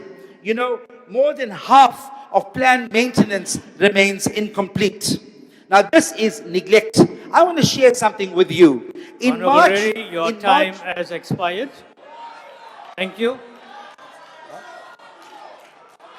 And I call upon vote MK in the local Honorable government Cameron. elections.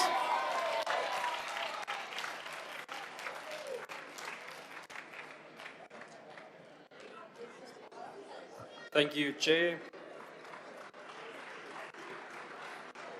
Chair, crime has become a tax on dignity, opportunity, and freedom. It's a mother who prays a child returns safely from school. It's a small business owner that fearfully locks up their shop before sunset. It's the commuter who clutches a phone like a lifeline. South Africans are tired of emboldened criminals and betrayed when those criminals sit within the state itself. The President announced the deployment of the SANDF to gang-ridden areas, specifically in Cape Town, parts of Gauteng, and today we heard in the Eastern Cape too. Where violence has reached intolerable levels, short-term stabilization is obviously justified. Communities under siege deserve some relief. But stabilization is not a strategy. The SANDF can assist with area control, but they cannot replace the investigative and forensic and intelligence functions of the South African Police Service or the DPCI. They cannot dismantle drug cartels. They cannot build racketeering cases, trace illicit firearms across multiple crime scenes, or secure sustainable convictions against organized criminal leadership. Which brings us to a reform that some in the ANC continue to resist, expanding policing powers to competent local and provincial governments. Where operational competence exists, it must be enabled and not obstructed. Where other spheres of government offer to help save lives, we must work together. Consider this.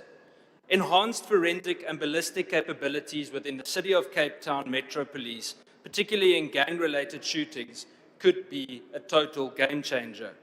Rapid ballistic tracing, fully integrated with national systems, would allow cases to be linked more quickly, track the repeated use of illicit firearms, and link cases faster, and strengthen prosecutions, effectively amplifying the impact of the existing South African Police Service resources. If reform measurably improves safety and saves lives, why would we block it? We must ask ourselves today, is this about politics or is it about the people? Because South Africans are not interested in turf battles between spheres of government, they are interested in getting home alive. Our police officers are often under-resourced, overstretched, and placed in impossible conditions. Communities feel abandoned and criminal networks exploit systemic weakness with ruthless efficiency. Imagine SAPS pleading for dogs to be donated while failing to even properly feed police members sent for canine training at the Roodeplaat Academy. Yet the same SAP supply chain division could pay the likes of Kat Mklala through corrupt supply chain commanders and processors. In fact, the Divisional Commissioner of Supply Chain Management in the South African Police Service is still in his position. In most cases, the men and women in the South African Police Service on the ground are not the enemy. They are also often victims of poor leadership, corruption above them, and of a system that too often fails to protect those who try to protect us. Allegations of collusion and corruption remain unresolved. Even the Deputy President's protection thugs were allowed to stay in the South African Police Service after having earned that name, the Blue Light Mafia, when they violently attacked innocent civilians for no reason. The Madlanga Commission is welcome, but South Africans have grown weary of commissions without consequences, reports without dismissals, findings without prosecutions, truth without accountability, if wrongdoing is exposed but not punished. And let us not forget the cost borne by whistleblowers and witnesses, individuals who risk not only their careers but their lives, often with inadequate protection. Then, honourable members, there was one last commentary suggesting tighter controls on lawful firearm ownership. And let's be clear, law-abiding licensed firearm owners are not the drivers of organised crime. Criminal syndicates are armed through illicit trafficking, diversion and corruption, and they are very rarely lawful owners of firearms. Disarming the compliant while illegal firearms flood our communities is neither rational nor just, and lawfully armed citizens are assets to communities. They are responsible individuals who comply with the law while protecting themselves and their families. We will fight any attempt to disarm law-abiding citizens while illegal firearms continue to flood our communities. In closing, history has taught us that any state that disarms law-abiding citizens does so not for safety, but for ultimate control of the populace, even tyranny. I thank you. Thank you. I now call upon the Honourable Premier of KwaZulu-Natal, the Honourable 18 Tuli.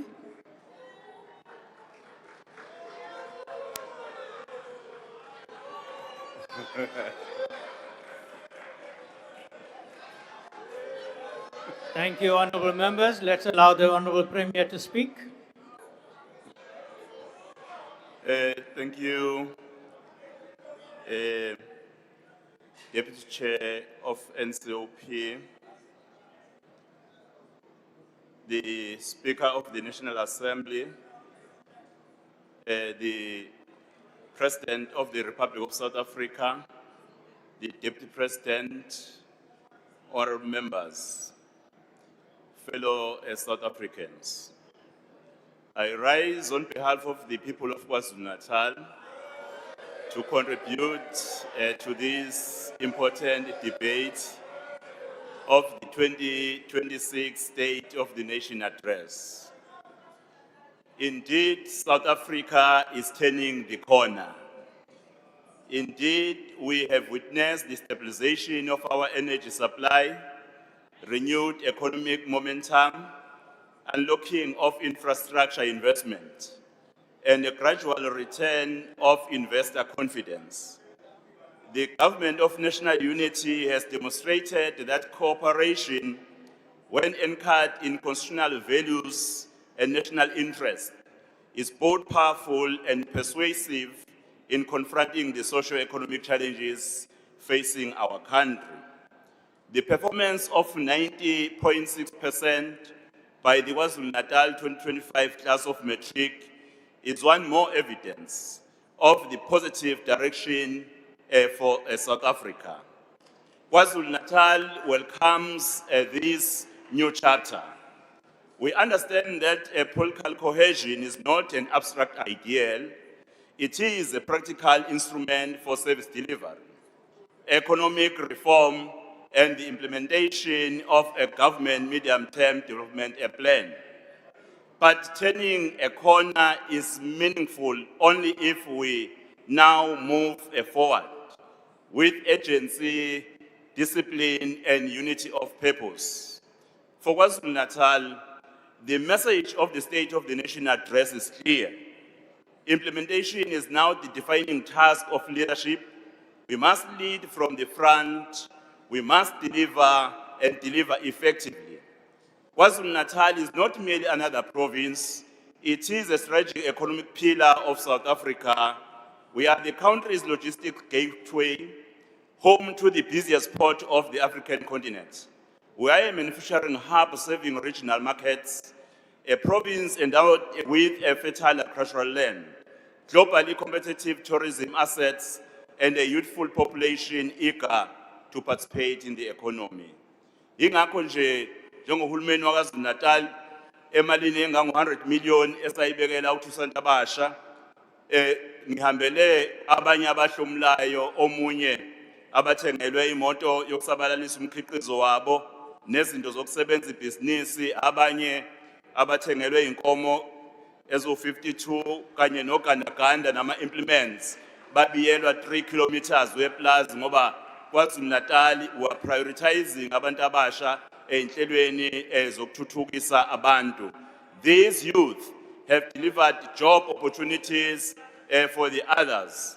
The bottleneck which was experienced in the port of Durban was resolved after the introduction of more tugboats and new monster cranes. When KwaZulu-Natal grows, South Africa grows. The President's announcement of expanded public-private partnership in ports and rail, including the modernization of Durban's container terminal, marks a decisive structural reform. This is not incremental change. It is foundational to reshaping our economic outlook. As the government of provincial unity, we will move decisively to support this reform agenda. It is imperative that Transnet municipalities, business and labor align their efforts to unblock logistical bottlenecks, accelerate freight rail recovery, and integrate land use planning around strategic logistics corridors. Our objective is clear: to restore Durban to world-class operational efficiency and reposition KwaZulu-Natal as the preferred gateway to South Africa trade. Sorry, Honorable Speaker. will the outgoing Premier of KZN be prepared to take a question? Honorable Premier, would you want to take a question? Because he is outgoing, the list may change. I will answer the question after a decision, not now. The announcement of over 1 trillion in public infrastructure investment over the next 3 years represent a historic opportunity. Already KwaZulu-Natal is a construction site. Our N3, N2 with some of the provincial and local roads are under construction. We are prioritizing the rehabilitation of roads and bridges following flood damage, water and wastewater upgrades across eThekwini and rural districts, revitalization of industrial parks, renewable energy infrastructure and digital connectivity in township and rural economies is on the agenda. The establishment of the Provincial Investment Office within the Office of the Premier is central to this effort. Our message to investors is unequivocal. KwaZulu-Natal is open for business and government will operate at the speed of opportunity. Honourable members, I agree with my leader of the IFP, Honourable Verenkosini Ehlabisa, that the President of our country correctly identified water security as a national crisis, which is indeed a crisis. In KwaZulu-Natal, water insecurity threatens households, agriculture, tourism, and industrial productivity. We therefore fully support the establishment of the National Water Crisis Committee and welcome decisive intervention where municipalities fail to perform. We have seen the good benefits of such interventions, such as the Presidential eThekwini Working Group, which is quite effective. We are working closely with national government to ensure that every rand allocated to water infrastructure results in reliable access to clean water for our communities. Equally so, we confront the challenge of organized crime, including construction extortion and port-related syndicates, which have undermined investment and growth. We welcome the President's firm stance on dismantling a crime network. In KwaZulu-Natal, coordination between the South African Police Service, Metro Police, community safety structures, intelligence structures, and the private sector have been intensified. The outcome of such is that crime stats is showing decrease on quarterly basis in KwaZulu-Natal. My mentor, the late Prince Mangosuthu Buthelezi, made a call for the need to protect women and children from GBV plus F. I also welcome the declaration of gender-based violence and femicide as a state of national disaster. Sonke ke thina esingamadoda kufanele silusukumele lolu daba ngoba seluyinhlekelele abantu besifazane abaphephile. Our rural economy remains central to inclusive growth. Tourism remains a key growth lever. We are strengthening safety in tourism nodes, expanding destination markets, and promoting township and cultural tourism. Every visitor sustains livelihoods. Every event stimulates local enterprise. In 2025, we have realized significant increase in both local and international tourists visiting our province. Madam Speaker, Deputy Chair of NCOP, we welcome expanded agricultural finance, strengthened extension services, and the national response to foot and mouth disease. KwaZulu-Natal remains the epicenter of the foot and mouth disease outbreak. This outbreak threatens both commercial and communal farmers. We welcome the decisive intervention committing to a nationwide vaccination drive. This bold, coordinated response signals government's response to safeguard our agricultural sector, protect jobs, and restore confidence in our livestock industry. Honorable Speaker, our greatest asset is our young people. The focus on TVET reform, workplace learning, and expanded employment program speaks directly to our provincial priorities. We are forging a provincial skills compact with the private sector in logistics, energy, construction, and the digital economy. The revelation by State SA that KwaZulu-Natal achieved 54,000 new job opportunities is a record of progress. Fellow South Africans, Honorable Deputy Chair of the NCOP, KwaZulu-Natal stands ready to move from recovery to accelerated growth, ready to contribute decisively to building a stronger, safer, and more prosperous South Africa. Let us seize this moment with courage, with unity, and with unwavering commitment to our people as we continue to lead KwaZulu-Natal until 2029. Thank you, Deputy National Chairperson. Thank you, Honorable Premier. I now call upon the Honorable Minister of Land Reform. Thank you, Honorable Members. Thank you. House Chairperson, Mr. President, we in the PAC of Azania reckon that you have hit the nail on the head when you said in your speech that our strength as a people comes from our natural endowment. The potential to release this strength lies in the unity of the opposites and the ability to hold hands together as African patriots. And you also pointed out many small and medium businesses, particularly those owned by black farmers, women, and young people, still struggle to gain access to the requisite funding, resources, and markets. The role of land redistribution in this context continues to be of critical importance. We are also in full support of your decision to deploy members of the South African National Defence Force to contribute to the fight against crime in parts of Western Cape and Gauteng, and now Eastern Cape, as announced by the Minister of Police. This is a clear message that there will be no surrender to the criminals, and that the fight against crime will continue unabated until this scourge is finally defeated.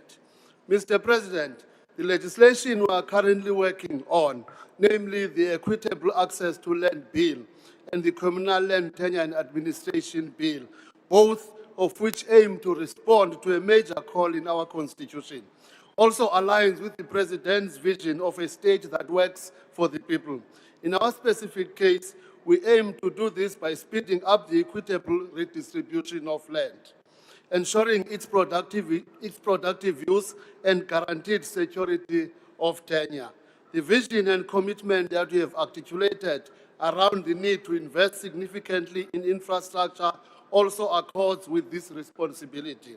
Mr. President, the resolution of the issue of communal land tenure is firmly aligned to the call that we have made for a differentiated approach to municipal powers and the need for structured cooperation between municipalities and the institution of traditional leaders. The devastating outbreak of foot and mouth disease is not just an agricultural crisis.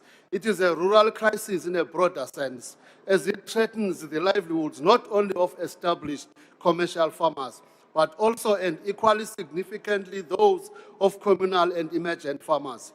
It will therefore be critical that our department works closely with the Department of Agriculture to ensure that the most remote communal farmers also gain access to vaccines. Mr. President, your announcement of the allocation of 500 million to phase 4 of the District 6 construction project is a testament to our country's resolve to redress the past injustice of land dispossession. It would be remiss of us, though, if we were not to re-emphasize the need for more adequate financial support for the restitution program in order to ensure its continuing national impact. Thank you very much. Thank you very much, Honourable Member. We now go on to the next speaker, and that is the Honourable Breed.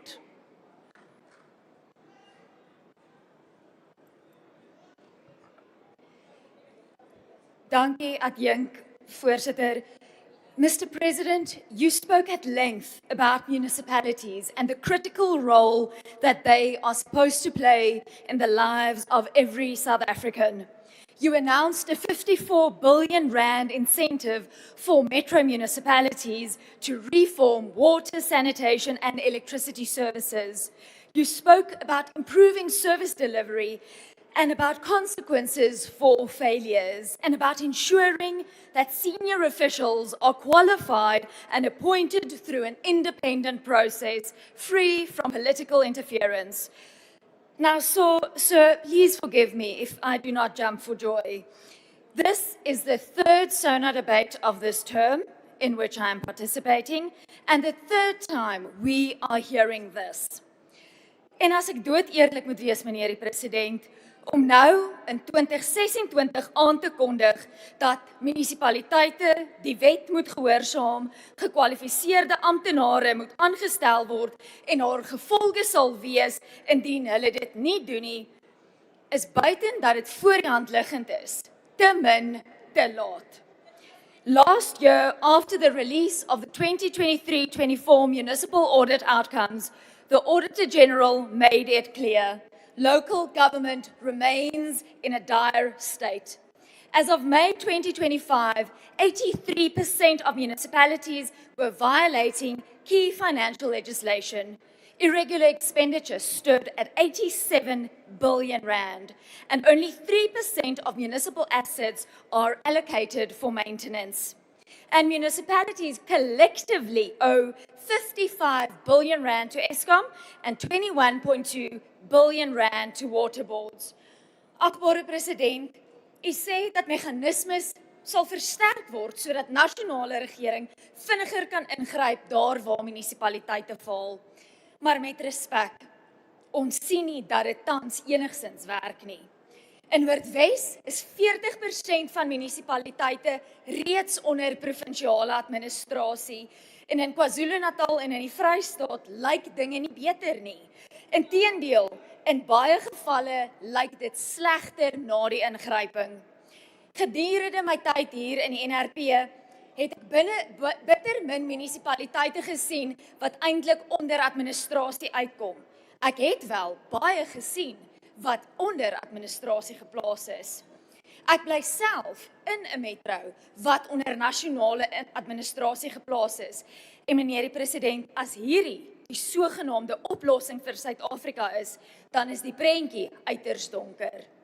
The Freedom Front Plus has said for many years, and reports have repeatedly confirmed this, the centralization of power and the forced amalgamation of towns into massive new municipalities does not work. The late Mr. Pravin Gordhan released a Back to Basics report in 2014, and one of the key findings echoes exactly what we have been saying all along.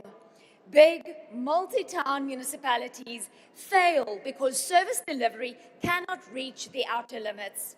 Municipalities must be smaller, with fewer towns, and ideally one town per municipality. We do not need to reinvent the wheel. Ons moet net begin implementeer wat daar is. Mr. President, we are told to welcome the establishment of the National Water Crisis Committee. Forgive my lack of enthusiasm. Yet another committee, yet another failure we are addressing. I vividly remember the task team set up to deal with the municipal Eskom debts. The answers were vague, shoulders were shrugged, and accountability was nowhere to be found. But it is a new year, so we can only hope. Ek dink, voorsitter, laat my toe om 'n oomblik weg te beweeg van munisipaliteite af en na iets te kyk wat die ekonomie tans kniehalter. Back and close hier. Dit is skandelik dat hierdie siekte toegelaat is om tot 'n nasionale ramp te eskaleer. Boere het lankal gewaarsku. Spoedige optrede is talle maande gelede versoek. Daar moes reeds 'n multidissiplinêre, gekoördineerde aksieplan gewees het. Agriculture is one of the most important drivers of our economy. The livestock sector alone contributes over 40% of agricultural output and generated more than 172 billion rand in the 2022 financial year. We cannot afford indecision and delays anymore. Ons het nie mooi praatjies en leebeloftes nodig nie. Ons het nou aksie nodig. Daar moet daadwerklik opgetree word om ons landbou te beskerm, ons landbouers te ondersteun en die krisis as ware soos 'n bil by die horings te pak. In closing, Deputy Chairperson, I want to remind the House of the words engraved at the entrance of the University of the Free State's Agricultural Faculty that bodes even more true today. 'n Land wat vir sy boere sorg, sorg vir sy toekoms. Ek dank u. Thank you very much, Honourable Briet. We now move on to the next speaker, and that is Honourable Swart.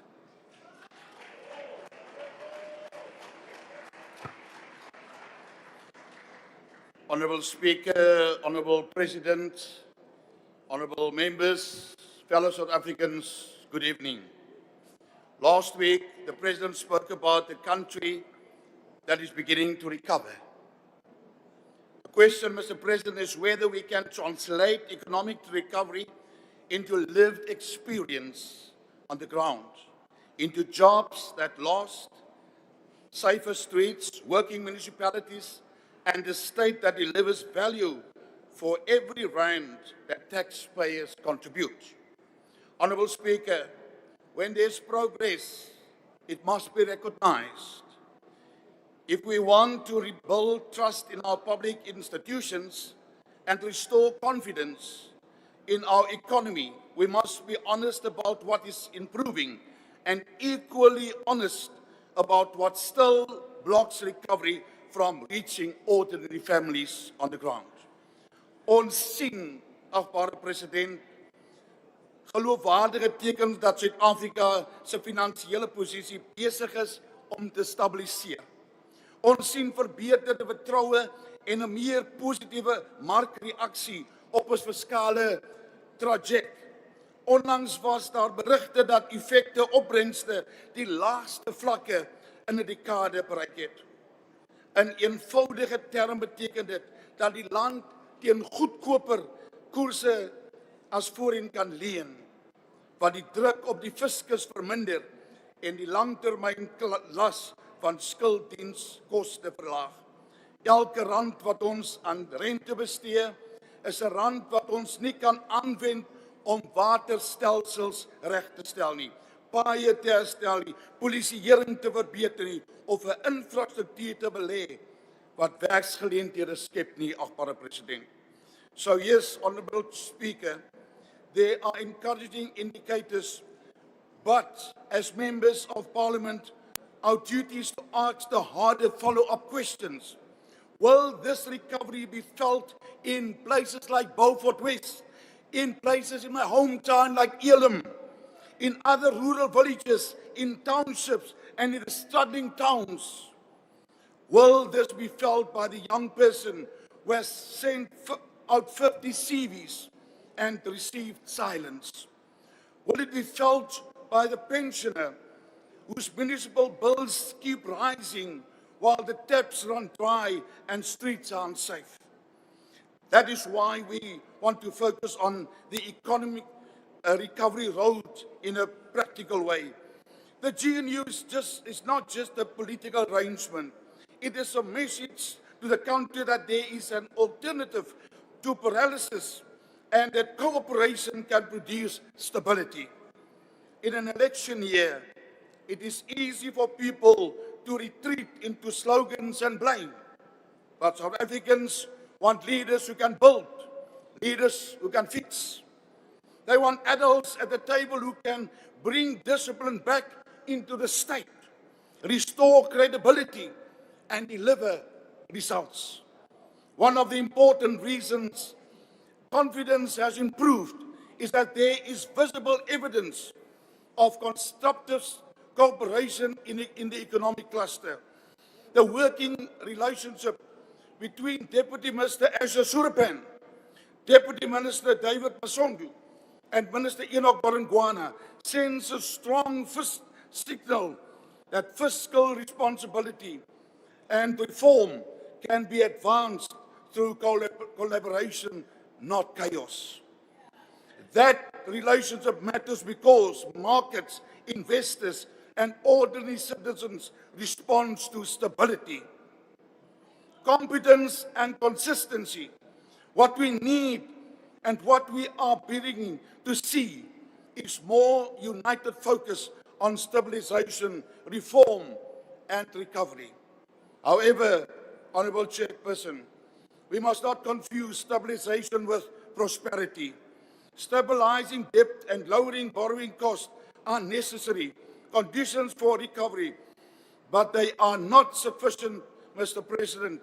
The economy will only recover when growth is stronger enough to absorb our unemployment, when investment flows into productive sectors, and when people can build a life through work, not through survival. Ons benodig 'n ekonomie wat inspanning, talent en entrepreneurskap beloon. Agbare president, ons benodig 'n staat wat belastingbetalers se geld beskerm asof dit sy eie huishoudelike begroting is. Ons benodig 'n staatsdiens wat op die grond van bevoegdheid aanstel, nie op grond van loyaliteit nie. En ons benodig 'n plaaslike regeringsstelsel wat funksioneer, want sonder werkende munisipaliteite bly die nasionale ekonomie 'n teorie. Die ekonomie leef waar mense leef, agbare president.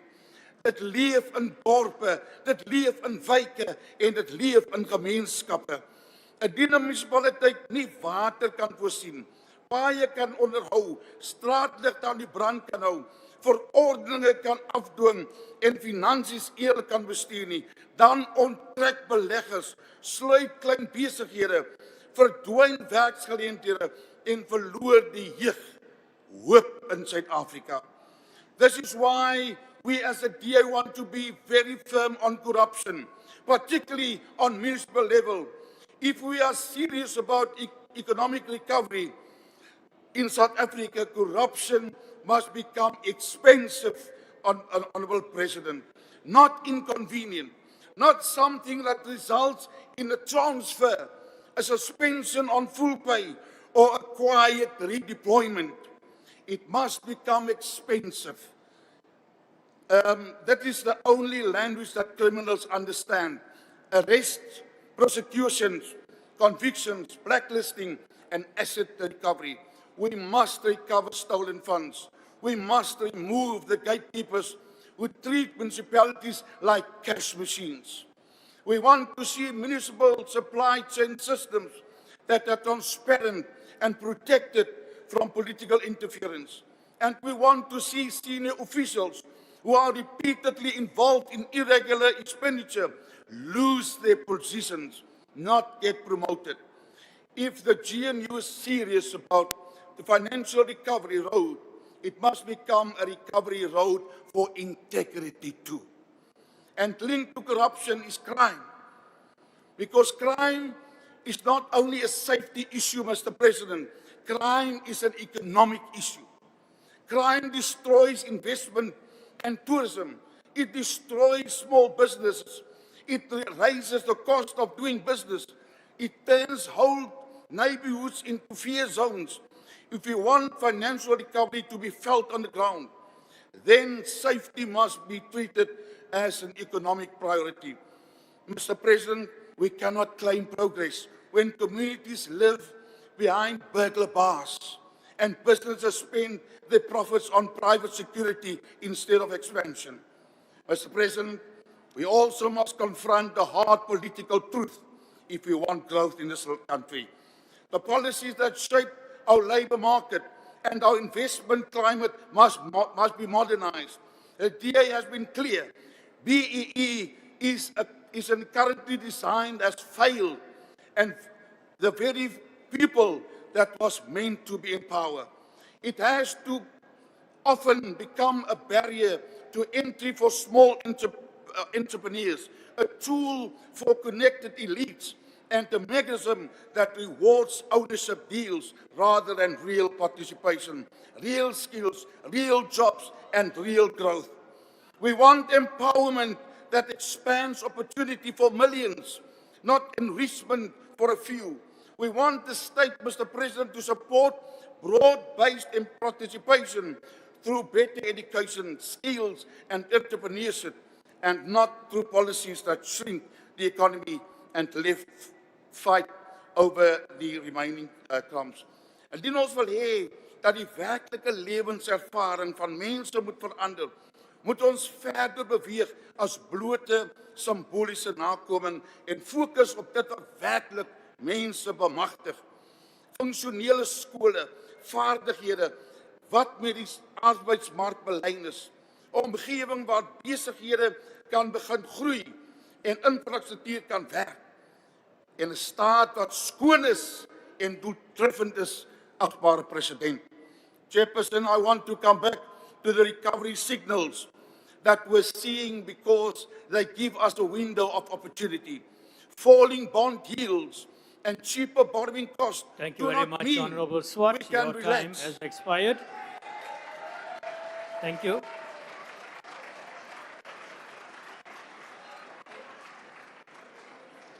The next member to participate is Honorable Deputy Minister of Employment and Labour.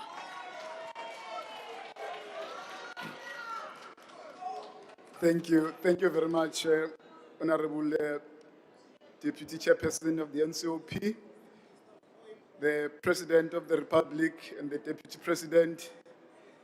Mr. President, in the State of the Nation Address, you have centered the Department of Employment and Labour's mandate to regulate the labour market and drive inclusive growth. It is therefore our singular focus to implement the President's directive to bolster enforcement and prioritize local employment. Inkulumo yakho Mongameli izwelile, abantu abaningi bayamukelile bayithakasela ngoba ukhuluma ngezinto abantu abakhuluma ngazo nezinto ezibathintayo babona ukuthi umongameli uyaluzwa usizo lwabo futhi waqhamuka namaqhinga okuxazulula izinkinga izwe elibhekene nazo. Siyakubonga ngalokho President. The Department of Employment and Labour plays a pivotal role in ensuring that economic integration is coupled with decent work, labour mobility, and employment creation. We will therefore ensure the following: fully implement the National Labour Migration Policy, which provides a framework for managing the movement of workers across borders in orderly and predictable manner. This aim is to balance the attraction of critical skills needed for the industrial growth with the protection of job opportunities for South Africans. This is very critical at the current time in South Africa. Uqinisekisa ukuthi amabhizinisi ayenza imikhiqizo Mongameli sizosebenza kanzima njengomnyango sisebenzisa iProductivity SA eyingxenye yomnyango la izonikeza khona isupport ezinkampanini ezincane kanye nezinkulu ukuthi zikwazi ukwenza imikhiqizo, zikwazi nokuthi zenze inzuzo ukuze sikwazi ukuthi sibe nezwe elikwaziyo ukuthi liye phambili, especially in industries identified in the SONA that deal with the rare minerals, the automotive sector, and agro-processing to strengthen South Africa's industrial base. Mr. President, South Africa iyizwe elizimele, iyizwe elinobaba nomama abazigqajayo ukuthi ba ama-South Africans. Sizukulwane samaqhawa afana nobaba Oliver Tambo, owayengumholi ka-African National Congress, Lillian Ngoyi, Mama Ruth First, Walter Albertina Sulu, Collins Chabane, Pravin Gordhan, Dumsani Makhaya, Moses Mabhida, Winnie Mandela kanye nabanye. President, basifundisa ukuthi inkululeko esayithola eSouth Africa akuzange kube inkululeko yamahala. Kwaba inkululeko okwachitheka igazi kwaba khona ababoshwayo. I-ANC yayiphambili emzabalazweni wokukhulula abantu base-South Africa. Lokhu okusitshela ukuthi kukona konke esikwenzayo kumele imigomo esiyibekayo sikwazi ukuthi ikwazi ukuqapha imingcele yethu yezwe, but also facilitate the movement of goods and people to protect the rights of South Africans and all who are within our borders. We therefore owe it to them to ensure that we prevent a race to the bottom on all measures. We can't afford to do that. My President, investment that UIF entrusted to PIC were valued at 170 billion rand at the 31 March of 2025. As at 5 February 2026, these investments have grown by 32 billion rands to 202 billion rands, President. In less than a year, this is massive, President, and this is happening under your leadership, not the the decade that others are saying 8 years is a decade. 8 years is not a decade. You must know that decade is 10 years. This shows us a good performance of mainly JSE listed companies. This is good. This is good news for the economy. 1965, at the founding of African Party for the Independence of Guinea and Cape Verde, Amilcar Cabral in the party directive made the famous quote, "Tell no lies, claim no easy victory," and we are not going to do that. We are not intending to do that, President. President, you spoke at length when we were delivering the SONA.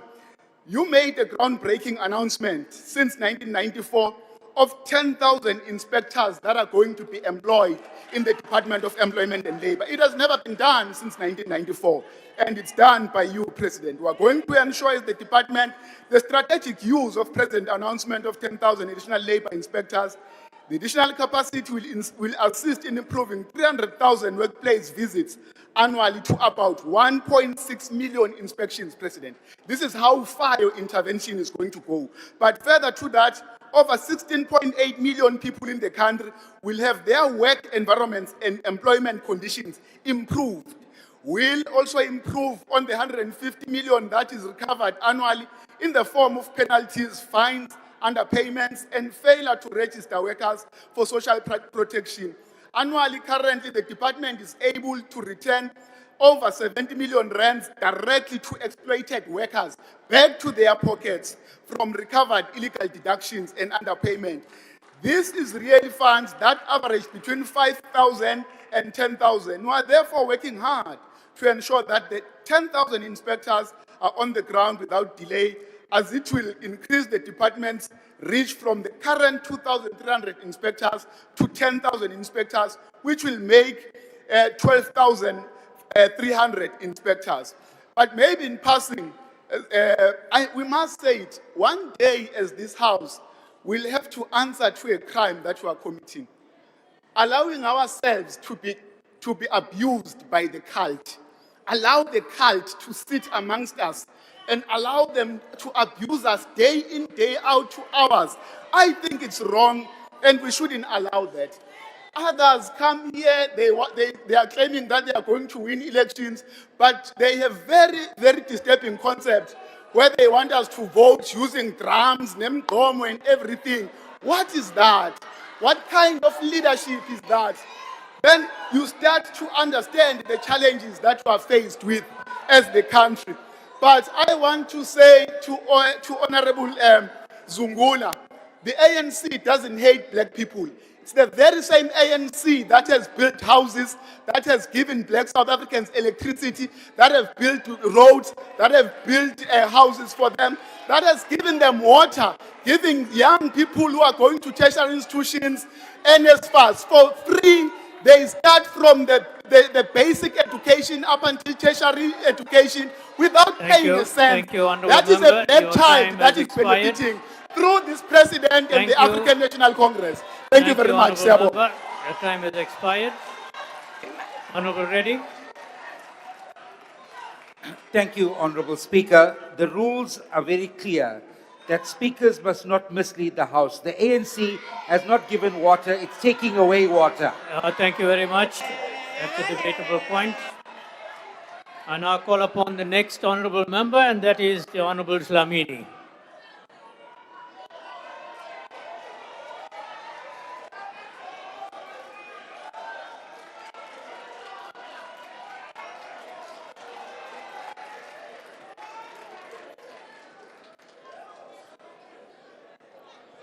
Thank you, Honorable Deputy Chairperson. Allow me to stand on the protocol already established by the speakers who came before me. Honorable President, the State of the Nation address you delivered a few days ago was not an ordinary address. It was a resounding account that echoes a message of optimism and renewed hope in our economic trajectory in the context of volatile global economic climate. South Africa stands at the dawn of a new era because of the decisive interventions that place the economy on a path of recovery, despite multiple external pressures, shocks, and setbacks. Honorable President, as you note emphatically that our economy is growing again, and this growth is gathering pace. To support this assertion, the SONA highlights the key indicators of sustained growth, stability, and recovery. In terms of the economic outlook, international bodies, not least the International Monetary Fund, increased its focus for South Africa for 1.2% to 1.4% for 2026. And this trend is set to increase in 2027. These are the economic figures and the reality that the country is facing. The World Bank also issued an improved 2026 projection of South Africa gross domestic growth by 0.3% points to 1.4% and to 1.5% next year. President, kuyaqhuzwa, kuyasetshenzwa. These are the hard reality economic facts and figures, not fictions. Yes, this is remarkable, but it is by no means adequate to significantly tackle poverty, unemployment, and inequality. However, we must build on the momentum to take our economy and our country to the greater heights. Under your leadership, President Cyril Ramaphosa, this is possible. Bommele bontate, bahlomphehi ba rona matona, le batlatsa matona ba sebetsang le ntate Ramaphosa, re a le bona, mesebetsi e a bonahala.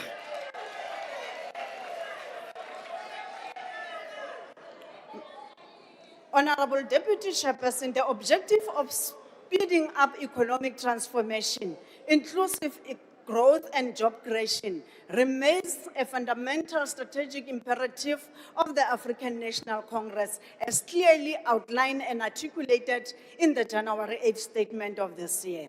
This strategic imperative is aligned with the key priorities contained in the medium-term development plan, which elevates inclusive economic growth and job creation. The main drivers of sustainable economic growth include a vibrant, productive industrial base. Therefore, the investments in the manufacturing value chain remain an integral part of the accelerating economic development. Emphasis is firmly placed on reindustrialization, aggressive infrastructure investment, energy security, and localization. These are the hallmarks of the economic recovery, which has been meticulously driven by His Excellency Honorable President Cyril Ramaphosa and His Excellency Deputy President Paul Mashatile. Our country is indeed on a path of recovery, and the days of economic stagnation due to major bindings, constraints in energy and logistics, as well as low investor confidence, are receding. Major improvements in the electricity supply and logistics, such as Transnet as a state-owned entity, are expected to support industrial production as a backbone of economic growth. Honorable Deputy Chairperson, the approach to boosting local industrial base is driven through the localization initiative, which is anchored on a sectoral master plan in targeted sectors such as automotive, steel, chemical, agro-industry, and green technologies. According to the MTDP, the review report, notable progress has been made through sector master plan as follows. 1, 44.2 billion investment secured between April and September 2025. 2, a pipeline of 15 battery mineral projects valued at 40 billion rand. 3, a 4.2 billion BMW investment linked to plan in hybrid electrical vehicle production. Honorable Deputy Chairperson, as the ANC is a fact and a reality that we inherited a country that was deliberately segregated socially, economically, and spatially. The fundamental task of eliminating the core and peripheral distortion requires deliberate and careful planning as a way to ensure geographically balanced economy activity. To this end, the objective remains leveraging special economic zones as a catalyst of investment, utilizing the new model derived from the spatial industrial development strategy.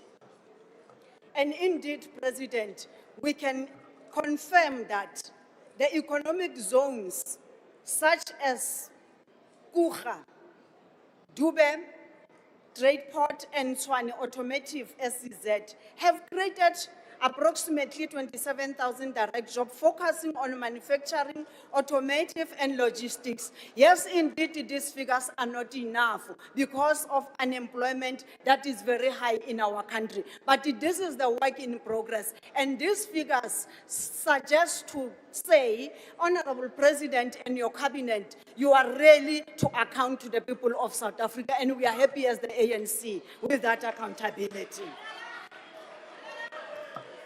Was this your perfect wedding? In terms of supporting tourism sector, we must highlight that the tourism performance continue to demonstrate resilience and versatility. 7.6 million international arrivals recorded between January and September 2025. Hotel occupancy reached 52.6%, surpassing the pre-COVID levels. The electronic travel authorization system was also launched. High five to the Department of Tourism led by President Cyril Ramaphosa. The crown, this achievement is your speech, Honorable President. You highlighted a further milestone when you recognize that our tourism sector made history last year, recording the arrival of 10.5 million visitors. These are the figures that also translate the work in progress. Ilenete Mohlomphehi Ramaphosa le kabinete ya hao. Terene ena ya Romana e a tsamaya. Ha e ka ba ya tloha e eme from 2018. Le ha jwale e santse e tsamaya. Tshwara jwalo ntate Ramaphosa le kabinete ya hao re a le bona. In conclusion, Honorable President, I wish to reaffirm your statement that yes, we have indeed turned a corner. Now we must look ahead and move with speed. Certainly our economic prospects are less gloomy as it was the case in previous years. And now we are on the path of recovery. Forward ever, backwards never. Hai le ditsebe ntate Ramaphosa tsona o na le tsona tse mamelang. Hai le mahlo ona o na le ona a bonang. Ha se mahlo a hao fela ke mahlo a kabinete eo o e kgethileng. Mme re a leboha ka matona o re fileng ona re tlo tswapela pele dikomiting tsa parlamente re ntse re le bitsa re tlo le hold accountable so that batho ba Afrika Borwa ba kgone ho bona hore mesebetsi yona e a etsahala diphethoho di atla maphelong a bona. Re le African National Congress re motlotlo haholo ka di-partners tsohle tsa GNU le ba kantle ho GNU hoba ha ine se ka bona ba ntse ba re hweletsa ne re ke ra tisa jwale re tlo tisa ho feta ha ba ntse ba re hweletsa mme re a leboha ba nne ba re hweletse amandla. Where's your husband? Perfect wedding. Thank you very much, Honorable Member. The next Honorable Member to participate is Honorable Dr. Malatsi.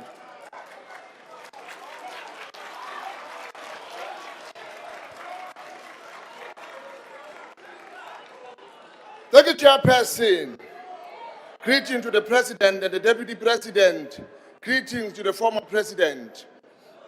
Otto, ma Africa. Otto.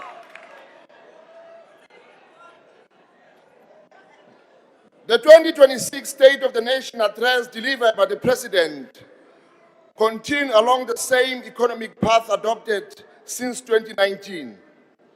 These so-called structural reforms, supported by institutions such as the International Monetary Fund, the World Bank, and the Organization for Economic Cooperation and Development, they promote liberalization and greater private sector involvement in public infrastructure. In simple terms, this means opening key public sectors, electricity, railway, ports, and water, to private profit-making interests. Through programs like Operation Vulindlela, government is advancing reform that shift the state away from direct control towards regulating private capital. But the question we must ask is very simple. Who benefits? Between 2015 and 2024, our economy grew at less than 1% per year. Expanded unemployment stand at over 42%. Between 10 to 12 million South Africans without work. Inequality remains extreme. Yet policy directions continue to favor private accumulation. While the share of national income is going to workers' decline, we cannot regulate our way out of poverty while opening strategic infrastructure to profit-driven interest. On crime, the President rightly acknowledged its seriousness and supported the deployment of military to assist the police as advised by the UAT. However, crime is not just a policing issue.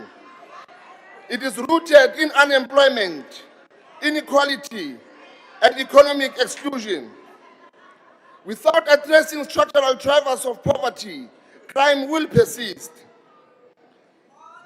It is also surprising that the President speaks strongly about corruption and crime prevention without directly addressing the unresolved concerns surrounding Palapalasaka. When a head of state calls for accountability, transparency must begin at the highest office. Public trust cannot be rebuilt selectively. Ethical leadership requires openness and full disclosure of what has been raised serious national and international concerns. South Africa cannot continue stagnation, deindustrialization, and austerity while hoping for different results. The vision of the Freedom Charter, public ownership on monopoly industry for the benefit of the people, remain relevant today. Strategic sector must serve the national development, not private enrichment. We need strong development state, capable public institution, industrialization, ownership and control of the land, quality education, accessible to healthcare, and real accountability. Kanimambo. Thank you. The next person to participate in this debate is Honorable Mslongo.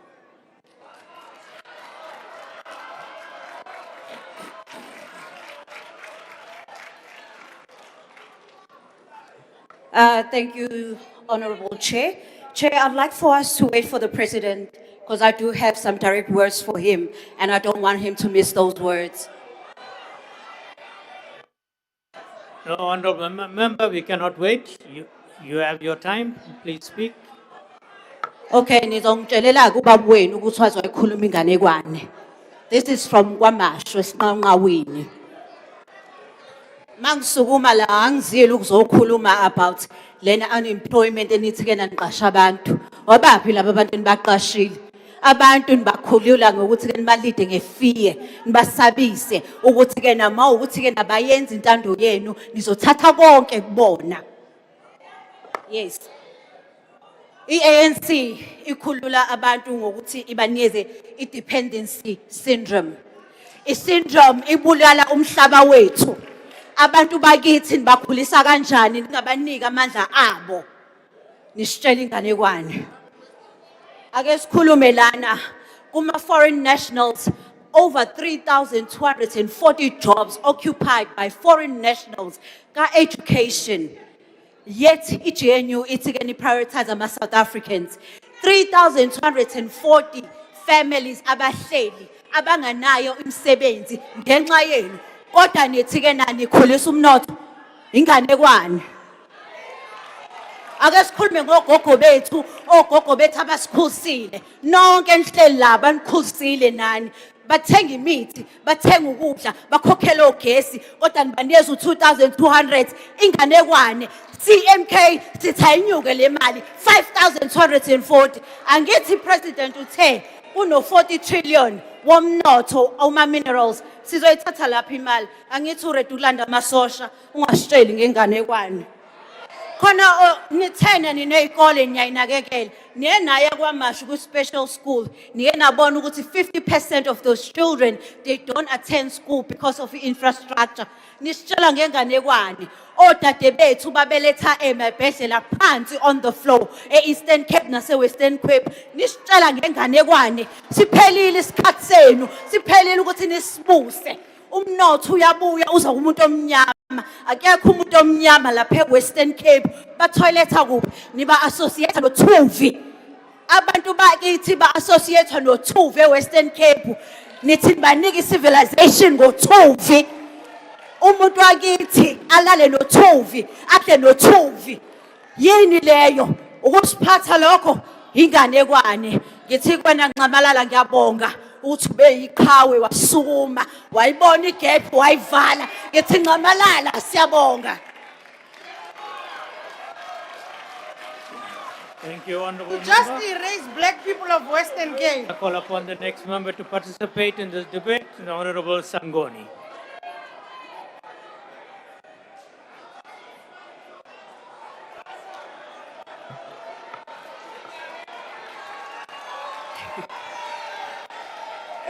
Thank you very much, Thank you, Honourable Honourable Members. House Chair. Your Excellencies President Cyril Ramaphosa, Deputy President Paul Mashatile, Honourable Members, fellow South Africans. As the President said, South Africa stands at a defining point of economic renewal. There's been 4 consecutive quarters of economic growth, lowest unemployment figure in 5 years, and inflation at its lowest in the last 20 years. Our country is demonstrating that deliberate policy action produces tangible results.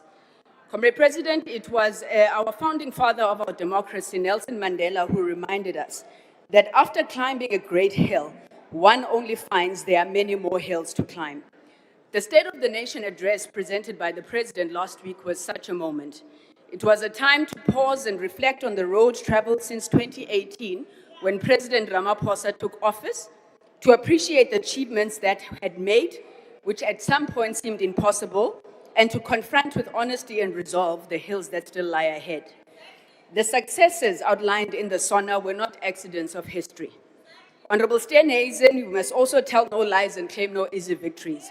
These successes reported by the President predate the GNU, and they are the result of deliberate action by the latter part of the 5th, 6th, and now 7th administration to reverse decline, restore institutions, and once again relay the foundations for inclusive growth. Today, South Africa stands on firmer ground than it did a few years ago. Yet, as Madiba warned us, we dare not linger. The question before us is how to sustain this economic growth to ensure it reaches every corner of our nation. Millions of our people still live with poverty, unemployment, and inequality. For them, the promise of democracy must be felt not in speeches, but in daily lives. So, Comrade President, therefore, you dare not linger. The long walk has not ended. We must position technology, the digital economy, and digital infrastructure investment as the primary drivers of inclusive and equitable economic growth. The urgency of implementation cannot be overstated. We have seen in word and in deed what focused reform and decisive leadership can achieve. The African National Congress acknowledges and welcomes real progress. High demand auction spectrum that raised 14.4 billion rand. Last year, Telkom generated more than 500 million to the fiscus in dividends. Mobile data prices have declined by over 50% between 2019 and 2023, easing costs for working families. 4G coverage now reaches over 98% of the population and 5G is expanding. Thousands of public facilities, schools, clinics, government offices are connected through the SA Connect broadband program. These offer, Honorable Redi, real solutions to unemployment, not the MK type of sending poor young children to be killed in the killing fields of Ukraine and calling it job creation. More than 50 data centers have been built and 50 billion in digital infrastructure strengthened. We support the commitment to fully digitize government services. We commend the work done by former Minister of Home Affairs, Honorable Motsoaledi, to roll out digital reforms at Home Affairs, including digital ID, as well as initiatives such as proposed in Operation Vulindlela's Digital Transformation Roadmap and CETA's My Mzansi apps. These are not mere technical upgrades. They are instruments of dignity, efficiency, and economic participation. Parliament has also, through rigorous oversight, pushed regulatory reforms that ensure that data does not expire, but rather mandate rollover of unused data bundles. This is a victory that this Parliament fully owns, aligned with the call that data must fall and a tangible intervention in the cost of living. SONA underscored the transformative role of artificial intelligence and data analytics in strengthening governance, improving service delivery, and combating illicit economic activity.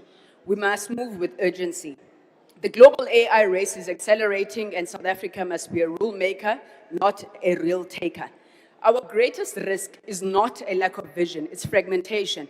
We must move beyond scattered initiatives towards a single coherent national digital strategy. Madam Speaker, South Africa has chosen the path of a developmental state. That's a state that does not retreat from the economy, but actively shapes it in the public interest. No nation has ever built a successful digital economy by abandoning its strategic capabilities. Countries that lead in connectivity do so through deliberate alignment between the state and industry. So South Africa, like China, must show the same resolve in strengthening our state-owned entities in the technology and communication space. Our state-owned entities such as Telkom, Centec, Broadband, and Fraco are not relics. They are instruments of transformation. With proper governance, adequate and committed investment, they can advance broad-based economic empowerment, affordable connectivity, and support national data sovereignty and local innovation. These companies must be at the center of our country's digital industrial policy. And this we must do by building and owning sovereign technology, whether it is satellites or strengthening local cloud and hosting capacity. We must protect people and their data, deal with online harms, including cyberbullying, the invasion of deepfakes, misinformation, and disinformation. We must introduce fair taxation of digital multinationals and regulate social and online media, including podcasts. This is not about ideology, it's about equity.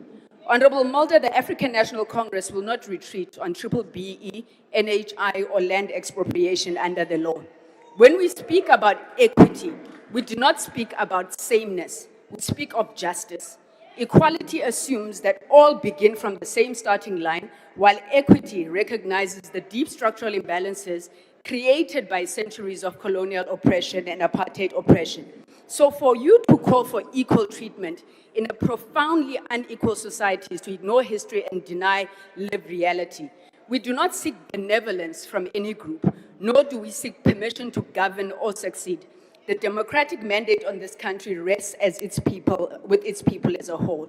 The Freedom Front Plus, by its own posture and policy positions, continues to foreground the protection of historic privilege rather than dismantling structural inequality. One cannot credibly invoke unity while resisting the symbolic and material steps that this government is taking to build national shared unity. The rejection of the renaming of Grafrinet in honor of Robert Sangoni. Your time has illustrates expired. resistance. Thank you very much, House Chair. Thank you. The next member to participate is Honorable Minister of Tourism.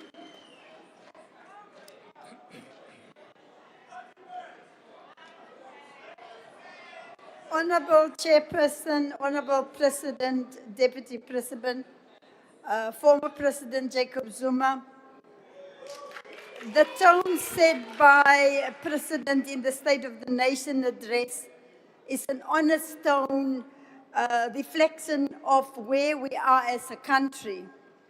There are real green shoots. Amongst others, our country is being removed from the grey list of the Financial Action Task Force.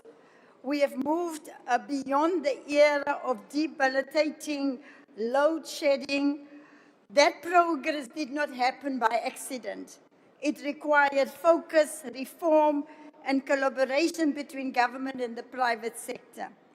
As the government of national unity, we must take collective credit for the progress that we've made. Equally, we must take collective responsibility where challenges remain. That is the balance that will build trust in our country. While we are seeing an uptick in economic growth, job creation remains our most urgent task. It is the first priority of the GNU to drive inclusive growth and create jobs. That responsibility rests not only with government, but with business, labor, and every sector of our society. We therefore welcome the announcement that the SRD grant will be redesigned to move effectively to support livelihoods, skills development, work opportunities, and productive activity. This evolution is important. However, social protection must go hand in hand with reducing the cost of living. It's not enough to provide support if the rising cost erodes its value. In South Africa, we do not have a shortage of food. We have a problem of access and affordability. The cost of basic goods remains too high for too many households. When we speak of economic reform, we must also speak of ensuring that each rand stretches further and that more South Africans go to bed with food on their table. Mr. President, as a former mayor that was leading a city on drought, we welcome the newly established task team, but the center of the role of responsibilities must be municipalities and provinces. Local government is responsible for water reticulation, and it understands the realities of infrastructure of the ground. Between 30 to 40% of our potable water is lost through pipe leaks. However, Mr. President, within this challenge lies an opportunity to employ and train young people to detect and repair water leaks in our communities, an opportunity to strengthen municipal systems, build technical skills now that serve communities long into the future. But let me end with a positive note. To the people of South Africa, Mzansi, I want to say thank you, Nkosi kakhulu, baie dankie.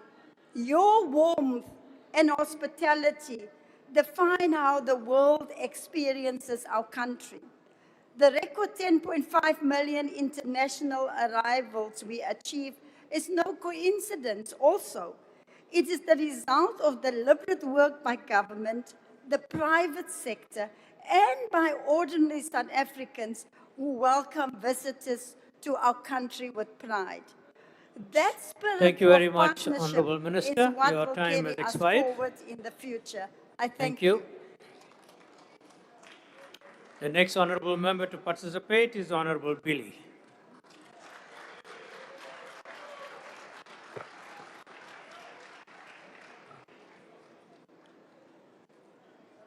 Deputy Chair, Mr. President, Honourable Ministers and Deputy Ministers, Honourable Members and fellow South Africans. Mr. President, on the 19th of July 2024, I stood in this House to respond to your first State of the Nation address after the formation of the Government of National Unity. For the first time in our democratic history, Cabinet was not made up of one party alone. It included leaders from across the political spectrum, including my party, the Democratic Alliance. That moment represented something new. It represented maturity, accountability, and above all, it represented hope. In that address, Mr. President, you made commitments on behalf of the government of national unity. You said, and I quote, that to tackle crime and corruption, we must have a capable, sophisticated, and independent law enforcement agencies that can fix complex and organized crime. You said your government will deploy modern technology in crime fighting. You said a data-driven approach would identify violent crime hotspots and guide the allocation of policing resources. You said specialized police units would tackle illegal mining, gang violence, cash and transit heist, and the construction mafia, unquote. Mr. President, the reality today is that these commitments have not materialized at ground level. There is no visible modern technological transformation in our police stations. The body-worn cameras that were meant to be rolled out in April 2024 remain a promise on paper. Former Minister Begitele promised them, but he failed to deliver.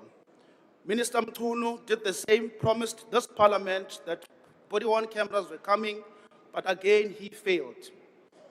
Meanwhile, good policemen and women are being killed in the line of duty, including suspects. In KwaZulu-Natal alone, an average of 8 suspects are being killed by the police every week. The situation is volatile, dangerous, and unsustainable. There is no meaningful data-driven policing that communities can see on the ground. Instead, what we are seeing, Mr. President, is depletion. And this is not theory, this is oversight. Just 2 weeks ago, Mr. President, I encountered 4 members of the South African Police Service Tactical Response Team from Pinetown Police Station at an air conditioning workshop. I asked them what they were doing there. They told me that they were collecting codes to fix a broken air conditioner in their police vehicle. Mr. President, these were tactical officers meant to be fighting organized crime. Instead of being deployed in hotspots, they were driving around collecting repair codes to send to Pretoria. That is governance failure, Mr. President. Mr. President, the time is now to expand policing powers to competent local and provincial governments within constitutional bounds. This is the only real long-term solution to the problem, Mr. President. And this view is supported by the South African Police Service in KwaZulu-Natal. At a recent oversight meeting with the said leadership and the Provincial Commissioner, Lieutenant Konazi, were informed that the police were severely undercapacitated. He cited among some of the things that there were insufficient police vehicles, that there were shortages of officers. He said there were about 20,000 officers in the province to keep safe about 12 million people in the province. He said that there were stations that were not operating for 24 hours. There were shortages of bulletproof vests. There were outdated ICT systems.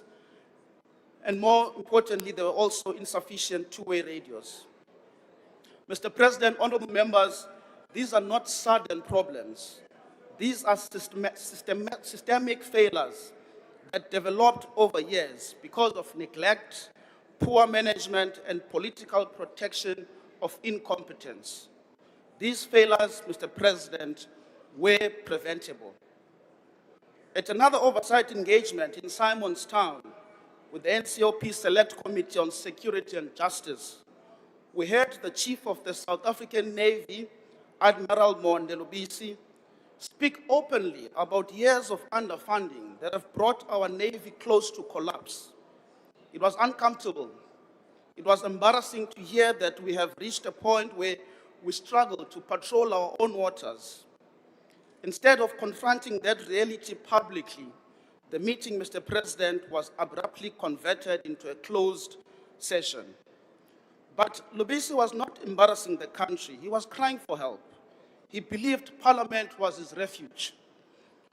We must not wait for good public servants to go public, Mr. President, before we act. We must not respond with another commission. We must respond with action immediately when these things come up. Recently, at the South African Defence Force headquarters in Bloemfontein, again, senior generals detailed the consequences of the continuous defunding of our army. They spoke about domestic operational strain. They spoke about the pressure on our troops deployed in the DRC. They spoke about the logistical shortfalls. And now we hear of deploying the same defense force to support SABs in gang-ridden areas.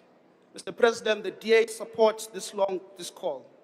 The DA has long called for decisive action against gangs, and this intervention is welcomed. But Mr. President, how do we deploy a force that itself is limping? How do we deploy an army that has been systematically weakened? Mr. President, this is not a sudden crisis. It is a result of executive failure. It is a result of years of shielding underperforming ministers. It is a result of a culture where accountability was postponed.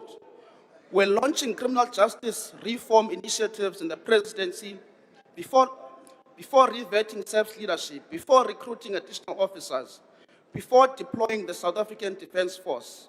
Mr. President, do you acknowledge that many of these failures are man-made? Do you acknowledge that they stem from political appointments and executive inaction? Are you prepared to say to South Africans, we failed? We failed to act sooner. We protected the wrong people. We allowed decline. Mr. President, I'm afraid South Africans do not want more task teams. They want consequences. They want ministers removed when they fail. They want political accountability, not golden handshakes. They want competence rewarded and incompetence dismissed. Let me say this clearly, Mr. President. The DA ministers serving in the GNU are working. They are stabilizing portfolios. They are restoring governance. They are correcting years of neglect. They are proving that accountability and delivery can coexist. The GNU will only succeed if accountability is applied equally, not selectively, not politically. And if you are serious about the criminal justice reform, Mr. President, reform must begin at the executive level. If you are serious about fighting corruption, those implicated must not be recycled. If you are serious about restoring public trust, there must be visible consequences. South Africans are tired of promises. They are tired of commissions that lead nowhere. They are tired of being told that reform is coming. They want to feel safe. They want police that are equipped. They want soldiers who are supported. They want a justice system that convicts criminals. Above all, Mr. President, they want a leadership that takes responsibility and that is decisive. Thank you very This much, new Honourable chapter in our Member. Your democracy time has demands expired. courage. Thank you. Thank you. The next Honourable Member is Honourable Mikalakis.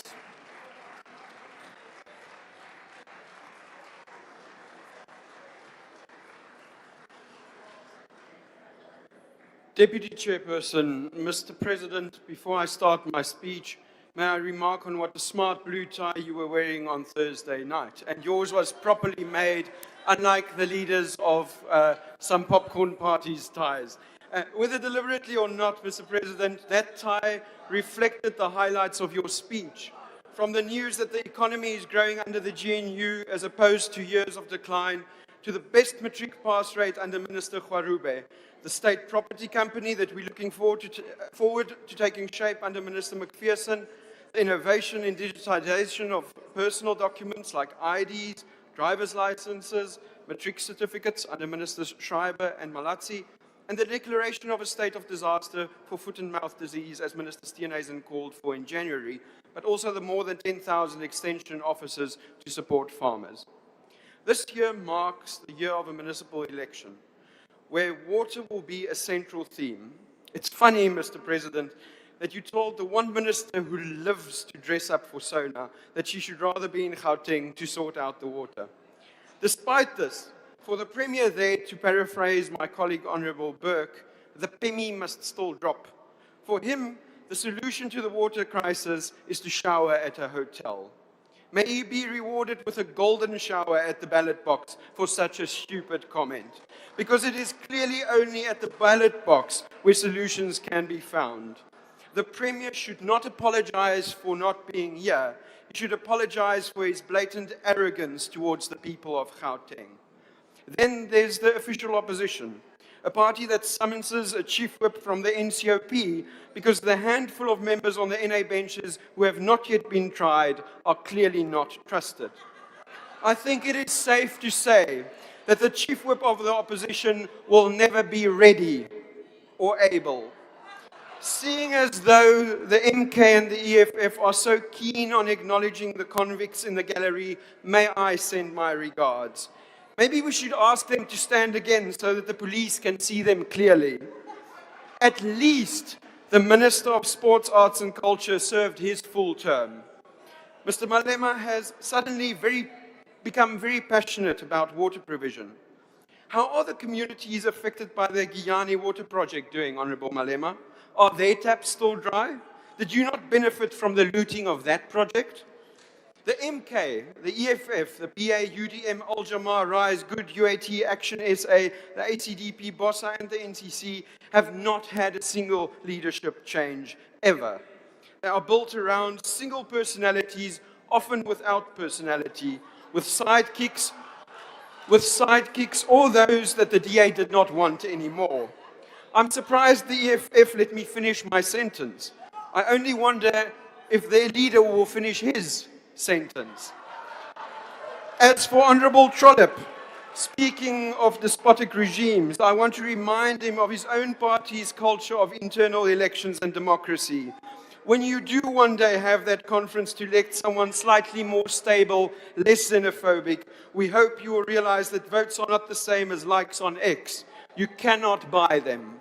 But Mr. President, our focus should not be on the opposition. They are essentially a waste of time and offer no alternative. Our focus should be to deliver better lives for South Africans than they had for the last 30 years of democracy. Therefore, I think it was fitting that you started your speech with the economic wins of these past 2 years since the coalition replaced ANC majority rule. A decline in inflation, a stronger rand, stabilizing government debt, a stronger JSE, the prospects of a growing economy. But Mr. President, an economy shackled by BEE and CADA deployment is not going to reach the 3% growth that you dream of, sir. 35.8% of black South Africans are unemployed. Almost 30 million black South Africans are living in poverty. Yet 1 trillion rand was shifted to fewer than 100 people since 1994 through BEE. These are the facts. One thing I hope we can agree on is that this is not acceptable. And that if there is an alternative on the table that will offer the 30 million black South Africans an opportunity into work without having to label people according to their race like the apartheid government did, why would we not at Honourable least Member, explore can you it? take your seat? I see a hand. Honourable Nzimande. No, thanks, Deputy Slalo. Cela umkhuze lo wakhafulwa ulwandle ukuthi in terms of Rule 63 akayeke ungahloniphi akayeke ukuthi i-ex-convict iya-recognize uyachwenza ngicela umkhuze.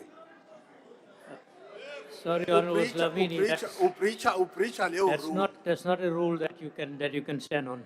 Yebo uyayibreach. Thank you very much. But he's not an incoming convict. Thank you. Thank you, House Chairperson. The rules also say that you need to actually raise the point of order when it occurs. No wonder they have to import chief whips. Because without truly relieving the economy of what holds us back, Mr. President, your SONA speech will be like a water tap in Johannesburg. One looks at it and one has hopes, only to be met by dololo actual delivery. Mr. President, I do hope that this year will be a continuation of the growth path that the country has now taken. But I also hope that it will be the beginning of us taking unemployment seriously and getting rid of bad policies that are holding the economy back, so that we can truly address the injustices of the past and create an open society with opportunities for everyone who live in it. I thank you. Thank you very much. Now go and sort out your Uber I'll Eats call upon the delinquent. Honorable Minister of Higher Education and Training.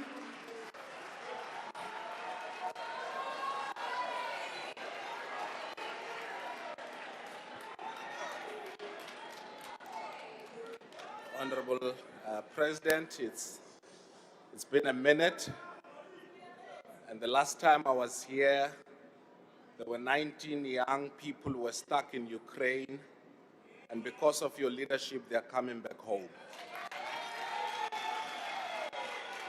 And whilst we're at it, President, I want to congratulate the Honorable Des van Rooyen, whom I once played tennis with.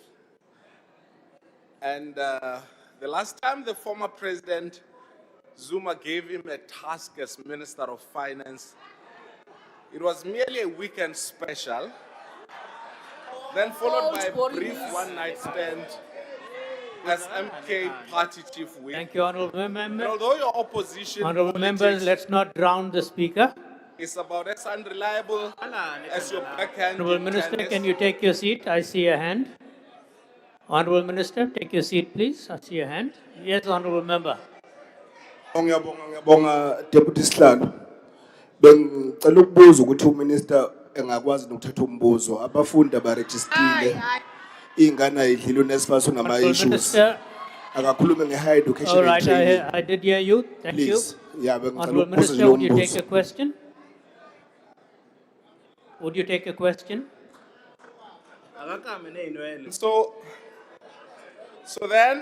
So although your opposition, Honorable Van Rooyen, politics is about as unreliable as your backhand in tennis, they're still better than those of Honorable Judge Hlophe, and long may your opening for the debate of the MK party last long. But also the last time I spoke here, President, Minister Steenhuisen. Honorable Minister, can you take your seat? I see another hand.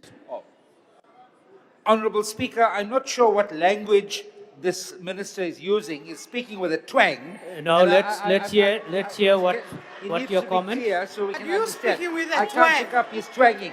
Please stop the twanging. You speaking with a twang. Sorry, Honorable Minister, please continue.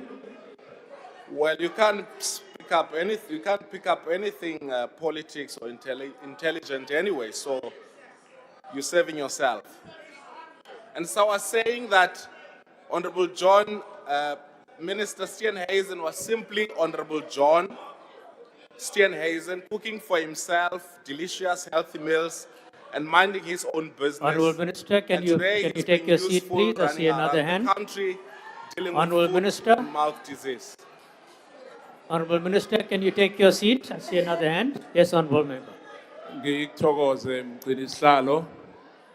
Ngikuthokoza kwamambala into engizoyibuza ukuthi angicabanga ukuthi umthetho weParliamenteni uyavuma ukuthi uDeputy or uMinister lo okhona osekanguMinister ezangakakami la akayukama ngoba into ayikhuluma nje ayisirehe. Thank you, Honorable Member. Thank you, Honorable Minister. Please continue. It looks like it's going to be a long night. But as I said, and I agree with Minister Steenhuisen, that with all the things that have been happening in our country, we cannot afford complacency. And that through the leadership of the ANC in the GNU, and to quote an old friend of mine, I can see Honorable John Steenhuisen, that you are cruising very nicely. You may claim the easy victories, which Honorable Hillbilly here came to reject, but we will allow that, as long as you do not season them or pepper them with lies, because for us, the GNU is not about ministers competing, but about submitting to the collective responsibility of government. This is your government too. And unlike the Freedom Front and some from your bench, Honorable Steenhuisen, who keep one foot in the GNU and another ready to skip when things get difficult, you are within your rights to claim its victories.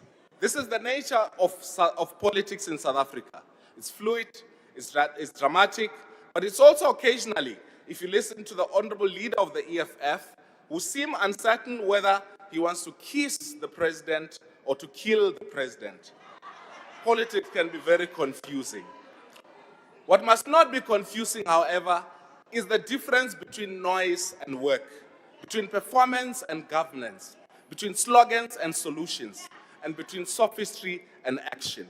It is from that standpoint that I rise to support the state of the nation that you delivered, President, grounded not in sophistry, but in action, coordination, and delivery.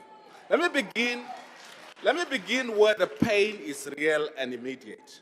On the evening of the State of the Nation address, I left the chamber not to rush to television studios or to issue press statements, but to meet students from CPUT who were protesting outside Parliament about the quality of their accommodation. They were anxious, angry, exhausted, but also very uncertain. And working together with the police, student leaders, and university management, were informed that the last of those students will walk into better beds tomorrow. We've also been in contact this morning with vice chancellors of UCT and DUT, who have committed that the protests that are happening on their campuses, which are very peaceful, I must say, will be concluded as soon as possible. Our department, together with students' organizations, vice chancellors and college principals, are working around the clock to ensure that no student is left behind. So when some ask, where is government? The answer is simple. Sometimes government is not on social media, Honorable Lonzi.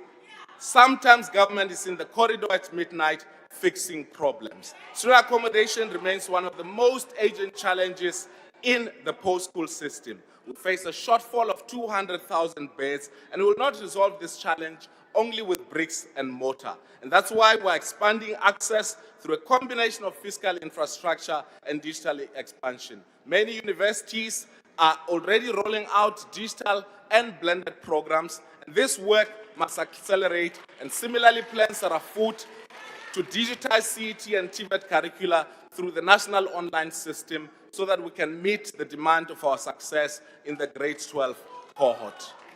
At the same time, we must significantly improve the quality of distance education, particularly at UNISA, whose more than 350,000 students are the backbone of our post-school education and training system. Our universities are under pressure, but we're working hard to ensure that we resolve this crisis. But also your instruction, President, that we must build specialized universities, including, of course, the much spoken about University of Ekurhuleni, whom we will ensure that we accelerate. Your instruction also around the transformation that needs to happen as it regards to sector education and training authorities will be taken forward, and we will work with NEDLAC to ensure that your instruction that 40% of mandatory grant to employers will be fast-tracked. And similarly, your instruction on TVET colleges remains unambiguous. Occupational trades leading to employment, modern workshops in partnerships with industry,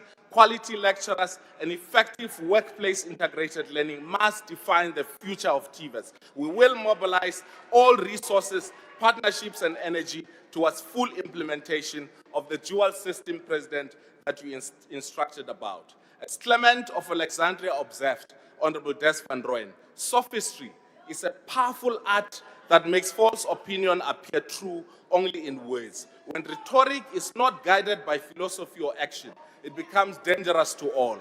And yours, Honorable van Rooyen, is dangerous sophistry. Discrediting the president's intent while opposing the practical step taken to realize it without solution is sophistry. Sophistry is declaring that your party has readiness to govern while failing to govern itself. How does a party without a constitution propose to govern a constitutional democracy? Sophistry. With MPs coming in and out weekly, and with Parliament constantly introducing itself to new MK party members, how is stability assured? As a party where relatives substitute for one another like royalty, and where Nkandla ensures the batteries to the remote control are always fully charged. And I can see there was a shaky connection between Nkandla and here. The former president decided to come here. I Gauteng MK, whether they are pushing the line that he wants or not. But how do you govern a country when you cannot even be a credible opposition? President, coordination is not incompetence. You've been accused that you are planning. You've been accused Honourable that you Minister, finance can you take your committees. seat? I see You've your been hand. accused of all of these things. But the important thing Honourable is that we Minister, have seen can you this take your work. seat, We've please? seen it work. Honourable Minister, take your seat. Yes, Honourable Member. Ngithokoze mgcinihlalo bengibuza ukuthi ungqongqoshe angawuthatha umbuzo ngoba usakhuluma inganekwane. Honourable Minister, would you take a question? No. No, you can give the question to Honorable Manyi before he moves over to the EFF or to ATN. Honourable or Minister, I TA or see another somewhere hand. else, Could you take because your he's been seat? traveling quite a lot. Honourable Minister, recently. I see another hand. Could you take your seat, please? Thank you, Honorable Speaker. The Minister is so busy reading that speech. No, he's making ask, no. Ask what you want to ask, please. No, I'm not asking a question. His point about Nkandla has got nothing to do with No, what you he can said. raise that in your debate. He needs That is to a stick to the debatable topic. point, Honourable Reddy. You can Debatable. raise that when your member gets a chance tomorrow to speak. Thank you, Honourable Minister. Thank you. Sorry, Honourable Minister, there's another hand. Could you take your seat, please? Ngibingelele ngokukhulu ukuhlonipha nje ungqongqoshe ome ngaphambili. Sicabanga ukuthi sonke eSouth Africa siyazi ukuthi iGNU ifomeke nje. No, but this is free for us. This is free No, for us. no, Point that's of not a order. point of order. No, MK is out of Thank you order. very much. Amavoti. Thank you. Omkhonto wesizwe Thank you, Honourable Member. Who are you? You are out of order, Abonga Honourable abantu Member. bamadrum baqalile. Honourable Minister, please continue. I think they're still hungover and preparing for the loss they're going to suffer in the local government election.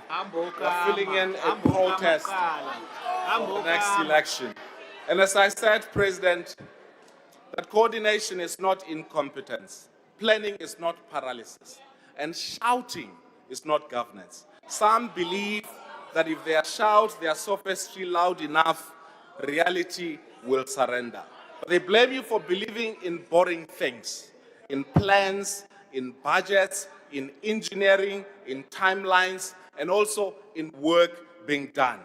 President, they say you presented dreams and promises. You may be constrained by resources, but we should never allow a situation wherein our ambition is constrained. Yes, we're nearing, you may be nearing you may be on the 8th year of your 2 years and have committed to do certain things within that period. But we should not fall into the trap of believing that because at some point there was a lack of resources, therefore those things will not happen. And that even if we fail in building new cities and in connecting people through speed trains, or the vision that you hold dearly of making the life of every South African better, we will never be blamed for being ambitious. And as some are interested in noise, we are interested in progress. And let me tell you, before we leave this podium, that some years in this house are too small for complexity, for patience, and for hard work. But governing a country, unlike playing tennis, requires all three: complexity, patience, and work, which is the work that you've shown over the time. Thank you very much, President. Thank you. Thank you, honourable members. Could you please take your seats? Take your seats, honourable members. Honourable Speaker, that brings us to the close of the debate for today. I want to thank the Honourable President, the Honourable Deputy President. I want to thank all the honourable members that participated from the podium, as well as those who participated from their seats, for maintaining the dignity of the House and for making this a lively debate.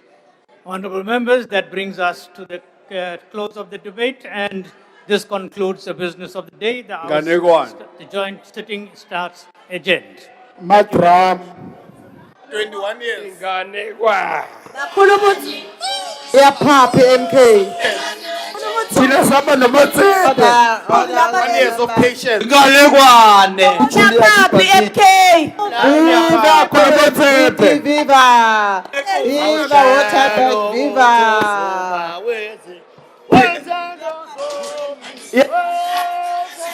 Yeah, Papi ANC. Samba nomatsepe thina. Papa Nina. Samba nomatsepe thina izoba upresident. Ngale siyapapa, sixoxela ngaphandle. Umzala kapresident Motsepe. Then it's Party Republic. Then it's Party Republic.